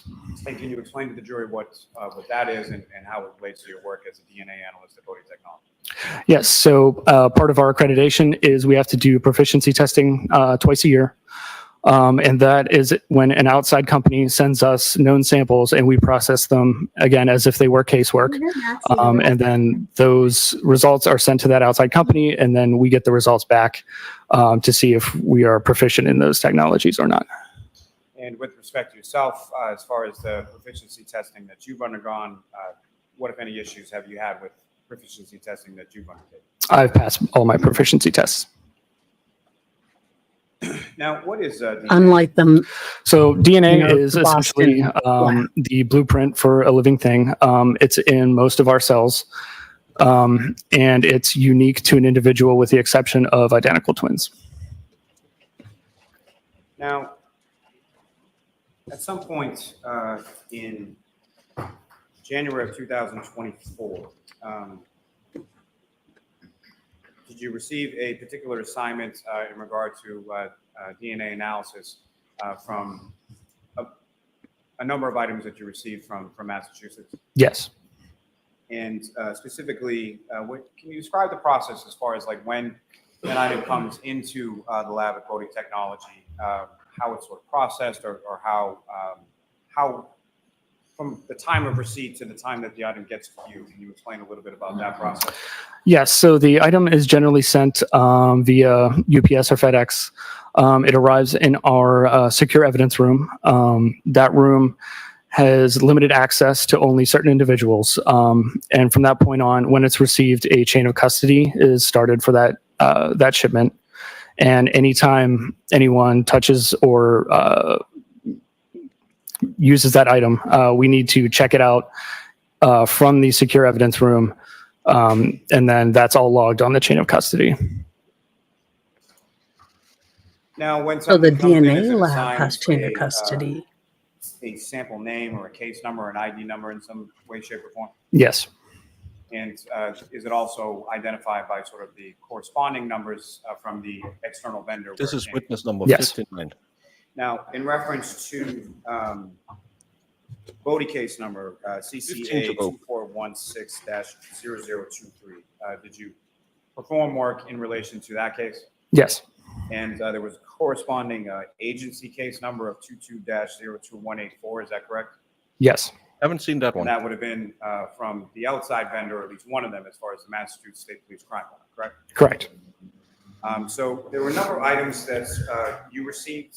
If you could identify them for the jury, what you received, and specifically sort of what you looked at. Yes. So we received an apparent hair. We received an extract from a taillight from a vehicle, and we received 2 reference samples from 2 troopers from the Massachusetts State Police. And in addition, was there a Is this the guy who found pig DNA? sample ID as far as the known standards? Yes. So Bodie gives it our own our own item number. So in this case, the 2 reference samples were CCA 2416-0023 R03 and the same number R04 for the 2 reference samples. Now, if I could just ask you to further expound upon as far as the CCA 2416-0023, which is E01. There was an agency sample ID, is that correct, that was attached to that? Yes. And what was that? So that was 3-6.1. Is there a description that comes from the external vendor as well as to sort of what that item is? Yes. In this case, the sample was a shaft end of hair from exterior passenger side rear panel. There's a specific mass registration plate that's associated with that hair as well, is that correct? Yes. And that was 3GC6A4, is that correct? Correct. Now, with reference to the R03 and R04, those were vehicle samples, is that correct? Yes. And R03 specifically, as far as the agency description, what, if anything, was provided as far as that? For R03, that was the buccal swab from Yuri Begetic. And as far as R04? That was the buccal swab from Michael Proctor. Now, with reference to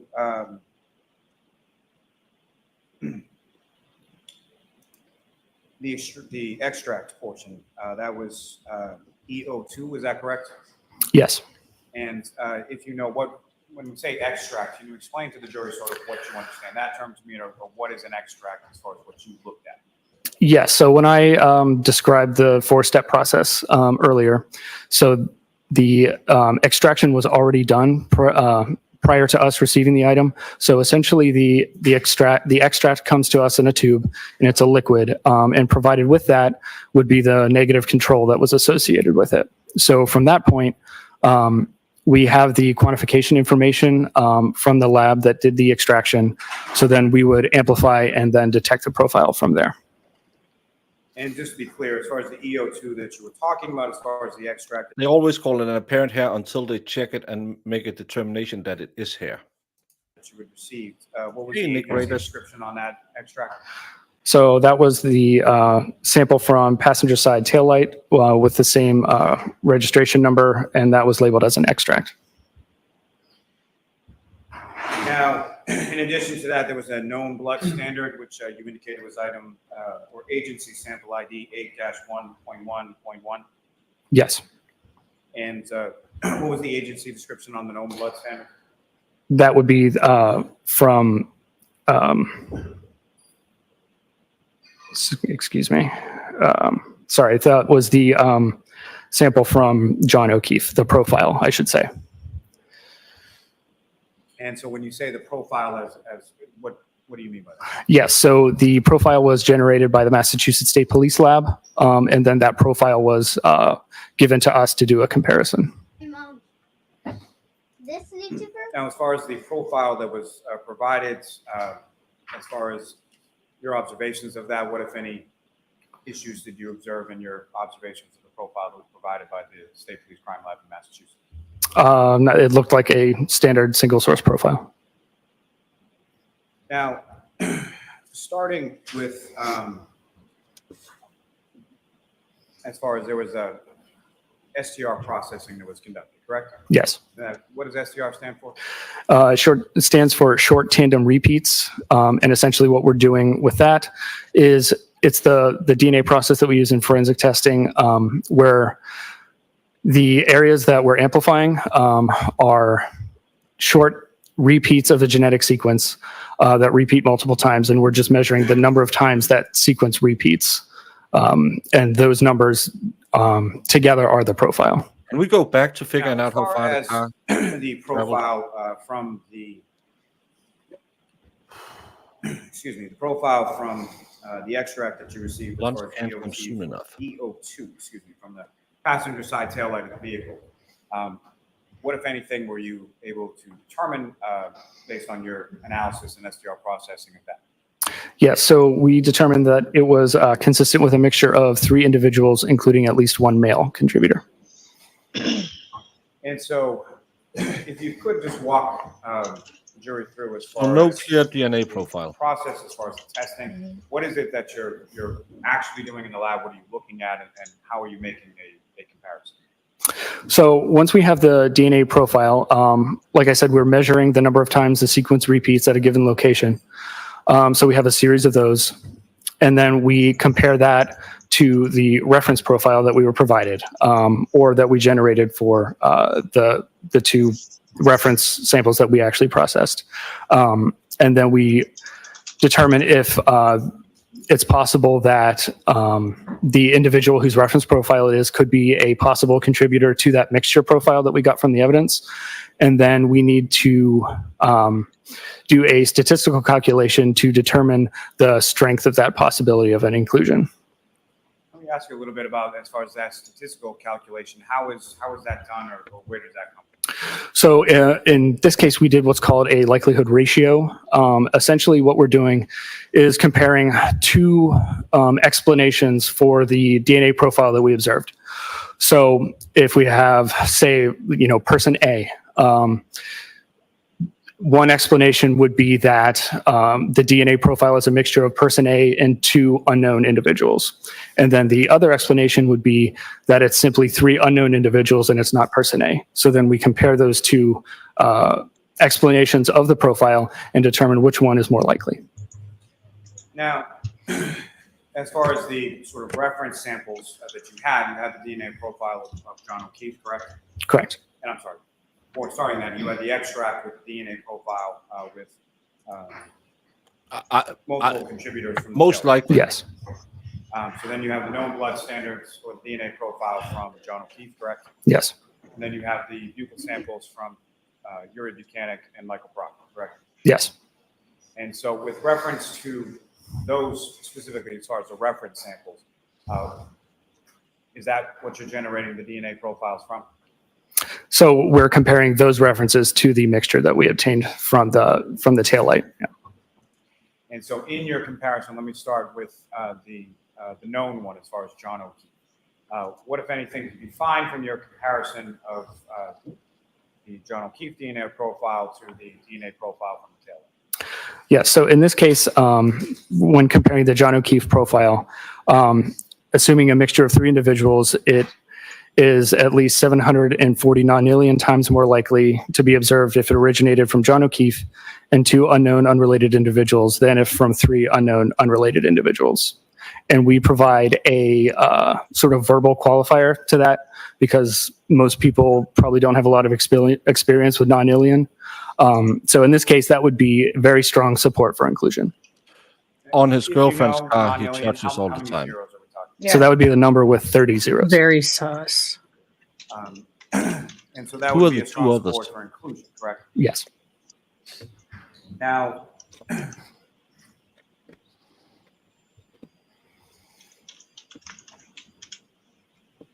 with regard to your comparison, with regard to your work as a DNA analyst, is there any kind of software that you use in the course of your analysis with regard Go to smart, STR mix? smoke another card. Yes, when there's a mixture profile, we often use what's called star mix, and it's essentially a computer program that we input the DNA profile, and it allows us to use a series of mathematical equations to help us interpret that mixture. Was that done in this case as well? Yes, and then we use that same program to run the statistics. Now, with regard to the sample, the vehicle sample attributed from Yuri Buchanan, did you run that for a comparison as well? Yes. And what, if anything, were your findings in relation to your analysis of that? So in that case, assuming a mixture of 3 individuals, the DNA profile obtained is at least 46 million times more likely to be observed if it originated from 3 unknown, unrelated individuals than if from Yuri Begenik and 2 unknown, unrelated individuals. So that sounds confusing given what I just said. So the verbal qualifier for that would be very strong support for exclusion. I'm sorry, very strong support for exclusion, is that correct? Correct. And then similarly, as you were testifying, what, if anything, did you find from your analysis comparison of the buccal sample or DNA profile from Michael Proctor?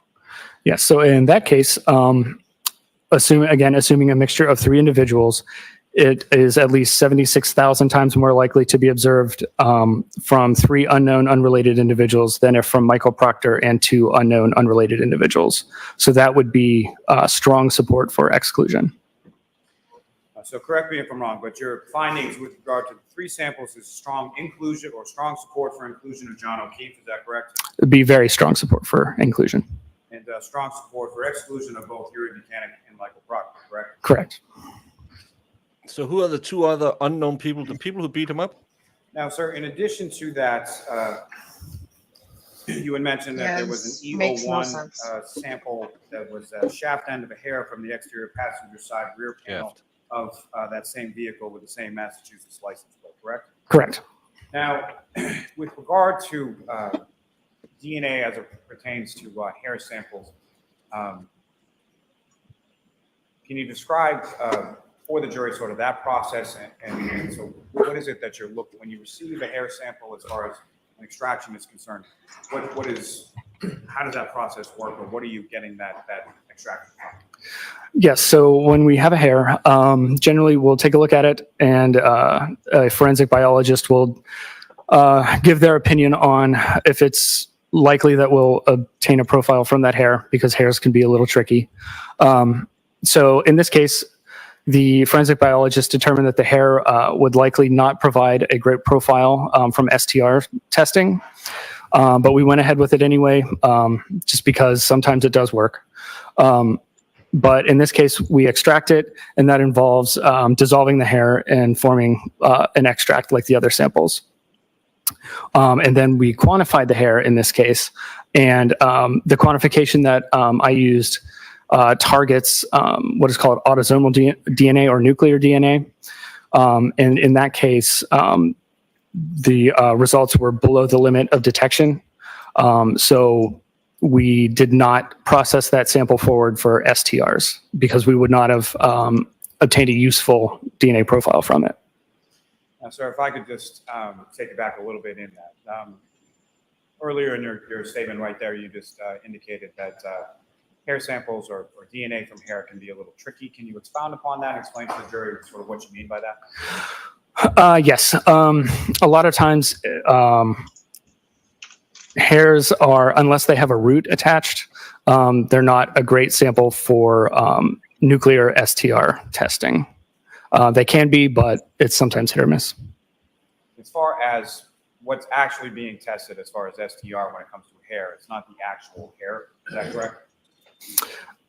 I'm not sure I follow. Can you? Let me ask you this. You're familiar with the term follicular tissue? Yes.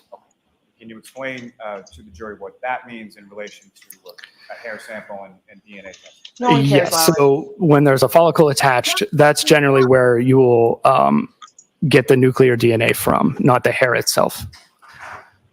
I'm glad he's not like droning on and on though. I will Not say. the shaft, correct? Correct. Now, This is important information. Thank you, Danny T, for the corner kiss. It's not. With the message sent to Jamie, AJ makes Baker moister than an oyster. Danny. as far as autosomal DNA, can you explain what is autosomal DNA and sort of where does that come from within DNA testing? Yeah, so you can think about that more as nuclear DNA. So that would be DNA that's in the nucleus of the cell. So that's what most people think of when they think of DNA. But there are there's other forms of DNA. So like, for example, mitochondrial DNA that exists outside the nucleus. And as far as the testing that you performed in regard to this hair sample, that was STR testing, is that correct? Yes. And I'm sorry, what were the findings again with relation to the STR test?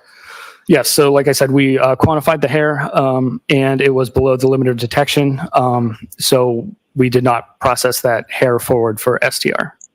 Now, as far as that terminology, below the limit of detection, can you explain a little bit to the jury sort of what that means as it applies to the testing that you conduct? Yes.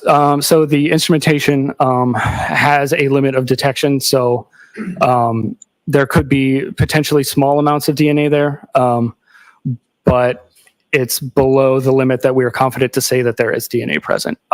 So we would normally not process those samples forward. Now, that hair sample, as far as the one that you tested, you mentioned that it was not initially advisable, I guess, for STR testing, and just went ahead and did it anyway, because sometimes it works. Is that correct? Yes, it's usually worth a try. And then beyond that, that hair sample within your lab, as far as voting technology, was that given to a different analyst for a different type of testing? Yes, we decided it was worth a try to do mitochondrial DNA testing on the hair. And is that a type of testing that you yourself perform? No, that would not be me. And why would it not be? I was not trained in mitochondrial testing. That's sort of a specialized subset as far as different training and different type of testing that occurs? Yes. Just in general terms, if you know, could you explain to the jury sort of the difference between what you've termed as nuclear or autosomal DNA versus mitochondrial DNA? Yes, so very basically, the nuclear DNA is the DNA that exists in the nucleus. The mitochondrial DNA is the DNA that exists outside the nucleus in the mitochondria. And the mitochondrial DNA is inherited directly from the mother. So if you were to test maternally related individuals, they would have the same mitochondrial profile. Kids, don't say I never gave you nothing. And that other analyst that conducted the mitochondrial DNA, are you familiar with who that person is? Yes, that was test chart. Okay, one moment, Charles. Sure. Can you be done by lunch so I can go carb load and hopefully survive? Thank you very much. I have no further questions. Okay, Oh, dear. Jesus Christ. We have no questions. great. So you are Oh, all thank you, set, Jesus.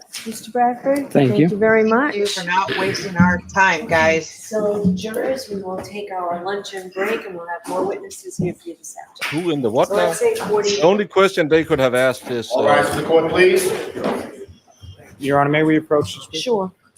Would you expect a husband's DNA to be on his girlfriend's car?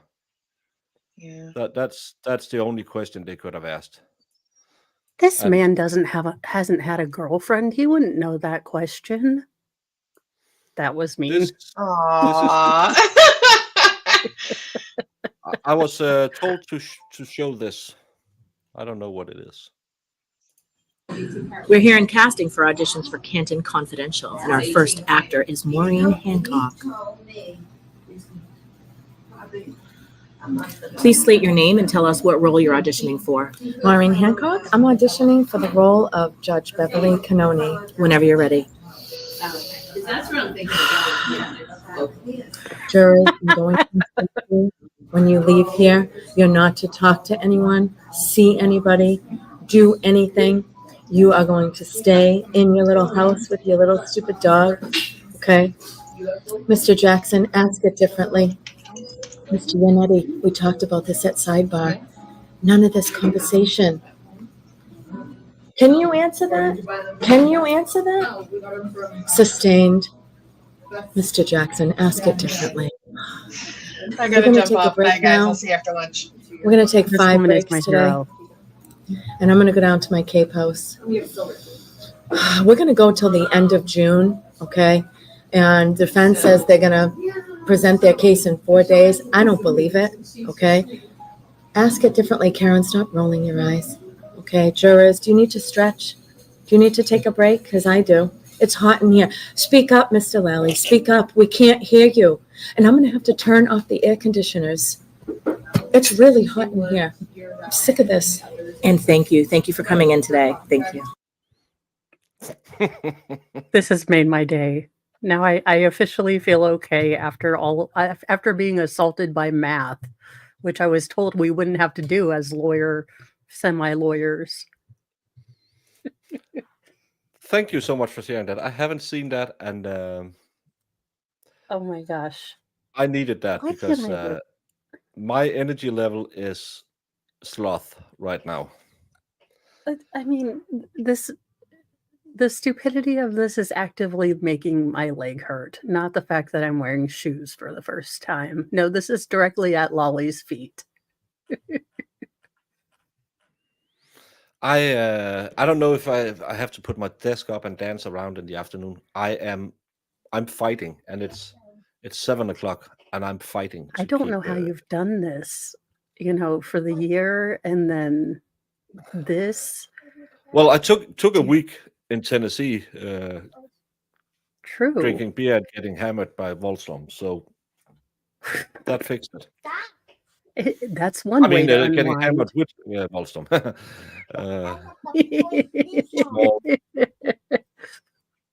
Comma. Small original slip, maybe. Facts not. I went to law school to avoid math. Then I did estate settlement work. Eyeballs deep in math. Yeah, that's not smart. And Sassy Pan, thank you so much. And we are still waiting if they're coming back from sidebar. Yeah. Sidebar. Hey, Gabby, you did the smart thing. You came in just as we're going on break. Yeah, that was a good idea. Now, if anyone would like to come to my house and help me mop floors during the break, need to get those muscles moving, feel free, bring a mop. It'll be just like Canton. We'll pretend to look for things in my house.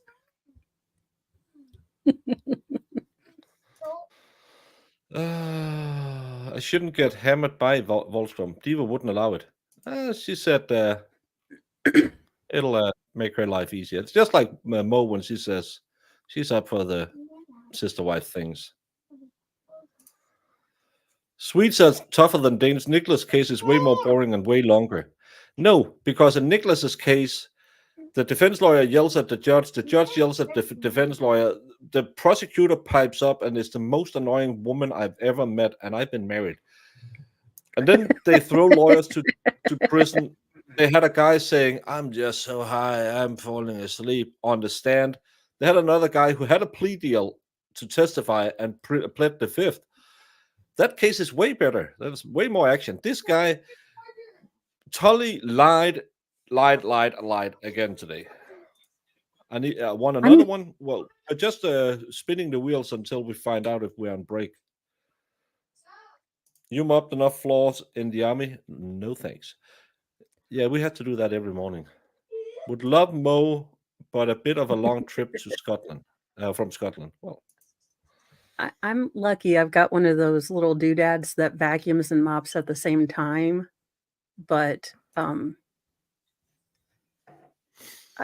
yeah, I've been looking at that. Do it knows when it should mop, or do you have to tell it to mop? It's pretty much vacuums and mops all in one sweep. We're all So set. it's So we'll see everybody in 40 minutes. Football rise, foot stands 40 minutes. Did he just say football rise? Becca Lynn, the last time I let the kids try to mop, they put dish soap on the floor and I nearly died because it was a slip and slide. I mean, we didn't put Wesson oil down, but it was nearly close.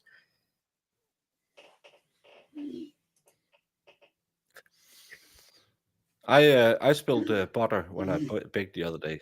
I did because I That's had a to run to sin. the run to the oven, and I just bumped into the refrigerator. That was a little annoying.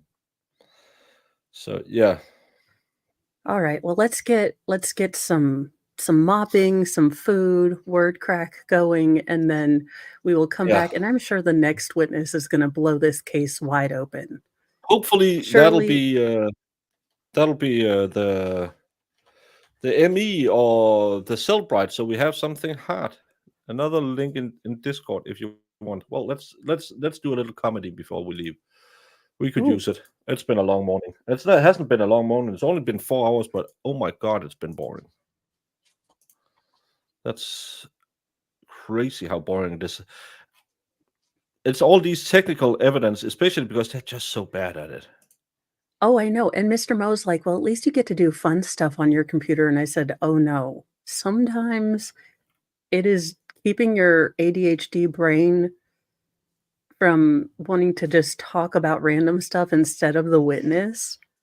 Just Yeah, we really have to dial it back because I just want to talk over it because nothing is happening.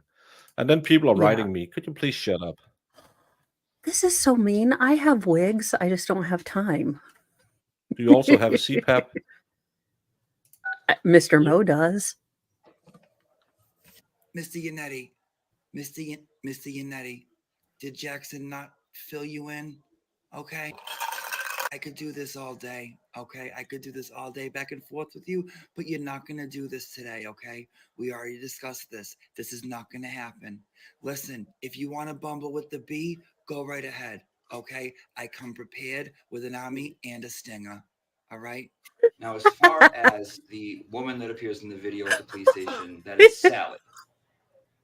Sally Port. Oh, you think I don't know? Her and Matt had a thing when they were kids. I know everyone and I know everything. Bus ride back from Plymouth Plantation field trip. We did hand stuff. You are unmuted. Mr. Yannetti, Mr. Yannetti, did Jackson not fill you in? Okay. I could do this all day, okay? I could do this all day back and forth with you, but you're not going to do this today, okay? We already just. I want the little crab guy he's got on there.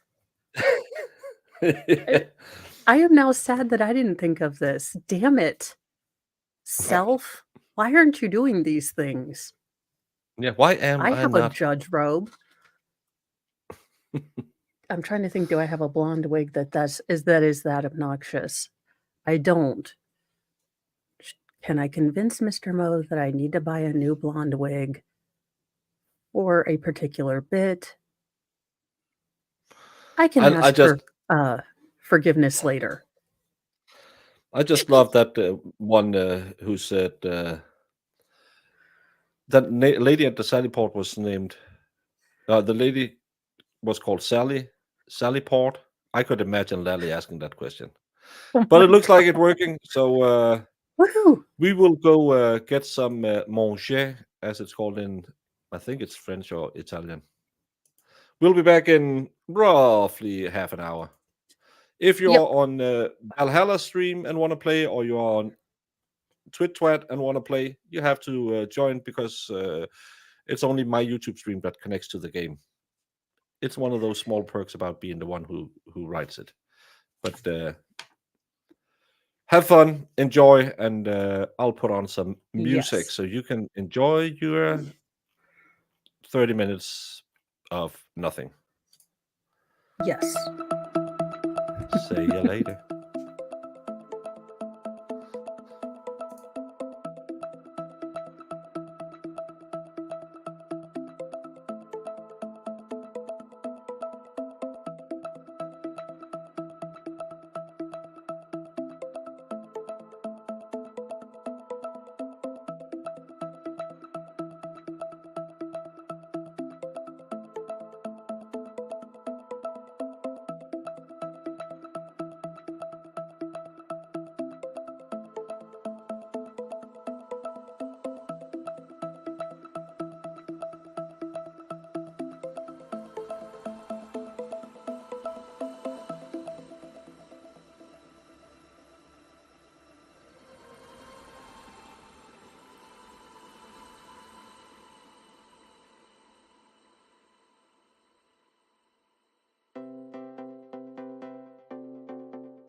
All right, Mr. Lally, your next witness, please. Yes, Your Honor. The Commonwealth will call Ms. Tess Chart to the stand. Okay. Yes, Shark. Britney Spears is in Mexico. Probably the mitochondrial DNA expert, and we're going to have to learn all about what DNA is again. Can I just find a barn, go behind it, and find a friendly farmer? Raise your right hand. Do you solemnly swear the honesty of the court and jury in the case now and here and the truth, the whole truth, and nothing but the truth? So help you? Not the keyboard, dingus.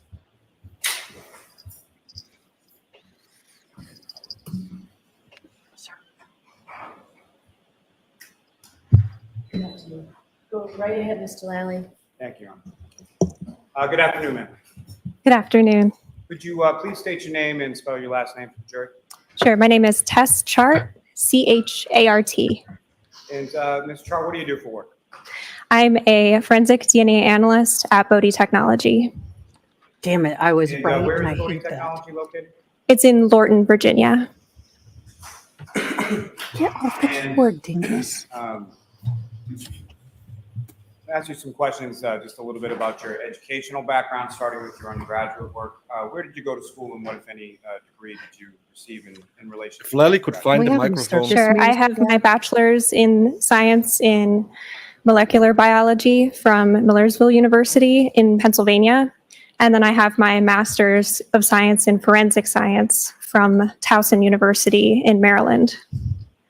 So, Ms. Chart, I'm going to ask you to keep your voice up really loud. The game running on That's Val's it. channel is running faster than the game on your channel. It's almost a full game behind. Makes hard to play on your channel being a game behind. Val can't run stuff faster than I can. And you can't participate in Val's channel because it's only input through my channel. So I don't know how that's a YouTube thing that I can't tell you how it works, because Val's channel has nothing to do with the game. And Val is just streaming my stream. So I'm not sure how that works. And the reason why they can't hear her in court is because the media mics are way better than the court mics. A lot of people are saying in the press box they couldn't hear that last Bodie guy at all. Oh, okay. Thank you. Ms. Chart, if it's at all helpful, that microphone is adjustable. You can move it anywhere. Now, with reference to your master's in forensic science, when about was that you received? So I got my degree at the end of 2019. And following grad school, where did you go from there? I was hired directly by Bodie Technology. And when was that? That was in July of 2019. Now, when you started in July 2019 with Bodie Technology, what was your position at that time, and sort of what were your duties and responsibilities when you initially began work? So I started as a technologist. So that's someone that will do all of the lab portion of the work in a laboratory. And I helped out with our humanitarian team, so helping identify human remains. From there, I also helped with our criminal cases as well. And when you started your work there, what, if any, sort of training did you undergo in relation to your work? She's a pro. So when you first start at Bodie Technology, you actually go through a series of lectures, and you have a series of readings to go through all of the science that you're going to learn and the background of all of the technologies you're going to use. From there, you will observe a qualified analyst or a qualified person in the lab, go through everything that you're going to be trained in. And from there, you'll get a series of sets. So there'll be mock samples that you will take through the lab and do all of the testing on that you're going to be trained in. And it starts out with having that qualified analyst there with you, and you're able to ask questions and troubleshoot as you go. From there, you'll get a second set that'll be no analyst with you, but you're still allowed to ask questions at that point. And then your final set is something that we call a competency set. So you take it through the lab and treat it just like you would any other case, and you're not allowed to ask questions, and then you're graded at the end. If you pass that test, you can go through a written exam and then a verbal exam. And then you take your results from your testing Because they and you need send it in a mock court sample. If you pass all of those qualifications, you can become an analyst or become qualified in whatever lab technique you're being trained in.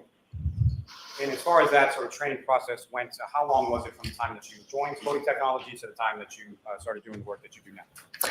It's been a rolling process of all the different trainings that I've had to go through. I'd say it took me about 9 months from when I started to be qualified in everything that I do for mitochondrial DNA testing. And then for analysis training, I think it was another 6 months or so. Now, as far as the lab at Bodhi Technology, is that an accredited lab? Yes, it is. And No, do this you know just from asked whom the the last lab receives its accreditation? Yes, we receive a international accreditation from an association called ANAB, which is just a national standards organization. We're also accredited by the FBI at their quality standards as well. If you could just keep your voice up, please. Would you like me to repeat that? Okay. Ms. Chart, as far as your lab being accredited, can you explain to the jury sort of what that means and sort of what the process is for a lab to be accredited? Sure. So all of our testing, all of the things that we report are basically guidelined by an outside body. So everything we do is established and gone through before or as we go through the testing procedures. So we're able to make sure that everything that we do is standardized for the country, all the testing that we perform. And the lab that you work at Bodhi Technology, is that accreditation up to grade at this point? It is. Now, with reference to your own work within the lab, is there sort of standards of procedure or protocols that you follow in conformity with that accreditation? There are. We're under the same standards as all other DNA testing at Bodhi for mitochondrial DNA testing. Now, with regard to your specific work, you're familiar with what's called a proficiency test? Yes, I am. Can you explain to the jury what that is and what your experience has been with proficiency testing as far as how often and what it consists of? So a proficiency test is how we stay qualified in what we do in the laboratory. So we get an outside test that we treat just like a regular criminal case. We take it all the way through the laboratory and have it reviewed, report our findings, and then it's sent out and we're graded on that performance. Why are we talking And about with reference to yourself, what any accreditations? issues have you had with regard to proficiency testing over the course of your years of work? Your guess is as good I've as had mine. none. Because this man wants to make me As daydream. far as, That's why. am I correct in that Bodhi Technology, as far as the lab is concerned? No, Julie, you essentially didn't deals miss with, anything. Being contracted for work from external vendors? Yes, By that, I mean as far as you get your work or samples that are submitted from outside of your lab, correct? we do. And what are some of the types of organizations that, as far as the casework that you deal with, like where does it typically come from? What type of agents? It can come from anywhere across the United States, and we also have international clients as well. Now, if I could turn your attention to a specific case that you worked on. When items come into Bodhi Technology, as far as the lab, they go through sort of a check-in process and a chain of custody process. Is that correct? Yes, that's correct. Yes, you And, did the with that, is there mitochondria. sort No, of they a sent that to number or Florida, I something think. that's assigned to a specific sample that follows it throughout the time that it's at your lab? Yes, we'll call that the evidence item number or E dash whatever number it's assigned. Is there also a case number that's assigned as far as different cases or different case submissions? Yes, there is. And turning your attention to a specific case that was submitted in January or partially submitted in January and then partially submitted in March of 2024. That came from the Norfolk District Attorney's Office. Are you familiar with that? Yes, I am. And the Bodhi case number on that was a CCA 2416-0023. Is that correct? That is correct. Now, with reference to your work on this specific case number,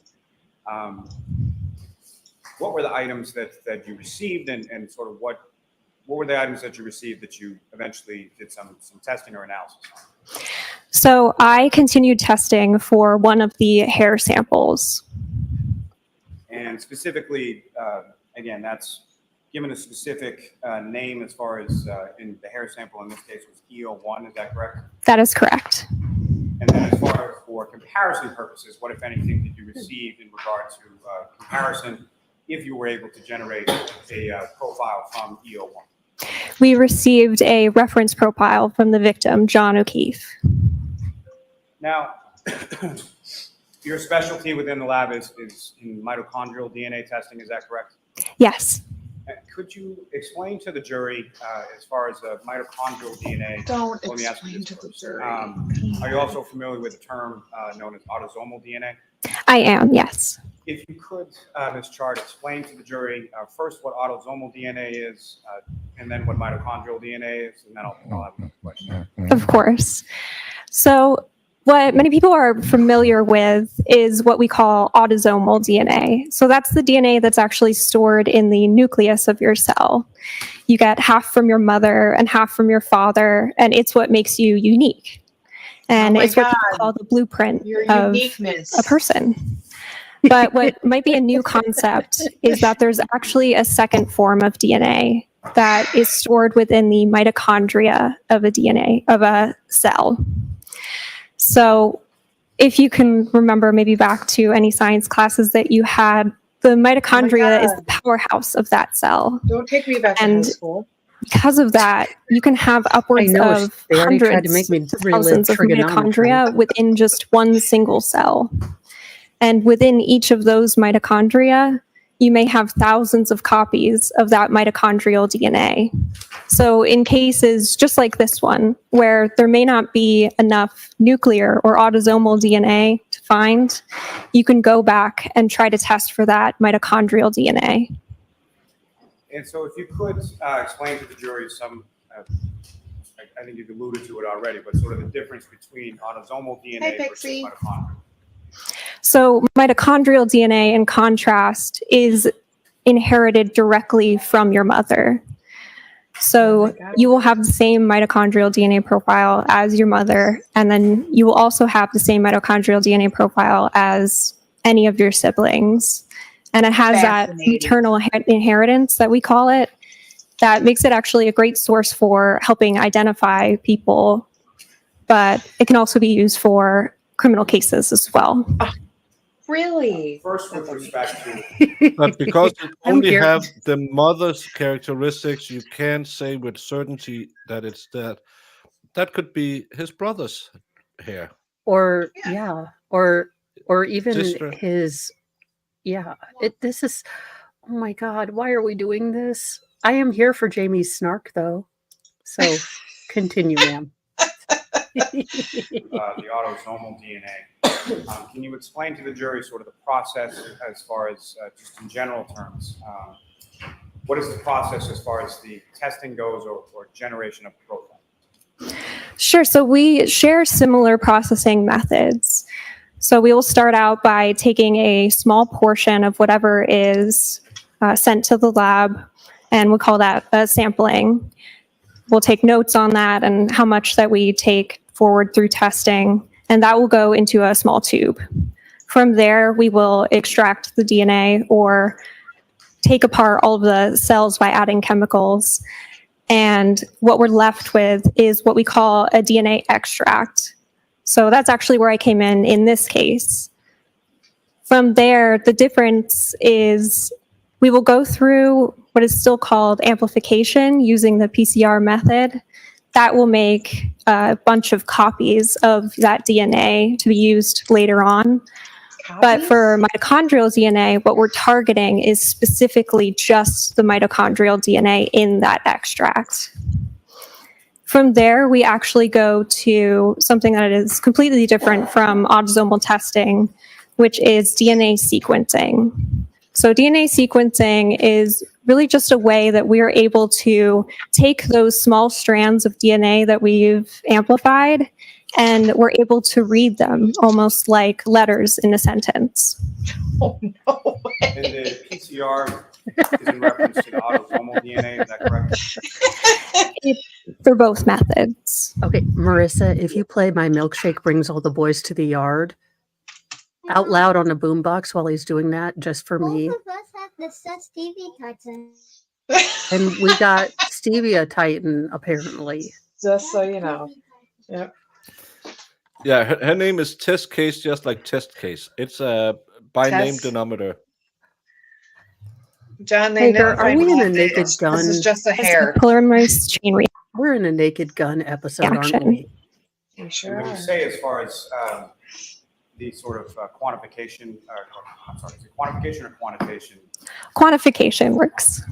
As far as the quantification step is concerned, how is that sort of physically done? What kind of instrumentality are you using to accomplish? Instrument. Oh my So for God. his stupid mitochondrial words. DNA, we will actually run the DNA after amplification on a gel. So a long, really what it sounds like, slab of gel, where we're able to visualize if we obtained any mitochondrial DNA as a band that shows up under a camera. Like hair So gel? with reference to this sample, this EO1, the hair sample, you received it at what stage again, or what step? I received it as a DNA extract. So it was a amount of liquid in a tube at that point. And as far as in general Hi, terms, again, if Valkyrie. you could explain to the jury, sort of what are the steps that go into the processing or analysis prior to that step that you received it on the quantification? So it went through sampling, it was received, it was inventoried by the person that opened up the evidence, and a small portion or the hair was put into a tube, and then it went through that DNA extraction. So the hair was dissolved, and all of the DNA inside of that hair was released and isolated to just be then that DNA extract. And so from that point where you pick up as sort of the extract, Oh, what is it? that was funny, What is it that Stephen. you're doing with that as far as your analysis goes from there, and what type of instrumentality are you using to perform that analysis? So from there, I am targeting and just trying to find if there is any mitochondrial DNA in that sample. So we'll use the PCR method to amplify to see if there is any mitochondrial DNA we can target. And then I will take it through and visualize it on that gel to make sure to see if we got anything. That is our quantification step. And then after that, I will take it through our sequencing step. And we do load that on an instrument called the 3130 genetic analyzer. And the 3130 genetic analyzer, how does that? So it actually runs and separates each of the fragments of DNA that we have amplified and visualizes it through a program. So we're able to read each letter of your DNA sequence. I can take you back just a step. Are you familiar with a term within your field called a D-loop? Yes. Explain to the jury what a D-loop is and how that factors into your analysis of mitochondria. So the D-loop is actually the region of the mitochondrial genome that we target. It is targeted because it does not contain any useful areas for the actual function of a mitochondria. So it can change over time, and those changes are what actually are recorded as your mitochondrial DNA profile. Now, as far as the D-loop, what, if any, relationship does that have with respect to certain variables within the human population? Would you be able to word that? Very poorly. Let me rephrase. Would you be able to word that? He just worded that. Would you be Not able to wordly repeat enough. that? Is the word you were looking for, Honey Bunny? I mean, Could you obfuscate me any more with your wordiness, Your Honor? And Valkyrie, I'll bring you up over on Val's channel too. I did it yesterday. The D-loop, as far as the region is concerned, what, if anything, does that have to do with certain variabilities within the human population? Oh, yes. So because there is this variability in that region, it can change over time. And from that, there are different mitochondrial DNA profiles that are developed across the world. Now, in addition to the extract from the hair sample EO1, what, if any, other items did you receive in regard to comparison? So we also received that reference sample from the victim, and that was taken forward for mitochondrial DNA testing as well. And just for clarity purposes, when you say reference sample from the victim, you're referring to John O'Keefe, is that correct? Yes. And the reference sample that you received in regard to John O'Keefe, was that already an extract as well, or what, if anything, did you have to do with that in order to obtain a mitochondrial DNA profile? So that sample was received, if I can refer to my notes. I did not. So I was not the person to actually do the sampling for this sample. Oh, so why are you here? Why? oh dear Lord. No. It was received as a small cutting of a swab. And so, as far as the small cutting from the swab, what is sort of, as far as creating a profile from that and creating a profile from the extract from the hair sample as well, was there any difference in sort of how those two mitochondrial DNA profiles were created? No, they were tested the same way. And well, let me ask this. As far as with regard to the hair sample EO1, were you able to obtain a mitochondrial DNA profile for the hair? We were. And with respect to Mr. O'Keefe's sample, were you also able to obtain a mitochondrial DNA profile from Mr. O'Keefe's sample? Yes, we were. Now, as far as for comparison purposes, what, if anything, did you look at, and what, if any, comparison or opinions or conclusions did you draw from that comparative analysis? Sure, I can state directly from my report if that's all right. Okay. So the mitochondrial DNA profile that was obtained from the sample, the hair sample, was consistent with the mitochondrial DNA profile obtained from John O'Keefe. So therefore, John O'Keefe cannot be excluded as a possible contributor of that hair.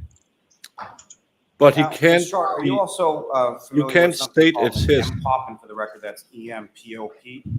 I am. And can you explain to the jury what that is and how that's used as far as any sort of statistical analysis in reference to comparative comparison? So What is it's approved, a Natalie? international populations database that houses different mitochondrial DNA profiles.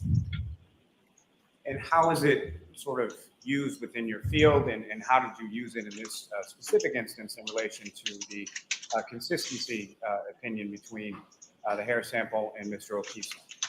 So we were able to upload the profile from the hair and see if it was found at all within the population database. We test populations that are popular within the United States to narrow it down. And within the African American, US Caucasian, and US Hispanic databases that they have, it was not seen. And what, if any, conclusions or opinions This are is you all then nonsense. with reference to the consistency of the hair sample versus Mr. O'Keefe's sample with relation to that MPOP data? Sure. So by not seeing it in the database, this means that we're able to exclude at least 99.895% of the population from being a source of that evidence. And is there a certain level or percentage of confidence statistically that comes along with that exclusion of 99.895% of the U.S. population? Yes, we use what is called the 95% confidence interval. It's actually a rule that is used for making statistical statements about populations. It's because there are always outliers that we don't include. We take the 95% majority of a population when we run those statistics. And so, again, as far as your opinion or conclusions based on the comparison, is that the mitochondrial DNA profile from the hair sample was consistent with the mitochondrial DNA profile from Mr. O'Keefe's sample, correct? Correct. And that's with a 95% confidence, is that correct? That is correct. And that's the It could be. exclusion of at least 99.895% of the population of the United States, correct? Correct. Thank you, ma'am. I have nothing further. We have no questions, Your Honor. Thank you. That is like, I love you today. Thank you, Your Honor. But Yeah. if you Your next witness, Mr. if Larry? you exclude Yes, Your Honor. Call 98% of Mr. the Andre American Porto to the population, stand. that's still 6 million people. It could be. Okay, so is this going to be some new kind of DNA that we don't even know about? Yeah, it's the female DNA, but it's only the female DNA, so it's only you can't exclude anyone.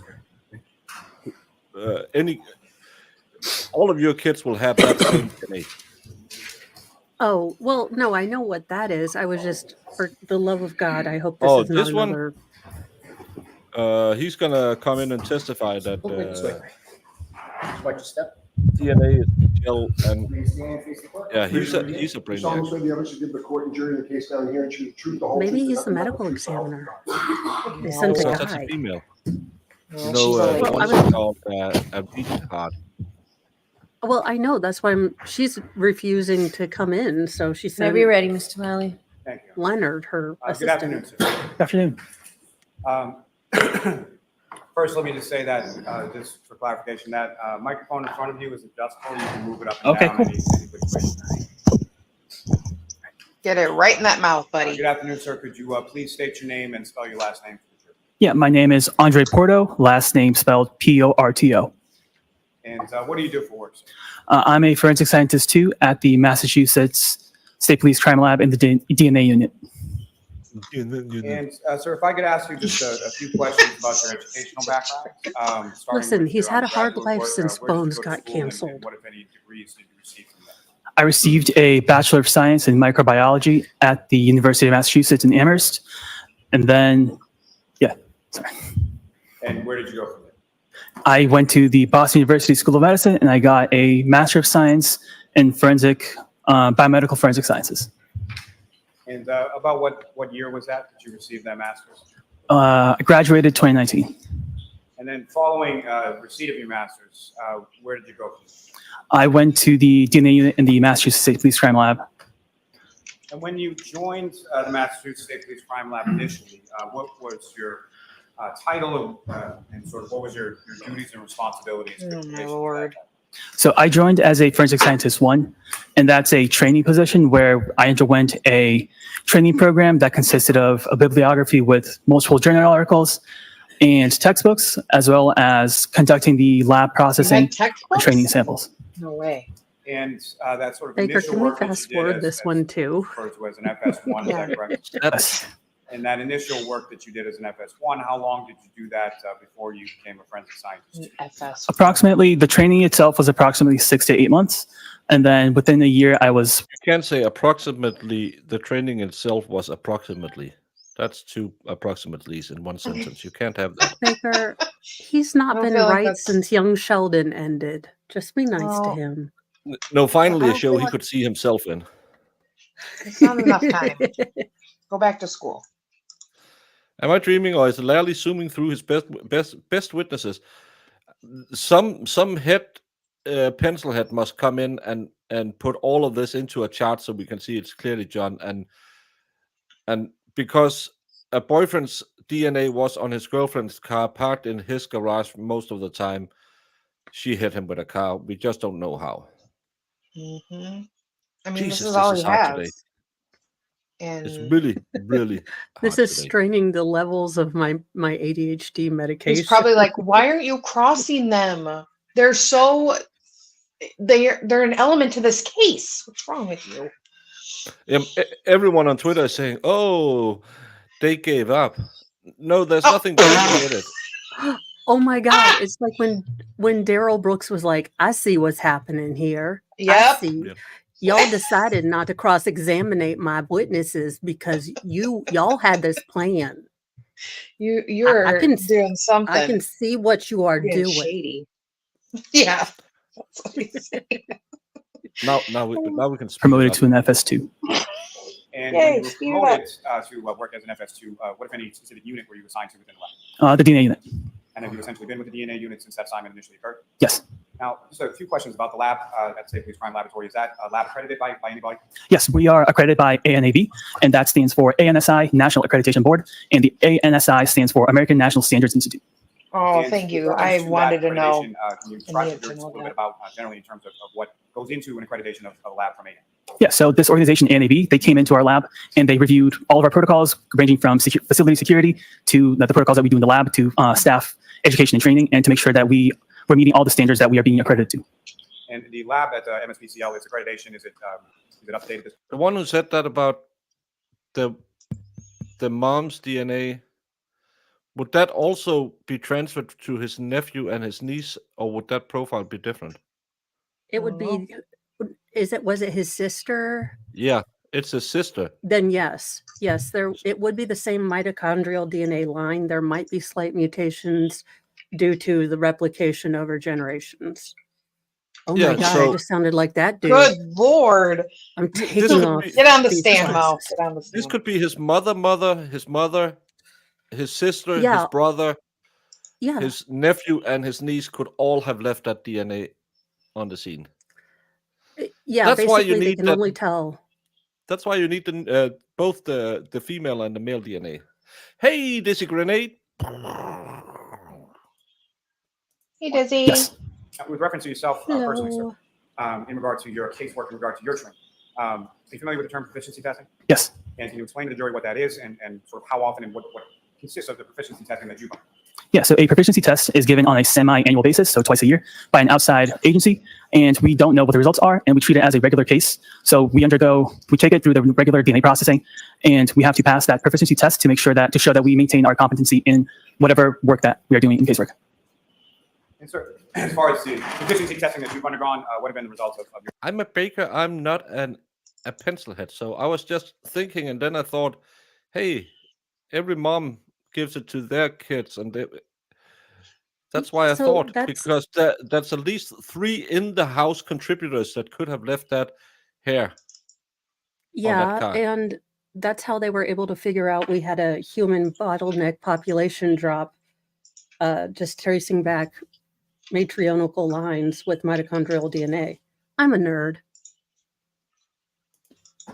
But passed all of mine. I learned that forensics had Now, math, maybe the and I term was is like, pretty well understood, but if you could explain to the jury, at least based on your training experience, what your understanding is of That's a couple fine. different terms. And the first one, I'm going to start with DNA itself. What is DNA?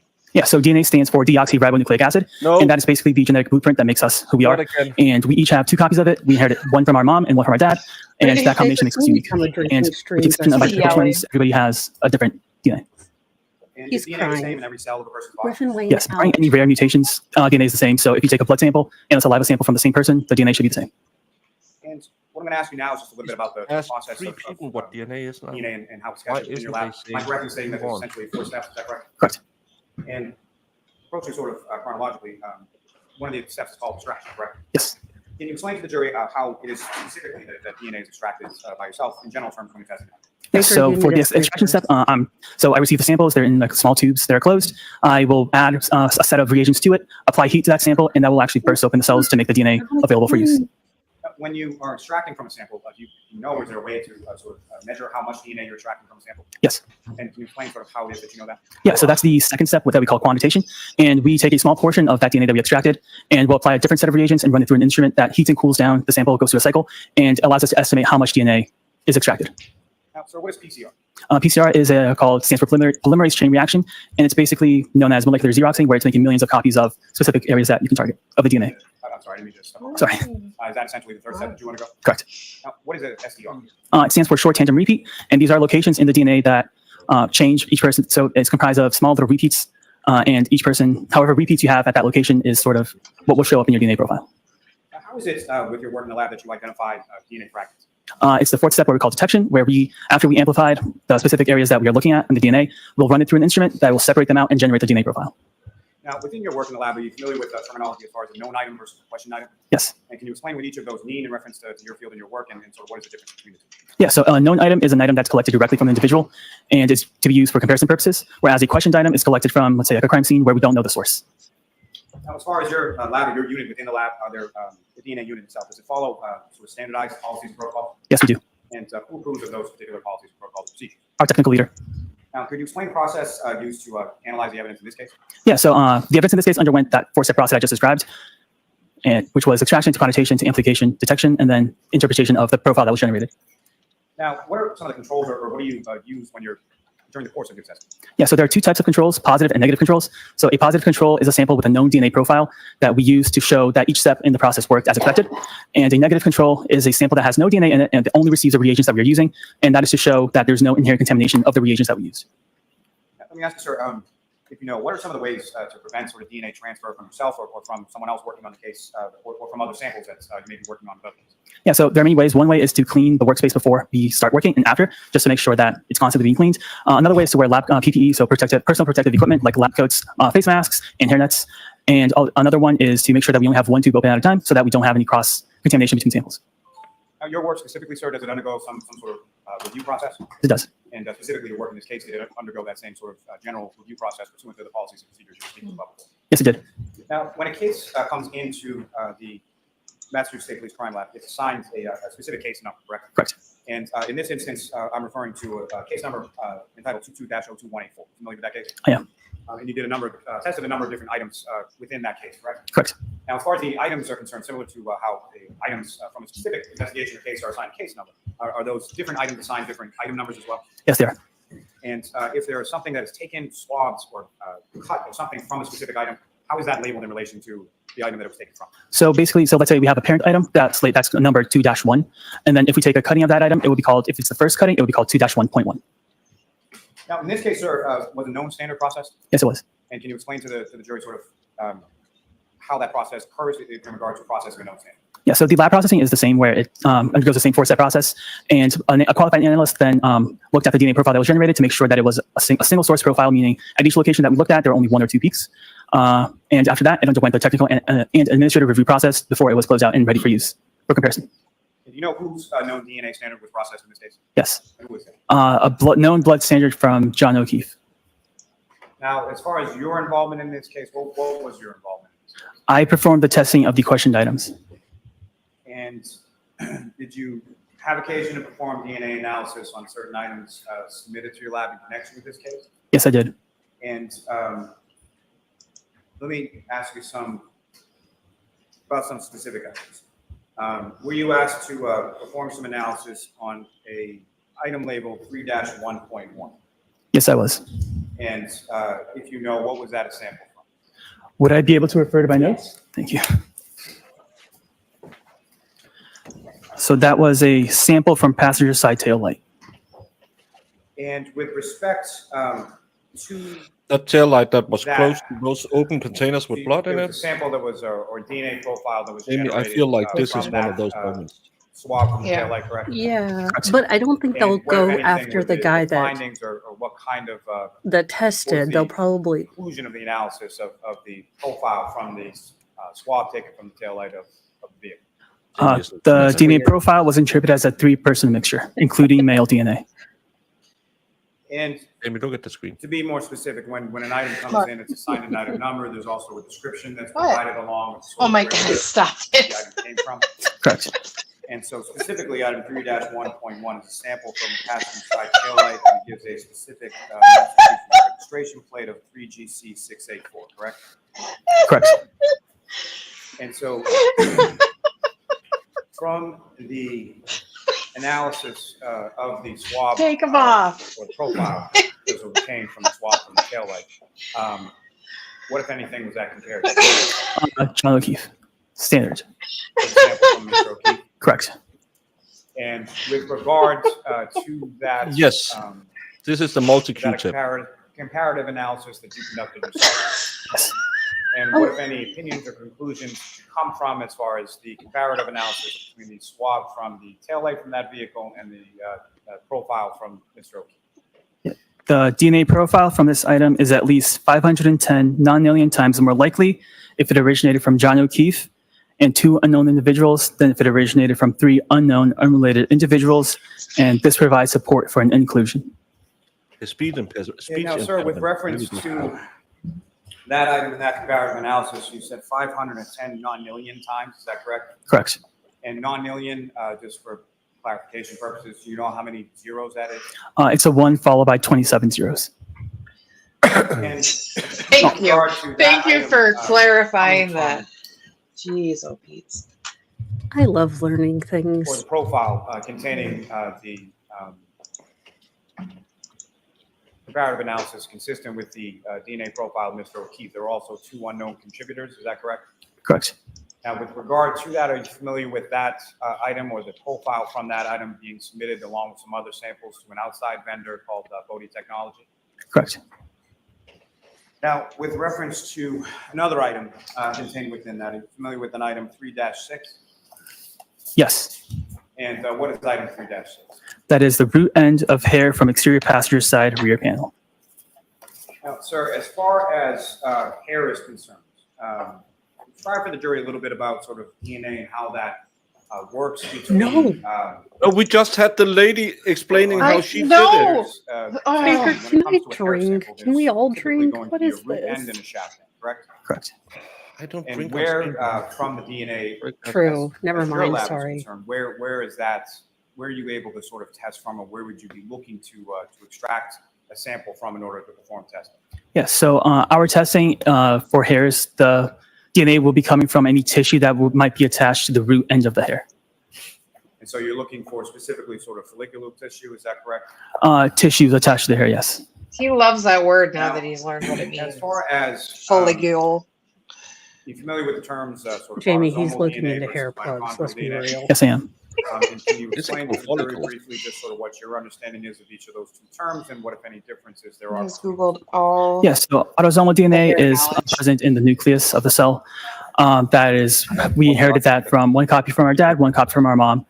As mitochondrial DNA is present within the mitochondria, and that is inherited via the mother. Now, your lab at the Massachusetts State Police Crime Laboratory, is the lab equipped or does your lab do mitochondrial DNA testing? We're not equipped to do mitochondrial testing. And so when you say that the lab is not equipped to do I don't- testing, Again, Bev has been talking about not wasting the jury's time. He now have 3 people out of the last 4 witnesses testifying what DNA is.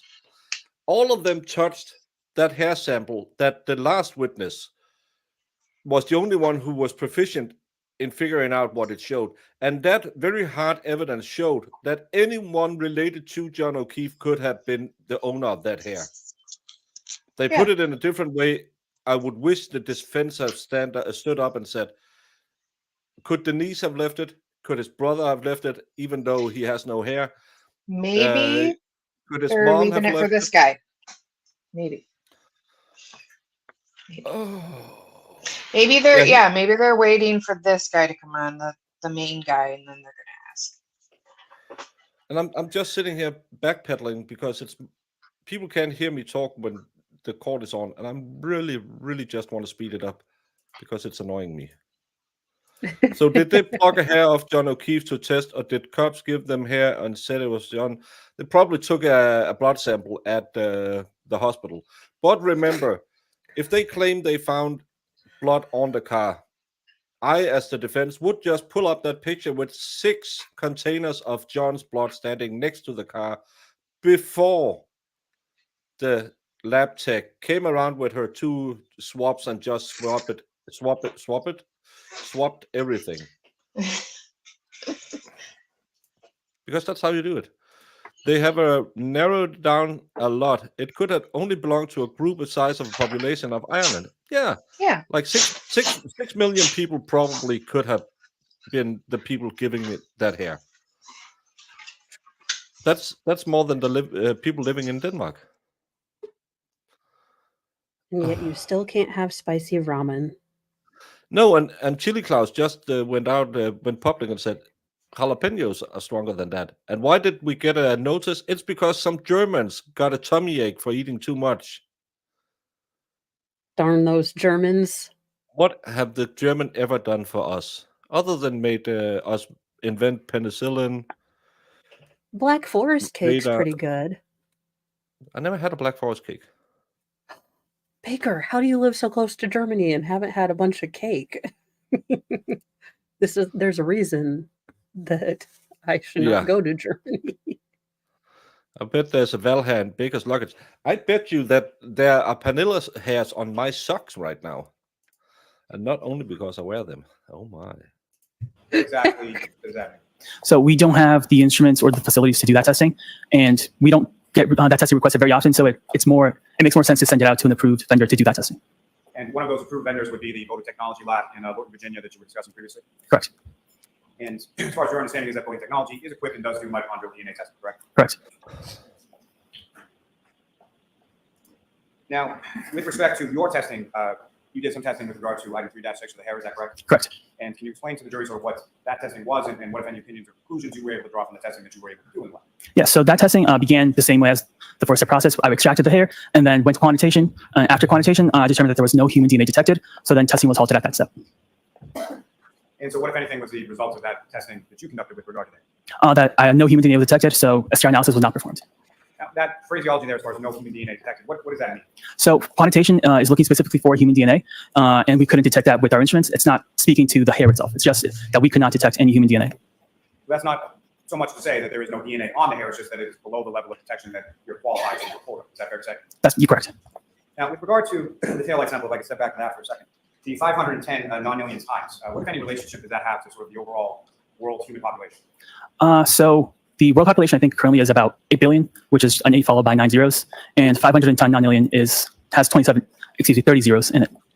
So it's larger. Significantly more. Significantly larger, sir, yes.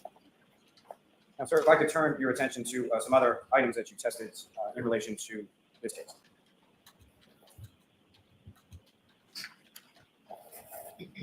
And just to be clear, sir, you conducted or issued about 6 different DNA reports in regard to the testing that you conducted in this case. Is that correct? Correct. So if I could direct your attention now to the 6 reported DNA testing report number 6, that involved an item called 3-3.1. Is that correct? Correct. And what is the description of that item? Oh, I'm sorry, got the wrong report. Oh, his is first time. That is a sample from apparent glass on the rear bumper. With the same mass registration plate as the tail light. Is that correct? Just that they didn't have the technology to find it. Correct. They were testing And, for what, if any, nuclear DNA. Conclusions or opinions There with was regard to your analysis of the testing on that particular item. So at the quantitation step for this item, insufficient human DNA was detected, and STR analysis was not performed. And again, just as far as that statement is concerned, can you explain a little bit to the jury what that means as far as what you're He just what you're did. seeing in regard to insufficient human DNA detected and SDR analysis not performed? Yes, so we do at the quantitation step, we do have a cutoff, a certain value where if we detect human DNA that's below this cutoff, we validated that it's not going to, most likely not going to provide a profile that can be used. So we halt testing at that step. Now, sir, if I could direct your attention to the 5th report that you issued in this case, DNA testing report number 5.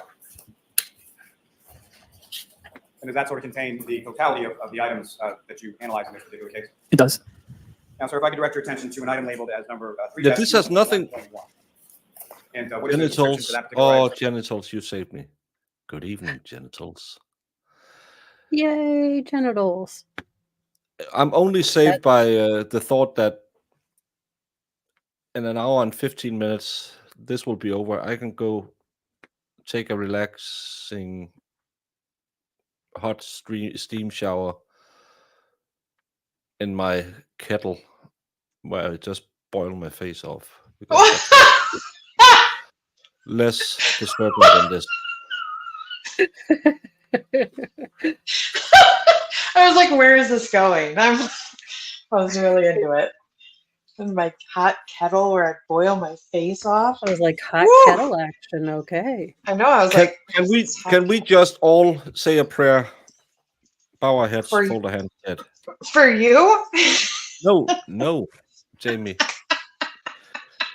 Dear Lally, get to the point. You have spent 24 days now. You haven't mentioned how John died. All you have proven is his DNA is on his girlfriend's car and on the car that stood next to 6 containers of apparently his DNA. If you don't move on now, I might just swap to just recapping this video 10 minutes every morning and then find some pro se litigant, because at least they are funny. Amen. Amen. Amen. That is a sample from exterior of broken drinking glass. And with reference, were you able to generate a DNA profile from the swab and sampling from that item? Yes. And what, if any, comparison were you able to do in regard to the DNA profile of Mr. O'Keefe? Yes, so the sample was interpreted as a mixture of 3 contributors, and the DNA profile for this item is at least 530 non-alien times more likely if it originated from John O'Keefe and 2 unknown individuals than if it originated from 3 unknown unrelated individuals, and this provides support for an had this inclusion. DNA on it. Plus 2 And so people. the sample from the exterior of the broken drinking What glass are those is 2 530 non-alien times Yeah. more likely. Why to is it originate always from John O'Keefe, correct? triple? Correct. Now, if I could turn your attention to item 7-1.2.1. And what is the description? Probably the last witness. That is a sample from stain A on upper right leg of jeans. And were you able to generate a DNA profile from the sample from what's labeled as stain A? If his on the upper DNA right is leg? on his genes, I was. I'm going to lose it. And what, if any, comparison were you able to do with relation to that profile from that sample to Mr. O'Keefe's DNA profile. Yeah, so the DNA profile was interpreted as a mixture of 3 contributors, including male DNA. Contributor 1 was suitable for comparison, and due to limited information, contributors 2 and 3 were not suitable for comparisons. And the DNA profile from this item is at least 579 million times more likely if it originated from John O'Keefe. What? He had Okay, so his on the pants, and 2 other people's DNA on his pants. that should be What? I mean, that should be significant. Very significant. Yeah, did you look into who these? We know it's not Proctor and Buchachnik, but who are the other 2 people leaving all this mixed DNA everywhere? Did we Is it happen to the get crime scene tech? Higgins and Collins DNA just by chance for giggles? Nope. I'm sitting here thinking, is it the crime tech guy who put his fingers in the blood when we saw that snowblowing video the first week? Yeah. How many more witnesses does the prosecution have? I think 14. Oh, 95 guys. No, 14. how many is, more are from yeah. the lab? I need to know so I can pick my wig tomorrow. We need But again, we don't need all this. they have a mixed DNA sample from his thigh with him as one likely contributor at 395.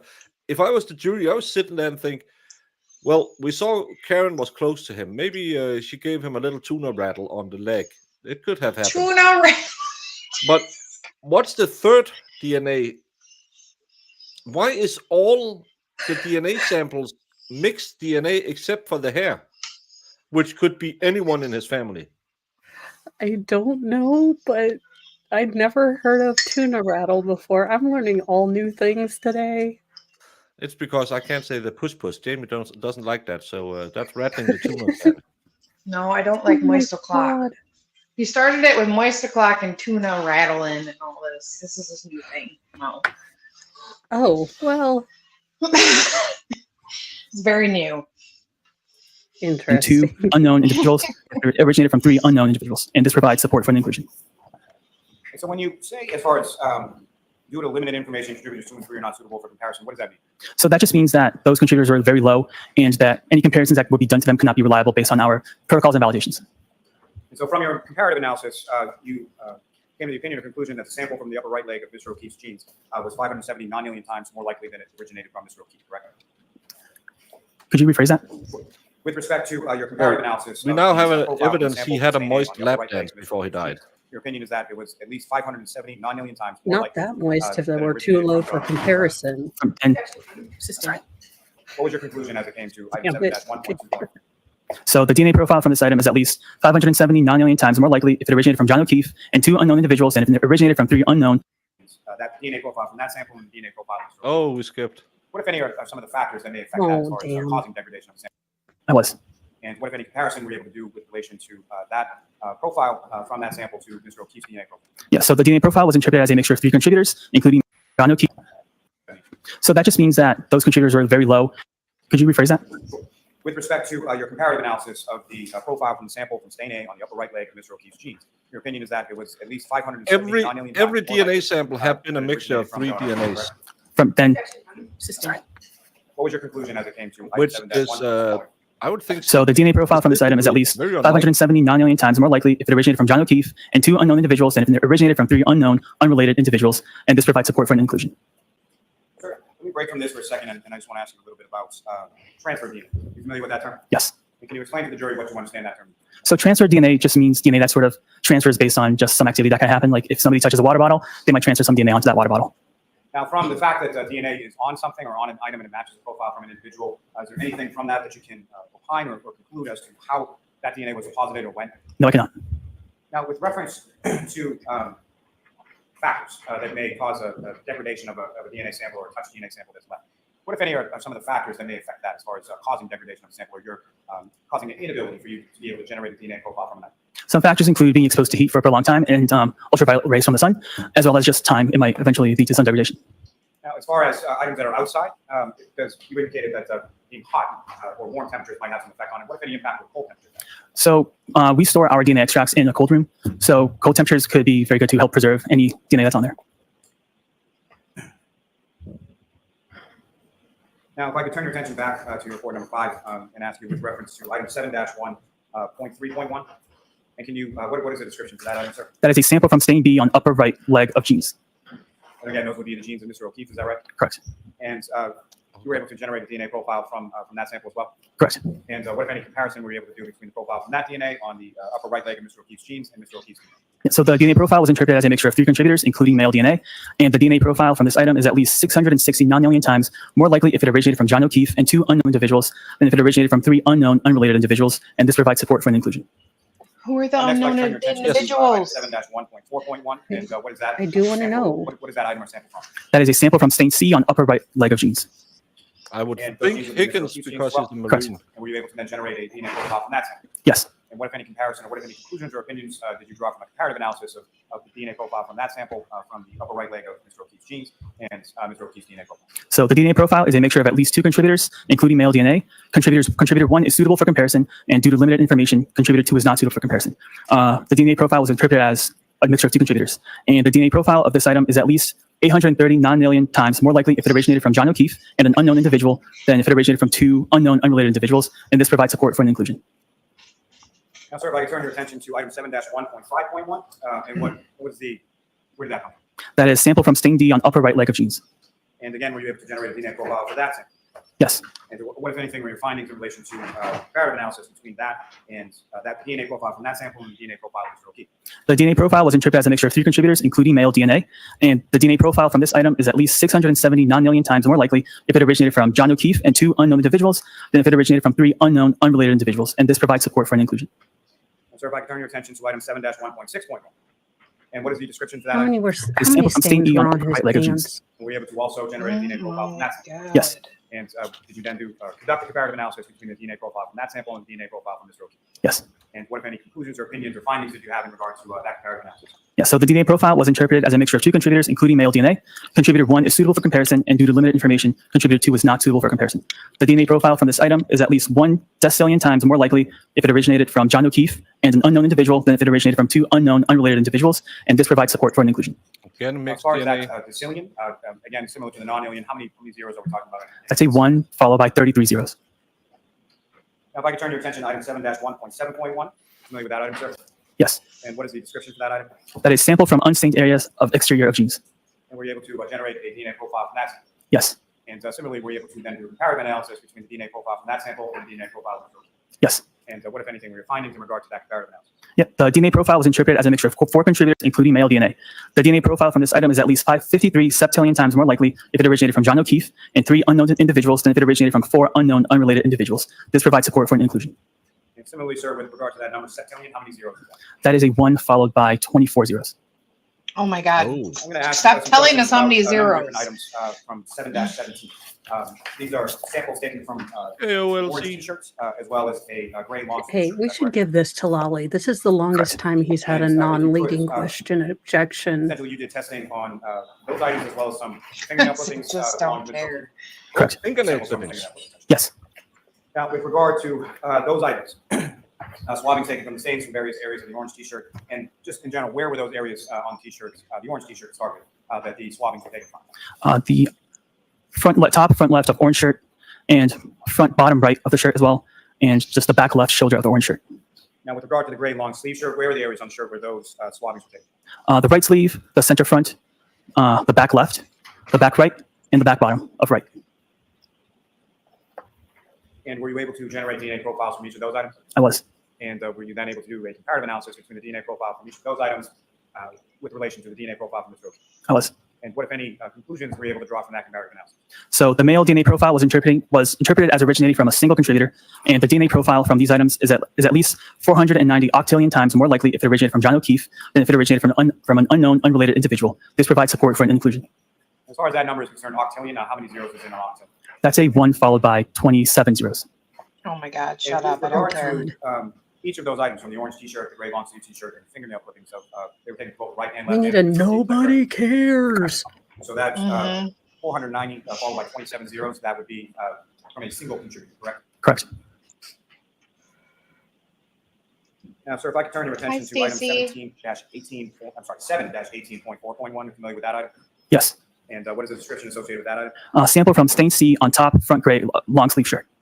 And were you able to generate a DNA profile with respect to that? Yes. And were you able to then do a comparative analysis between that DNA profile from that item and the DNA profile of Mr. O'Keefe? Yes, I was. And what, if any, conclusions did you come to with regard to that? The male DNA profile was interpreted as originating from a single contributor. The DNA profile from this item is at least 58 octillion times more likely if it originated from John O'Keefe than if it originated from an unknown, unrelated individual. This provides support for an inclusion. And with regard to that, stain from the gray long sleeve t-shirt, again, that was determined by you through the testing to be DNA from a single contributor matched John O'Keefe, correct? It was determined to be from a single contributor, yes. Chip, chop, chip, Lally. Come on. Now, sir, if I could turn your attention to item 7-18.14.1, are you familiar with that item? Yes. And what is the description associated with that item, sir? Sample from stain L on back bottom right of gray long sleeve shirt. And were you able to generate a DNA profile from that sample from that item as well? Yes, I was. Were you able to then do a comparative analysis between the sample profile from that sample versus the profile from Mr. O'Keefe? Yes, I was. And what, if anything, were your findings in relation to that? So the DNA profile was interpreted as a mixture of two contributors, including male DNA. The DNA profile from this item is at least 1 decillion times more likely if it originated from John O'Keefe and an unknown individual than if it originated from two unknown, unrelated individuals. This provides support for an inclusion. And sir, I'm going to ask you, Ask it. draw your attention to item 7-18.17.1. Familiar with that item? Yes. And what is the description associated with the sample from that item? Sample from unstained areas of exterior of gray long sleeve shirt. And were you able to also generate a DNA profile from that sample? Yes. And what, if anything, were you able to then do a comparative analysis between the sample profile from that sample and the profile from Mr. O'Keefe? I was. And what, if any, conclusions did you come to with reference to that comparative analysis? The DNA profile was interpreted as a mixture of two contributors, including male DNA. Contributor 1 is suitable for comparison, and due to limited information, contributor 2 is not suitable for comparison. The DNA profile from this item is at least 969 million times more likely if it originated from John O'Keefe and an unknown individual than if it originated from two unknown, unrelated individuals. This provides support for an inclusion. Sir, there are some other items from which you conducted testing but were not able to generate a profile from, correct? Correct. And specifically, I'm going to ask about item 7-3.1. That's a sample from the right instep of Mr. O'Keefe's sneaker, is that correct? Could you repeat that number again, please? Sir, if I could direct your attention within your DNA report number 5, I'm talking about item number 9. Right. Yep. And so, sir, with reference to that, what, if any, there's an indication as far as the mixture not being suitable for comparison due to the quality of the profile, correct? Correct. It was a mixture of at least 5 contributors. And so from that, as far as not suitable for comparison, can you explain to the jury what that means? Yes. So during our validations, we've only validated mixtures up to 4 contributors because we've determined that once you get more than 4, like at least 5 contributors into a mixture, it becomes too complex to be able to make any reliable comparisons to that mixture. So, sir, if I could direct you to item number 11 or item number 7-18.3.1 within your report. Right. Yep. And that's a stain from the gray long sleeve. Who the t-shirt hell top wore front, is that correct? John's shoes? Now that is indicated as not suitable for comparison due to the quality of the profile, correct? Correct. And can you explain to the jury what that means as far as not being suitable due to the quality of the profile? Yeah. So during our bringing it back to our third step of amplification, where we're making millions of copies of specific locations, sometimes there might not be a lot of DNA there, and that amplification set might not amplify all the information that could be present, and the profile that's generated won't have all the information to be able to reliably make a comparison. So the information that we are able to look at is very limited, so we just do not do any comparisons because they would not be reliable. And with that same as far as not suitable for comparison due to the quality of the profile, was that the same for the 2 other areas that you tested in regard to the front or sample from the front of the gray long sleeve shirt and a sample from the back left sleeve of the gray long sleeve shirt? Yes. May I have a moment? Yes. Oh my God, is he done? Please be done. Please be done. Please be done. No, he's going to have another question. He never comes back and says, I'm all done. He has 8 Let me ask you more. just briefly, you're familiar with the term called SDR mix? Yes. Can you explain to the jury what that is and how that evolved or how it's implicated within your test? Yeah. So StarMix is a tool that we use to basically break down complex mixtures into its individual contributors and into like a way that it would best describe that mixture. And once it does that, it'll then do comparisons and calculate a likelihood ratio, which is a statistical weight to that comparison. And how does that relate to the testing that you did in this? I used StarMix on all the samples that had comparisons done to them. Thanks.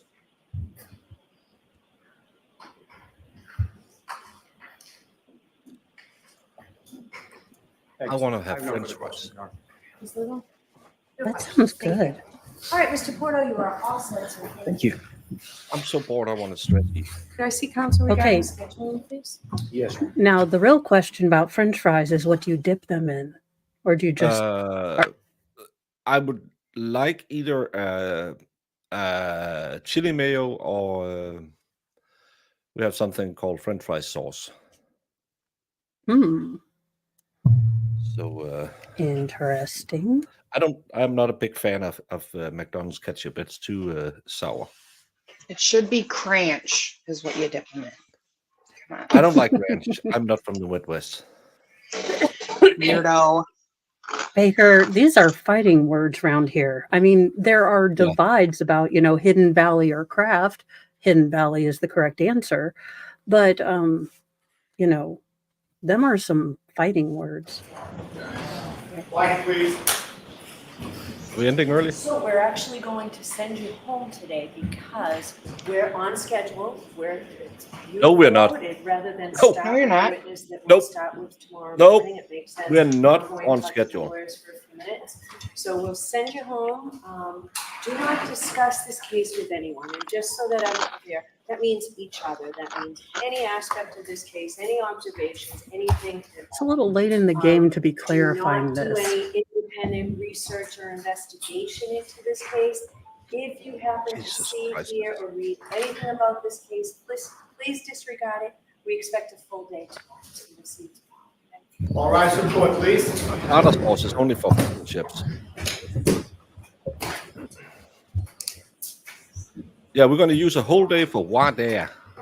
But we're going to do the voir dire now. Karen looks just as tired as I do.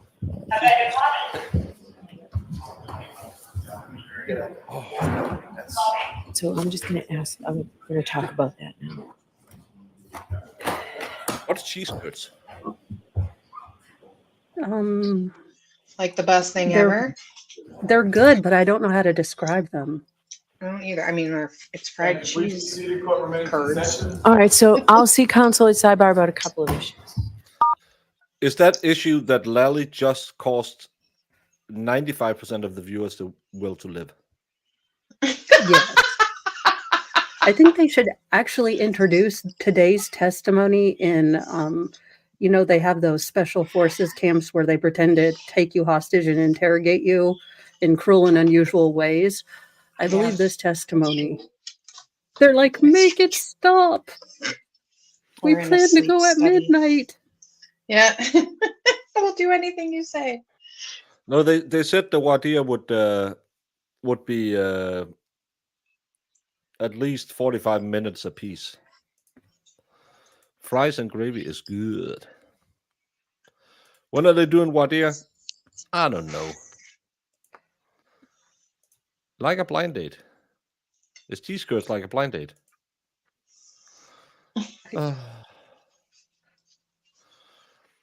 Can we just clarify that we have been going for 2 hours now after lunch, which could have been done if they stipulated to the fact that they were experts.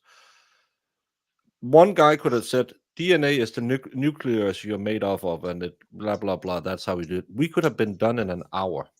That's the whole thing. They found his I DNA am in a mix of curious. 45 other people's DNA. Yeah, how did he get 5 people's DNA in his shoe? Because he was at the party. Yeah. But he didn't go in the house. So were I they know. all having furious footsie games at the bar? Like, what's going on here? I know what. The urinals are too close to each other at the bar. It's splash damage. Baker, it was on the inside of the arch support, so he took his shoes off to pee. Don't you take your shoes off when you go to the toilet? Do you know how nasty the floor is out there? I wouldn't put that on my shoe. Okay, well, there you go. So I hope this guy is realizing how he effed doesn't this look as all angry is. as he did the first week. Is he sitting here thinking like us? He had different people's DNA, and because different people's DNA on the pants. Yeah, that could be from the bar when people are rubbing up against each other. You're giving people a hug, Yeah. like weirdos do. But DNA inside a pair of I shoes. love hugs. Stop it. That's you've been kicked out of a lot of bars. Yeah, it seems like this guy was kicked out of a house. I was denied service at a bar in Tennessee because they're racist. I heard about that. That's ridiculous. What's this land of the free when a man can't buy a beer? I love that she didn't believe I was 21, but still. we ain't no commies. You have to give me your passport. Oh, Tits McGee is an appropriate sun shirt today. Sun shirt. I don't know what you call that. Summer thing. I love when you just make up words for things. Griffin. Well, I've been carried out at bar too, so. He walked around in the house in his socks, that's why. Oh, again, I don't know. Someone put their hands in his... Which shoe was it? Was it the one he had on or the one they found in the snow? I think that was the one they found in the snow. Yeah. He did go in the house. One witness said Colin left before John came in. Yeah, I think that was Jen McCabe. And you had Higgins say there was a tall guy. I don't know who. There are a lot of bars that won't serve me because I'm white. I can't say that word with doing this fist because that would be interpreted the wrong way. Yeah.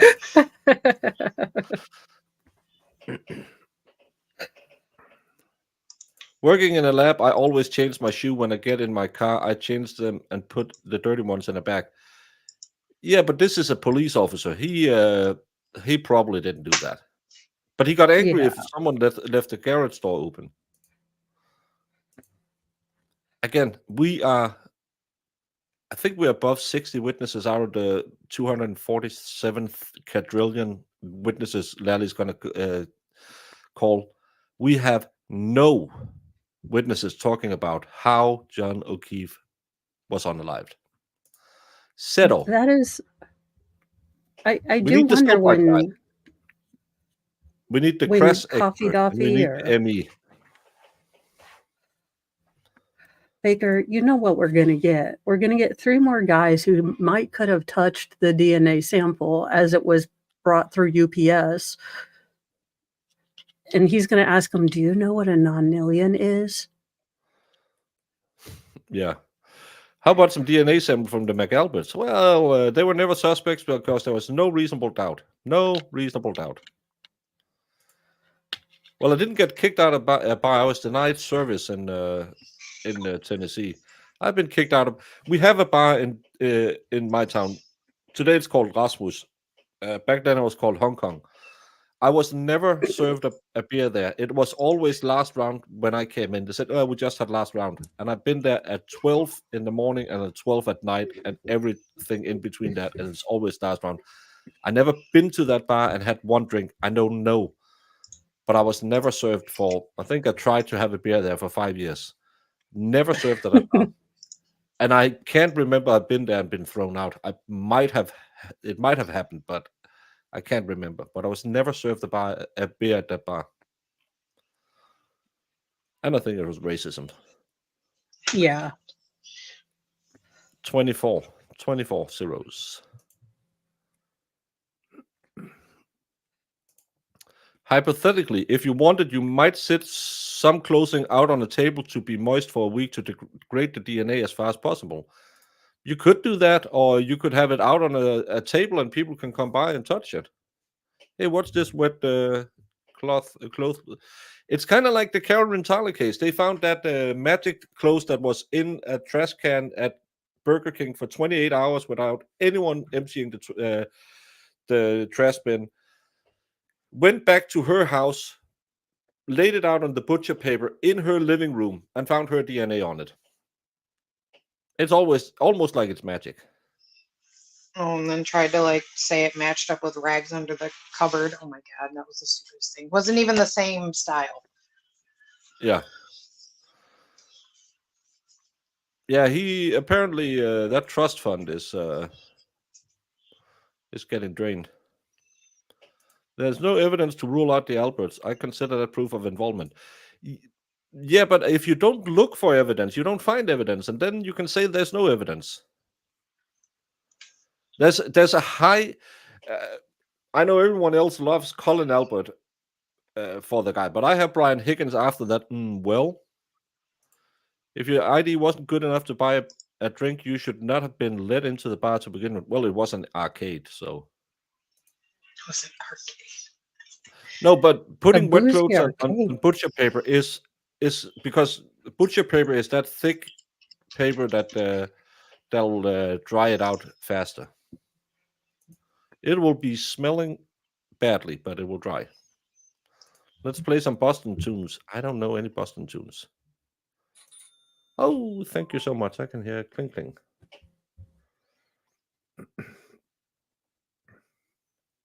Pernilla is blocked. She can't cheat. Is that because chat? Is that because of the Swedish flag on the socks? There's no Swedish flag on the socks. Haha. Cheated you. But thank you so much for the corner kiss. I didn't block you. Did anyone block Pernilla? Brandon isn't. No.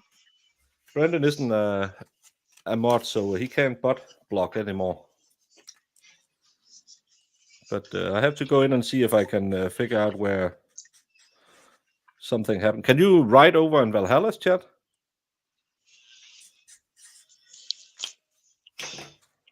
Because I haven't blocked you, and I'm pretty sure my other mods, I don't even know. Jamie is a mod, and Marissa is a mod. I haven't seen Whiskey today, so And I haven't been seen playing in Irish. chat.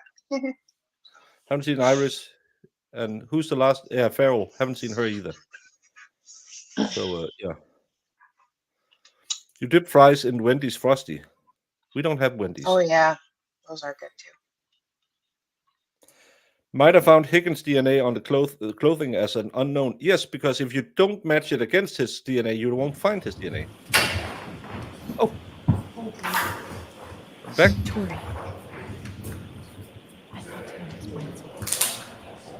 What are we doing? I totally blew off the exhibits. You totally blew off the exhibits. Interesting, Bev. What else did you say? Yeah, what else did you blow off? It was a long weekend. She had the White Claw occasion, so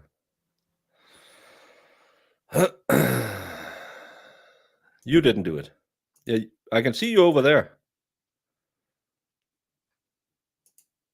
That's weird. Marissa's cat is still unaccounted for. It could be Marissa's cat. Steam? What? Why are they ending early if no idea? Because they had an hour left, and she didn't want to get started on a witness to start. We're going to begin with it tomorrow instead. So please, all of you, go home. Don't anyone look into this case. No, because Lally needs a 5-hour head start so that we don't have to listen to him. She's such an ass. I swear to God, Bev. You've started on witnesses 1:45. You have a full hour, and now all of a sudden you don't want to start on a witness. Yeah. You know Lally needs to get some of this crap out of his system.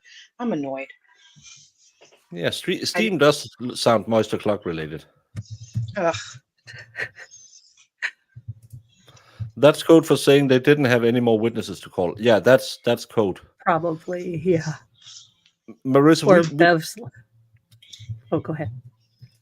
Marissa, we don't know what order he calls them in, because in the beginning he called them chronologically, but now he just switches up.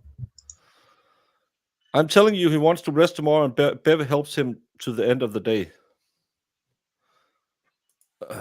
Can I find the witness list of who, if any, we are missing of the witness? Witness list. We haven't had Trooper Zachary Card, Trooper Connor Keefe, Trooper David Chicaro. He might be called. They have talked a lot about him. Yeah. DiCiccio. Chico. Trooper Christopher Moore, don't know him. Trooper Matthew Dunn, nope. Trooper Nicholas Garino, I think they mentioned him. Trooper Joseph Paul, nope. Yeah. Trooper Everett Bent, Trooper Everton De Castro, Trooper Justin Pyre, probably none of them. Then there's a Captain Eric Benson. We haven't heard him mentioned. Then we have Irina Scordiabello, that's the R word working for the medical examiner, according to Proctor, and Renee Stonebridge from the medical examiners. Those two will probably come in.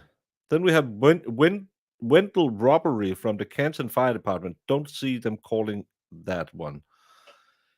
Then we have Ian Whiffen, the Cellbrite guy. He said that will take around 20 minutes.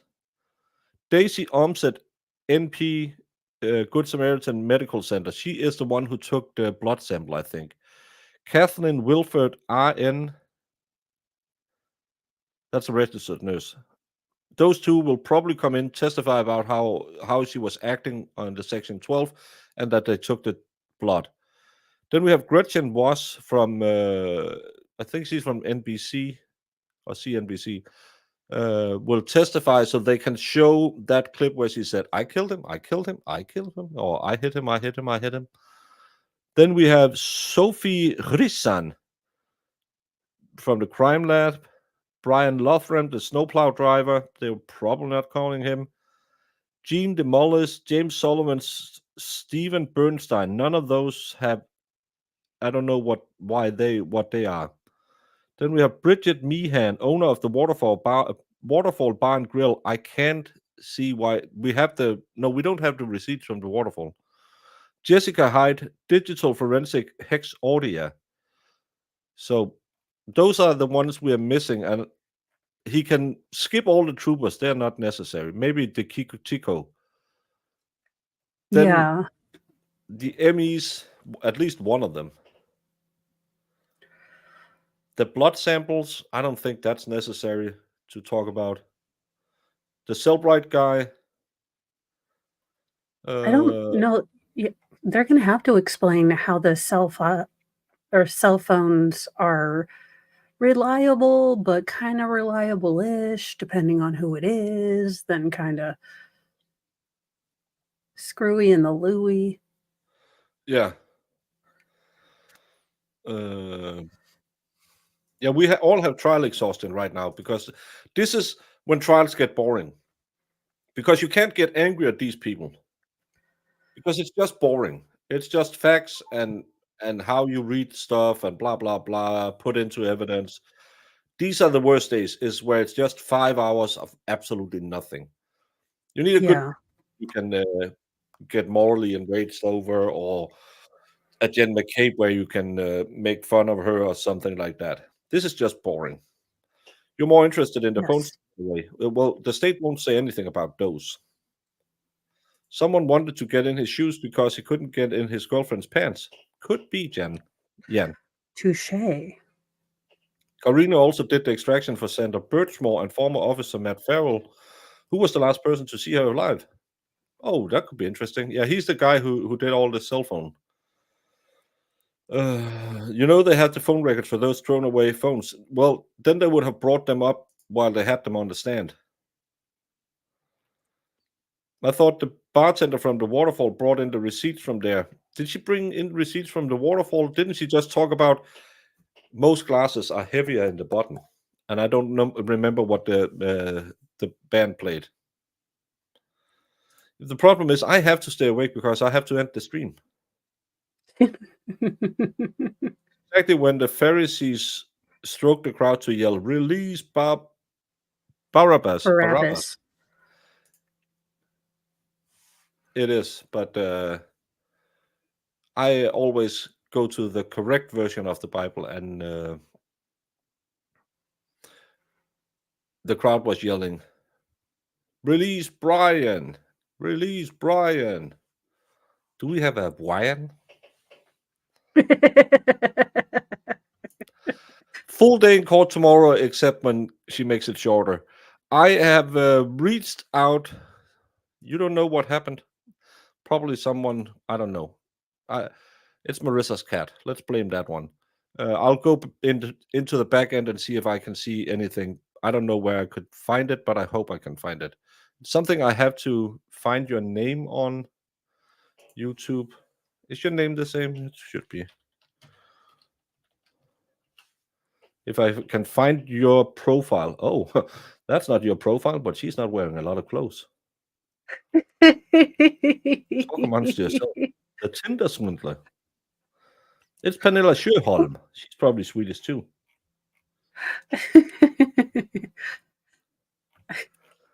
Oh, you love it when you come over those. That's one in Aarhus. This Well, is so it's stupid. official. I don't know if because I can't see you in my YouTube channel, of course. So I don't know how to find you.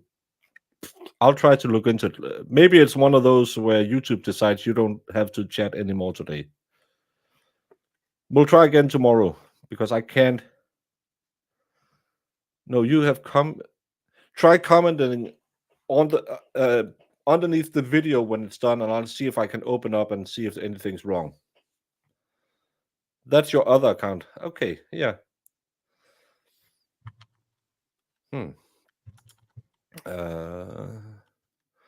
No chat was broken the last 30 minutes. I sent 65 test messages and 2 came through. YouTube is probably updating to make it better. True. Remember John paid 20 something at the waterfalls, and I'm not sure how I know it, but 1 Tito's was purchased there. Yeah, but did she have a receipt? I'm not sure she had a receipt. I remember she talked about it, and she got. Did she get $6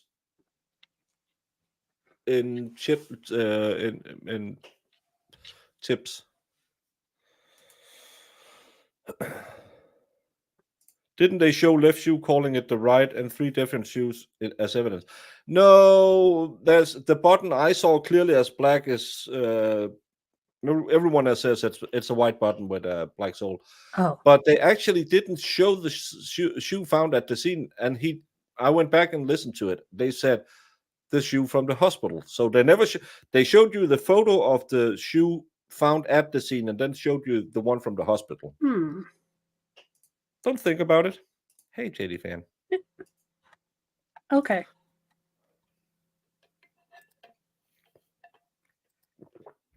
Yeah, Joe, Katala. She make you very happy. She do. But no, I'm trying because next week I think we have 2 days off, and I have reached out to some other creators, and hopefully we can do kind of like a panel show and discuss what we have seen so far, especially if they're about to round down the stage case. It could be perfect to have a show on a day off where we can discuss what, if anything, has been proven. I have one positive feedback if time permits it, and but I have 2 more out, and well, if a lot of you people know people, so if you have anyone you can recommend who you think might want to slum it down here with us. Ooh, slums. Oh, slumming. Then yeah, we could hopefully have a little panel where we discuss that we have, in my opinion, seen absolutely nothing in these last 24 days.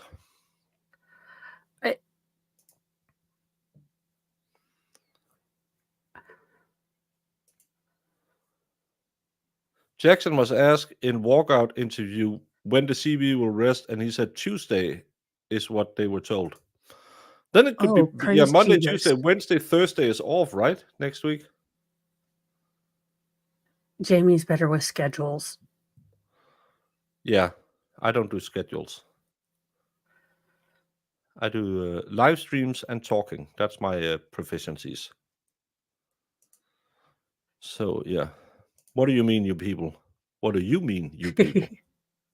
Yeah. Were the witnesses at the hospital all together? Not understanding that one. The defense still has to present its case. Alan Jackson is no slouch. He has been doing this for a long time, for longer than Lally and the Canton group. No worries here. Mo, can I ask you? You came in a little late. Yes. Like 3 weeks into it, you started being here regularly. Yes. At this point, the state have now almost presented all their evidence. You have all the almost all the hard facts. You have all the witnesses, emotional witnesses. Have Lally convinced you that there's there? I still don't know.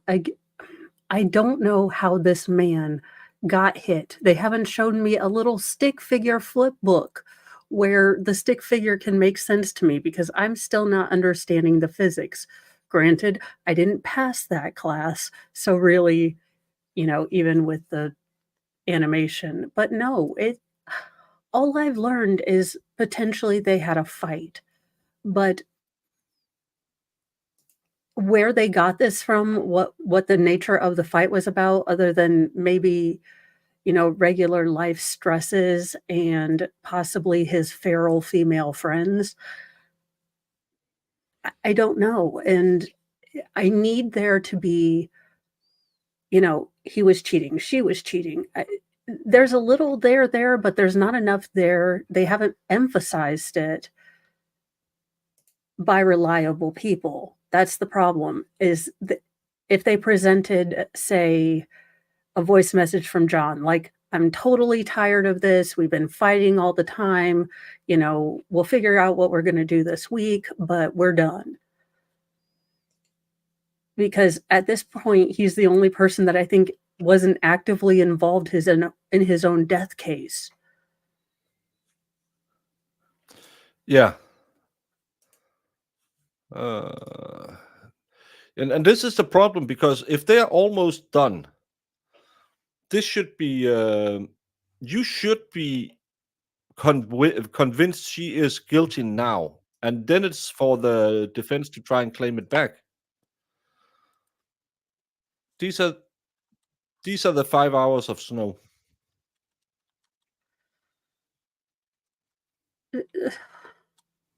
Baker, I actively want to aid in global warming. I have this much of a vendetta against snow now after being subjected to this shenanigans of lack of snowmageddon.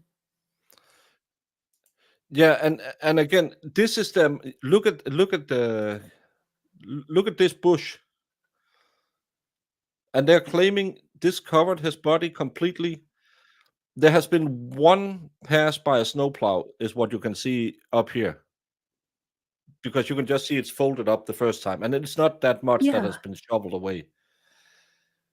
And they claim they couldn't see the body. If we see this is in the morning, 5 hours later, this is at 12:15, 14. They leave the house less than 2 hours after this, and they claim there was mounds of snow that apparently disappeared again within 5 hours. At this point, the defense really does not have to do anything. The state has not proven anything beyond a reasonable doubt. Doubt are all I have about this case, and that's the problem. It shouldn't be like that. I will say that he was probably smart to not make Proctor one of the last witnesses he had. So having him where he has had him buffers his sort of extreme, like, personal disgust that everyone feels allegedly toward him. It kind of buffers that. Yeah. So it might have actually been some strategery. Yeah, you can see over here, you can see a curve, and you can still see that curve down here. That curve isn't 12 feet high.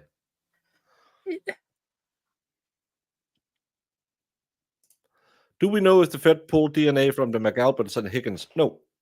I'm not sure, but I'm pretty sure they talked about it, and I'm pretty sure they didn't. Did you just post a temple video? That's my godparents' temple for decades. I have many friends that are also attends there. Oh, cool. That yard is not big. This isn't the yard. This is from the temple. They showed her passing up here. But again, they didn't get into that there's 4 minutes missing on that video, not showing her car going past the library. Yeah. Yeah, 5 inches sounds reasonable. It just, none of it makes a cohesive story. And I've seen Lolly enough to realize he is not a person that can take all of these disparate facts that he's woven into this now and make a concise, compelling closing statement. I mean, he's not going to be able to. He is going to subject us to 2 sets of arguments that I'll need to take like Adderall plus for. Holy God. He's going to use 90 minutes or something like that talking about, but it's, trust me, bro. Yeah. They were arguing in Aruba. Yeah, but Higgins was kissing on his girl after that. Did Higgins go up and say, "Hey, bro, we're Eskimo buddies," and a fight ensued? That's why I'm thinking I was the guy who said, let's keep everyone out of this. It's a slip and fall. That's more likely than Karen did anything to him. Now I'm on Team Eskimo Brothers.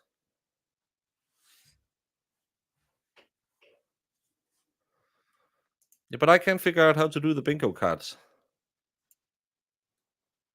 That might be a Jung thing. I can't tell if this was on the way to the Alberts or when she left John for the top. You can see the tail line in both, and it looks the same. Yeah. This is when she on the way to the Alberts, and I think this is when she goes to Jen in the morning. But it looks the same. What's Collins' nickname for John? That's the guy who doesn't want people on his lawn. What were the official snow accumulation for that night? I have that snow chart somewhere, but I can't remember. It was it 4 inches or 6 inches? It didn't pick up until around when they found the body. I mean, I think that makes sense. the morning was. I think during the day it became a lot, but overnight it was like 4 to 6 inches or something like that. I'm not sure, but it's yeah. But yeah, we'll be back in the mornings doing this one more time, and hopefully Lally won't hurt us as much tomorrow as he did today, because I'm sorry to say this was absolutely boring for 90% of it. It was like 30 inches by 4 p.m. on the yeah, most was after they were found. Yes. But Mo, do your thing. Hey guys, it's Mo, and we have Nightly Newsy News at 7. I've got a bunch of stories that you probably won't hear elsewhere. And then tomorrow is obviously Friday, and we have Friday Mornings with Mo. So there you go. And I don't have anything else. I'll do a recap video in the morning. I'll set up a new stream and send it to Valhalla so he can be here.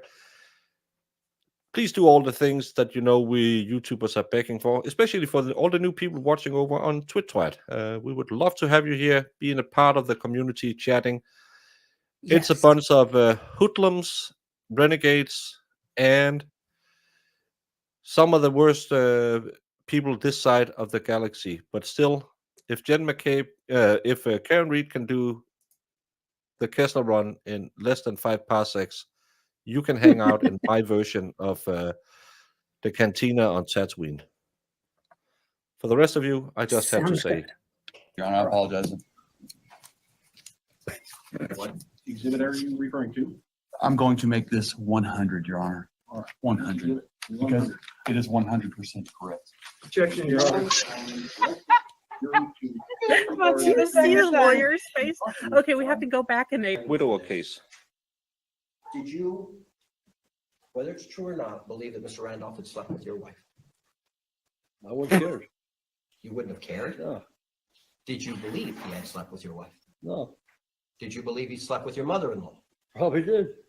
Everybody has. Wait a minute, I need this story time. Everybody has. Everybody has. Everyone has slept with his mother. If I showed you. Oof. Oh my God. I'm having a Jamie moment. And the way he just said it, he was just like, everyone did.